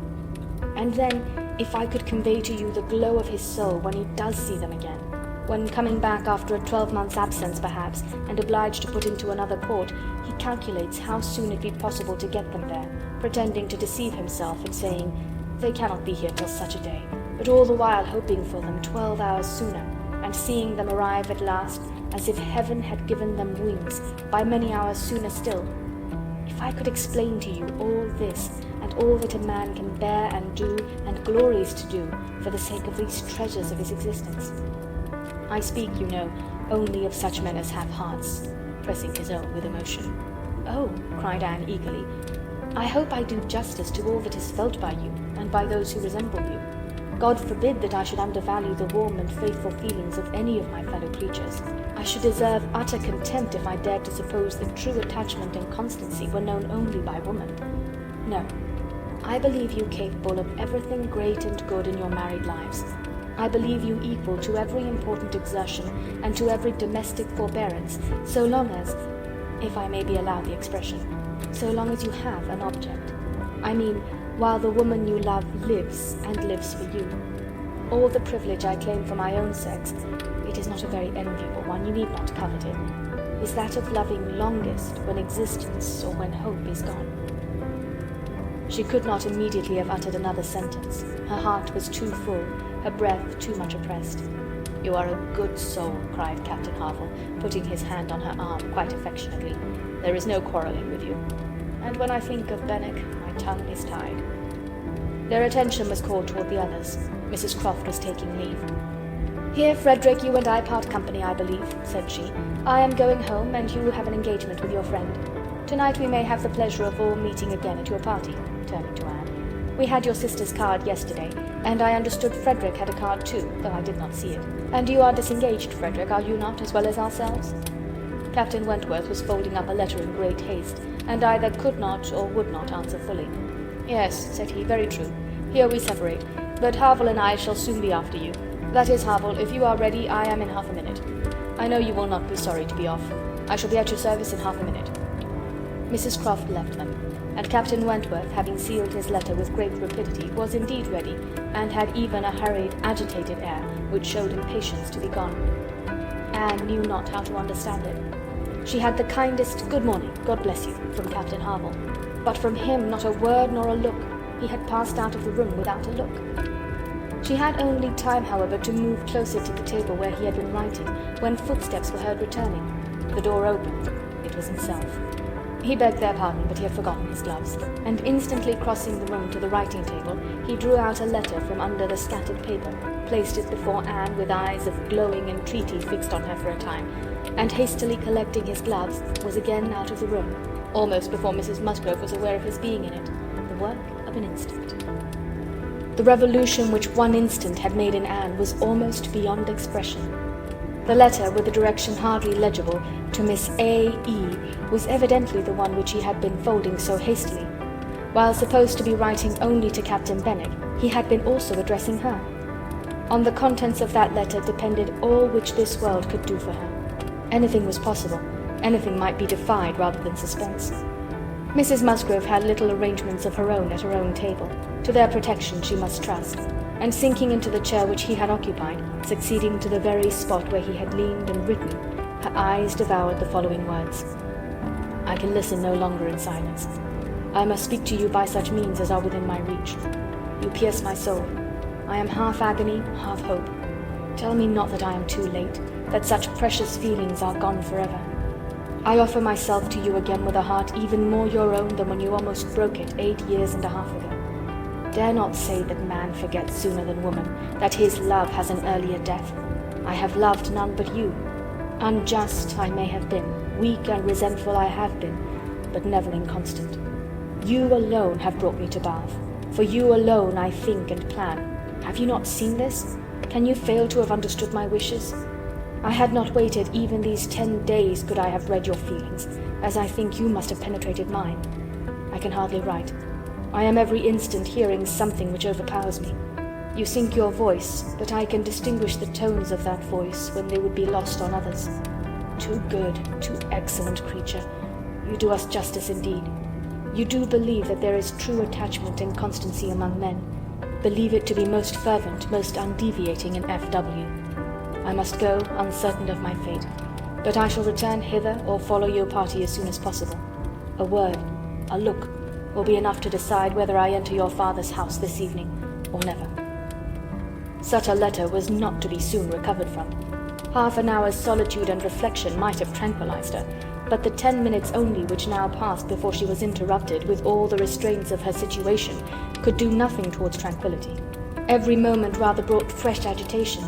It was overpowering happiness, and before she was beyond the first stage of full sensation, Charles, Mary, and Henrietta all came in. The absolute necessity of seeming like herself produced then an immediate struggle, but after a while she could do no more. She began not to understand a word they said, and was obliged to plead indisposition and excuse herself. They could then see that she looked very ill, were shocked and concerned, and would not stir without her for the world. This was dreadful. Would they only have gone away and left her in the quiet possession of that room, it would have been her cure, but to have them all standing or waiting around her was distracting, and in desperation she said she would go home. "By all means, my dear," cried Mrs. Musgrove, "go home directly, and take care of yourself, that you may be fit for the evening. I wish Sarah was here to doctor you, but but I am no doctor myself. Charles, ring and order a chair. She must not walk. But the chair would never do. Worse than all, to lose the possibility of speaking 2 words to Captain Wentworth in the course of her quiet, solitary progress up the town, and she felt almost certain of meeting him, could not be borne. The chair was earnestly protested against, and Mrs. Musgrove, who thought only of one sort of illness, having assured herself with some anxiety that there had been no fall in the case, that Anne had not at any time lately slipped down and got a blow on her head, that she was perfectly convinced of having had no fall, could part with her cheerfully, and depend on finding her better at night. Anxious to omit no possible precaution, Anne struggled and said, "I am afraid, Ma, that it is not perfectly understood. Pray be so good as to mention to the other gentlemen that we hope to see your whole party this evening. I am afraid there had been some mistake, and I wish you particularly to assure Captain 𝕻𝖊 and Captain Wentworth that we hope to see them both." "Oh, my dear, it is quite understood. I give you my word. Captain 𝕻𝖊 has no thought but of going." "Do you think so? But I am afraid, and I should be so very sorry. Will you promise me to mention it when you see them again? You will see them both this morning, I dare say. Do promise me." "To be sure I will, if you wish it. Charles, if you see Captain 𝕻𝖊 anywhere, remember to give Miss Anne's message. But indeed, my dear, you need not be uneasy. Captain 𝕻𝖊 holds himself quite engaged, I'll answer for it, and Captain Wentworth the same, I dare say." Anne could do no more, but her heart prophesied some mischance to damp the perfection of her felicity. It could not be very lasting, however. Even if he did not come to Camden Place himself, it would be in her power to send an intelligible sentence by Captain 𝕻𝖊.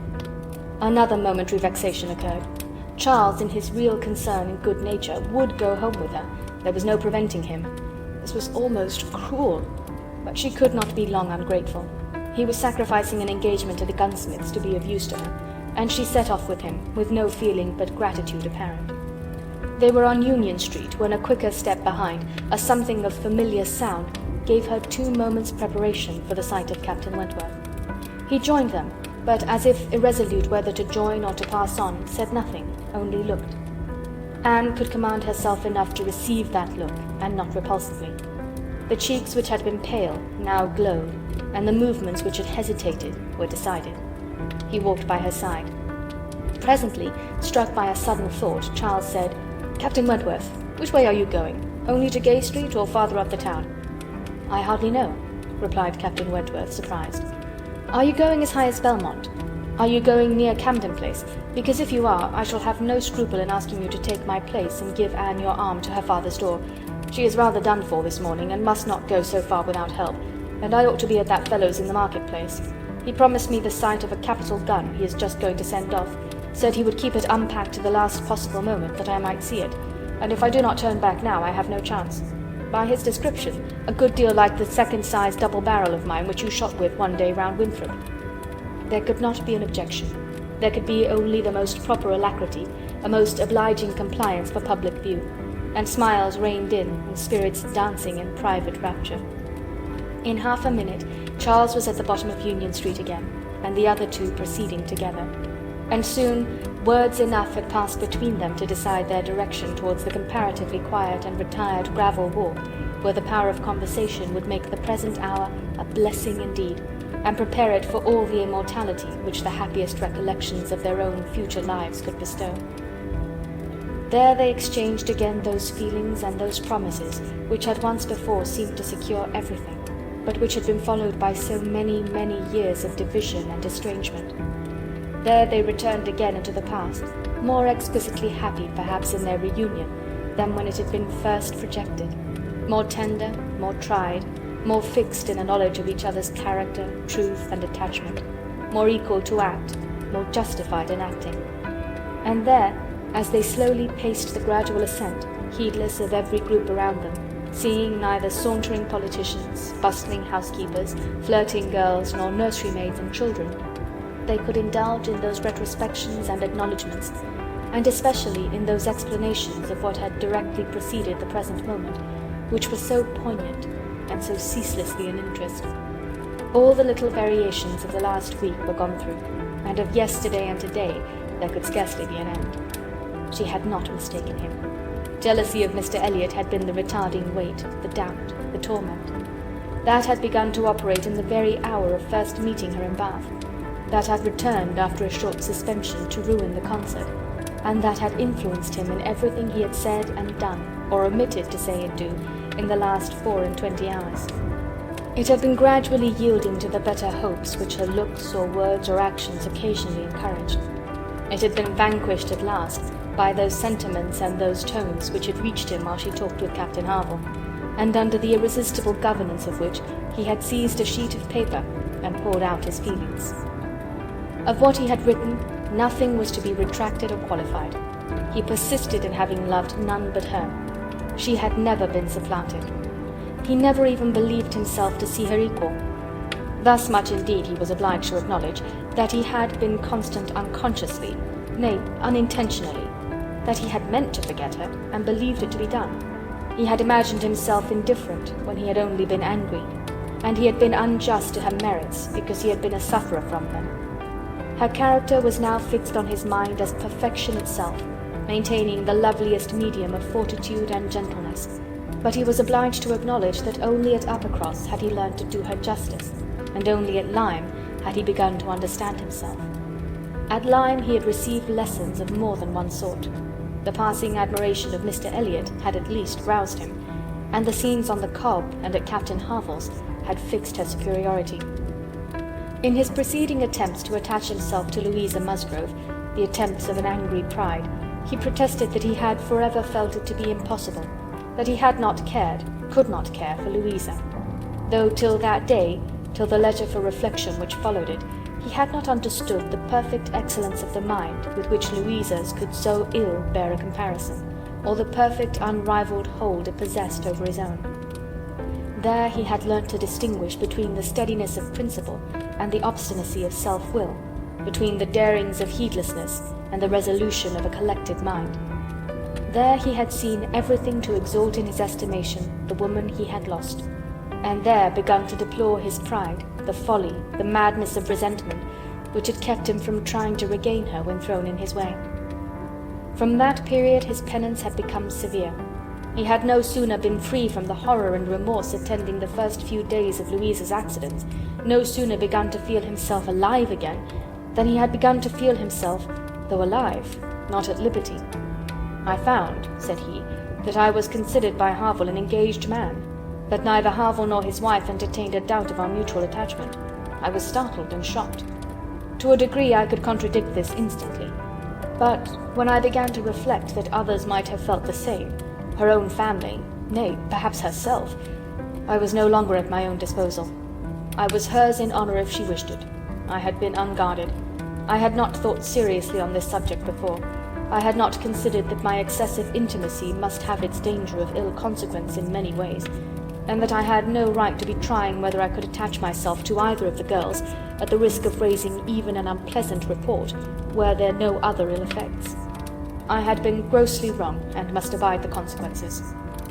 He found too late, in short, that he had entangled himself, and that precisely as he became fully satisfied of his not caring for Louisa at all, he must regard himself as bound to her, if her sentiments for him were what the Wentworths supposed. It determined him to leave Lyme and await her complete recovery elsewhere. He would gladly weaken by any fair means whatever feelings or speculations concerning him might exist, and he went therefore to his brother's, meaning after a while to return to Kellynch and act as circumstances might require. "I was 6 weeks with Edward," said he, "and saw him happy. I could have no other pleasure. I deserved none. He inquired after you very particularly, asked even if you were personally altered, little suspecting that to my eye you could never alter." Anne smiled and let it pass. It was too pleasing a blunder for a reproach. It is something for a woman to be assured in her 28th year that she has not lost one charm of earlier youth, but the value of such homage was inexpressibly increased to Anne by comparing it with former words, and feeling it to be the result, not the cause, of a revival of his warm attachment. He had remained in Shropshire, lamenting the blindness of his own pride and the blunders of his own calculations, till at once released from Louisa by the astonishing and felicitous intelligence of her engagement with Benwick. "Here," said he, "ended the worst of my state, for now I could at least put myself in the way of happiness. I could exert myself, I could do something. But to be waiting so long in inaction, and waiting only for evil, had been dreadful. Within the first 5 minutes I said, 'I will be at Bath on Wednesday,' and I was. Was it unpardonable to think it worth my while to come, and to arrive with some degree of hope? You were single. It was possible that you might retain the feelings of the past as I did, and one encouragement happened to be mine. I could never doubt that you would be loved and sought by others, but I knew to a certainty that you had refused one man at least of better pretensions than myself, and I could not help often saying, "Was this for me?" Their first meeting in Milsom Street afforded much to be said, but the concert still more. That evening seemed to be made up of exquisite moments. The moment of her stepping forward in the octagon room to speak to him, the moment of Mr. Elliot's appearing and tearing her away, and one or two subsequent moments, marked by returning hope or increasing despondency, were dwelt on with energy. "To see you," cried he, "in the midst of those who could not be my well-wishers, to see your cousin close by you, conversing and smiling, and feel all the horrible eligibilities and proprieties of the match, to consider it as the certain wish of every being who could hope to influence you, even if your own feelings were reluctant or indifferent, to consider what powerful supports would be his. Was it not enough to make the fool of me which I appeared?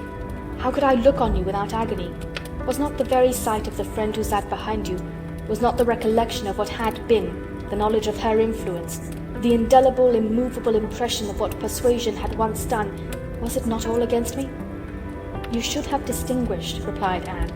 "You should not have suspected me now. The case is so different, and my age is so different. If I was wrong in yielding to Persuasion once, remember that it was to persuasion exerted on the side of safety, not of risk. When I yielded, I thought it was to duty, but no duty could be called in aid here. In marrying a man indifferent to me, all risk would have been incurred, and all duty violated." "Perhaps I ought to have reasoned thus," he replied, "but I could not. I could not derive benefit from the late knowledge I had acquired of your character. I could not bring it into play. It was overwhelmed, buried, lost in those earlier feelings which I had been smarting under year after year. I could think of you only as one who had yielded, who had given me up, who had been influenced by anyone rather than by me. I saw you with the very person who had guided you in that year of misery. I had no reason to believe her of less authority now. The force of habit was to be added." "I should have thought," said Anne, "that my manner to yourself might have spared you much or all of this." "No, no. Your manner might be only the ease which your engagement to another man would give. I left you in this belief, and yet I was determined to see you again. My spirits rallied with the morning, and I felt that I had still a motive for remaining here." At last Anne was at home again, and happier than anyone in that house could have conceived. All the surprise and suspense, and every other painful part of the morning dissipated by this conversation, she re-entered the house so happy as to be obliged to find an alloy in some momentary apprehensions of its being impossible to last. An interval of meditation, serious and grateful, was the best corrective of everything dangerous in such high-wrought felicity, and she went to her room and grew steadfast and fearless in the thankfulness of her enjoyment. The evening came. The drawing-rooms were lighted up, the company assembled. It was but a card party. It was but a mixture of those who had never met before, and those who met too often. A commonplace business, too numerous for intimacy, too small for variety. But Anne had never found an evening shorter. Glowing and lovely in sensibility and happiness, and more generally admired than she thought about or cared for, she had cheerful or forbearing feelings for every creature around her. Mr. Elliot was there. She avoided, but she could pity him. The Wallaces, she had amusement in understanding them. Lady Dalrymple and Miss Carteret, they would soon be innoxious cousins to her. She cared not for Mrs. Clay, and had nothing to blush for in the public manners of her father and sister. With the Musgroves there was the happy chat of perfect ease. With Captain Wentworth, the kind-hearted intercourse of brother and sister. With Lady Russell, attempts at conversation which a delicious consciousness cut short. With Admiral and Mrs. Croft, everything of peculiar cordiality and fervent interest, which the same consciousness sought to conceal. And with Captain Wentworth, some moments of communications continually occurring, and always the hope of more, and always the knowledge of his being there. It was in one of these short meetings, each apparently occupied in admiring a fine display of greenhouse plants, that she said, "I have been thinking over the past, and trying impartially to judge of the right and wrong, I mean with regard to myself. And I must believe that I was right, much as I suffered from it, that I was perfectly right in being guided by the friend whom you will love better than you do now. To me she was in the place of a parent. Do not mistake me, however. I am not saying that she did not err in her advice. It was perhaps one of those cases in which advice is good or bad only as the event decides. And for myself, I certainly never should, in any circumstance of tolerable similarity, give such advice. But I mean that I was right in submitting to her, and that if I had done otherwise, I should have suffered more in continuing the engagement than I did even in giving it up, because I should have suffered in my conscience. I have now, as far as such a sentiment is allowable in human nature, nothing to reproach myself with, and if I mistake not, a strong sense of duty is no bad part of a woman's portion. He looked at her, looked at Lady Russell, and looking at her again, replied as if in cool deliberation, "Not yet, but there are hopes of her being forgiven in time. I trust to being in charity with her soon. But I too have been thinking over the past, and a question has suggested itself, whether there may not have been one person more my enemy even than that lady, my own self.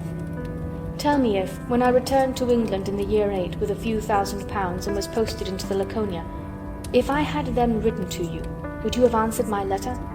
Would you, in short, have renewed the engagement then?" "Would I?" was all her answer, but her accent was decisive enough. "Good God," he cried, "you would! It is not that I did not think of it, or desire it, as what could alone crown all my other success, but I was proud, too proud to ask again. I did not understand you. I shut my eyes and would not understand you or do you justice. This is a recollection which ought to make me forgive everyone sooner than myself. 6 years of separation and suffering might have been spared. It is a sort of pain, too, which is new to me. I have been used to the gratification of believing myself to earn every blessing that I enjoyed. I have valued myself on honourable toils and just rewards. Like other great men under reverses," he added with a smile, "I must endeavour to subdue my mind to my fortune. I must learn to brook being happier than I deserve." End of chapter 23. Chapter 24. Who can be in doubt of what followed? When any two young people take it into their heads to marry, they are pretty sure by perseverance to carry their point, be they ever so poor, or ever so imprudent, or ever so little likely to be necessary to each other's ultimate comfort. This may be bad morality to conclude with, but I believe it to be truth, and if such parties succeed, how could a Captain Wentworth and an Anne Elliot, with the advantage of maturity of mind, consciousness of right, and one independent fortune between them, fail of bearing down every opposition? They might, in fact, have borne down a great deal more than they met with, for there was little to distress them beyond the want of graciousness and warmth. Sir Walter made no objection, and Elizabeth did nothing worse than look cold and unconcerned. Captain Wentworth, with £25,000, and as high in his profession as merit and activity could place him, was no longer nobody. He was now esteemed quite worthy to address the daughter of a foolish, spendthrift baronet, who had not had principle or sense enough to maintain himself in the situation in which Providence had placed him, and who could give his daughter at present but a small part of the share of £10,000, which must be hers hereafter. Sir Walter, indeed, though he had no affection for Anne, and no vanity flattered to make him really happy on the occasion, was very far from thinking it a bad match for her. On the contrary, when he saw more of Captain Wentworth, saw him repeatedly by daylight, and eyed him well, he was very much struck by his personal claims, and felt that his superiority of appearance might be not fairly unbalanced against her superiority of rank. And all this, assisted by his well-sounding name, enabled Sir Walter at last to prepare his pen, with a very good grace, for the insertion of the marriage in the volume of honour. The only one among them whose opposition of feeling could excite any serious anxiety was Lady Russell. Anne knew that Lady Russell must be suffering some pain in understanding and relinquishing Mr. Elliot, and be making some struggles to become truly acquainted with and do justice to Captain Wentworth. This, however, was what Lady Russell had now to do. She must learn to feel that she had been mistaken with regard to both, that she had been unfairly influenced by appearances in each, that because Captain Wentworth's manners had not suited her own ideas, she had been too quick in suspecting them to indicate a character of dangerous impetuosity, and that because Mr. Elliot's manners had precisely pleased her in their propriety and correctness, their general politeness and suavity, she had been too quick in receiving them as the certain result of the most correct opinions and well-regulated mind. There was nothing less for Lady Russell to do than to admit that she had been pretty completely wrong, and to take up a new set of opinions and of hopes. There is a quickness of perception in some, a nicety in the discernment of character, a natural penetration, in short, which no experience in others can equal, and Lady Russell had been less gifted in this part of understanding than her young friend. But she was a very good woman, and if her second object was to be sensible and well-judging, her first was to see Anne happy. She loved Anne better than she loved her own abilities, and when the awkwardness of the beginning was over, found little hardship in attaching herself as a mother to the man who was securing the happiness of her other child. Of all the family, Mary was probably the one most immediately gratified by the circumstance. It was creditable to have a sister married, and she might flatter herself with having been greatly instrumental to the connection by keeping Anne with her in the autumn. And as her own sister must be better than her husband's sisters, it was very agreeable that Captain Wentworth should be a richer man than either Captain Benwick or Charles Hayter. She had something to suffer, perhaps, when they came into contact again, in seeing Anne restored to the rights of seniority, and the mistress of a very pretty landaulet, but she had a future to look forward to of powerful consolation. Anne had no Uppercross Hall before her, no landed estate, no headship of a family, and if they could but keep Captain Wentworth from being made a baronet, she would not change situations with Anne. It would be well for the eldest sister if she were equally satisfied with her situation, for a change is not very probable there. She had soon the mortification of seeing Mr. Elliot withdraw, and no one of proper condition has since presented himself to raise even the unfounded hopes which sunk with him. The news of his cousin Anne's engagement burst on Mr. Elliot most unexpectedly. It deranged his best plan of domestic happiness, his best hope of keeping Sir Walter single by the watchfulness which a son-in-law's rights would have given. But though discomfited and disappointed, he could still do something for his own interest and his own enjoyment. He soon quitted Bath, and on Mrs. Clay's quitting it soon afterwards, and being next heard of as established under his protection in London, it was evident how double a game he had been playing, and how determined he was to save himself from being cut out by one artful woman at least. Mrs. Clay's affections had overpowered her interest, and she had sacrificed, for the young man's sake, the possibility of scheming longer for Sir Walter. She has abilities, however, as well as affections, and it is now a doubtful point whether his cunning or hers may finally carry the day, whether, after preventing her from being the wife of Sir Walter, he may not be wheedled and caressed at last into making her the wife of Sir William. It cannot be doubted that Sir Walter and Elizabeth were shocked and mortified by the loss of their companion, and the discovery of their deception in her. They had their great cousins, to be sure, to resort to for comfort, but they must long feel that to flatter and follow others, without being flattered and followed in turn, is but a state of half-enjoyment. Anne, satisfied at a very early period of Lady Russell's meaning to love Captain Wentworth as she ought, had no other alloy to the happiness of her prospects than what arose from the consciousness of having no relations to bestow on him which a man of sense could value. There she felt her own inferiority very keenly. The disproportion in their fortune was nothing. It did not give her a moment's regret.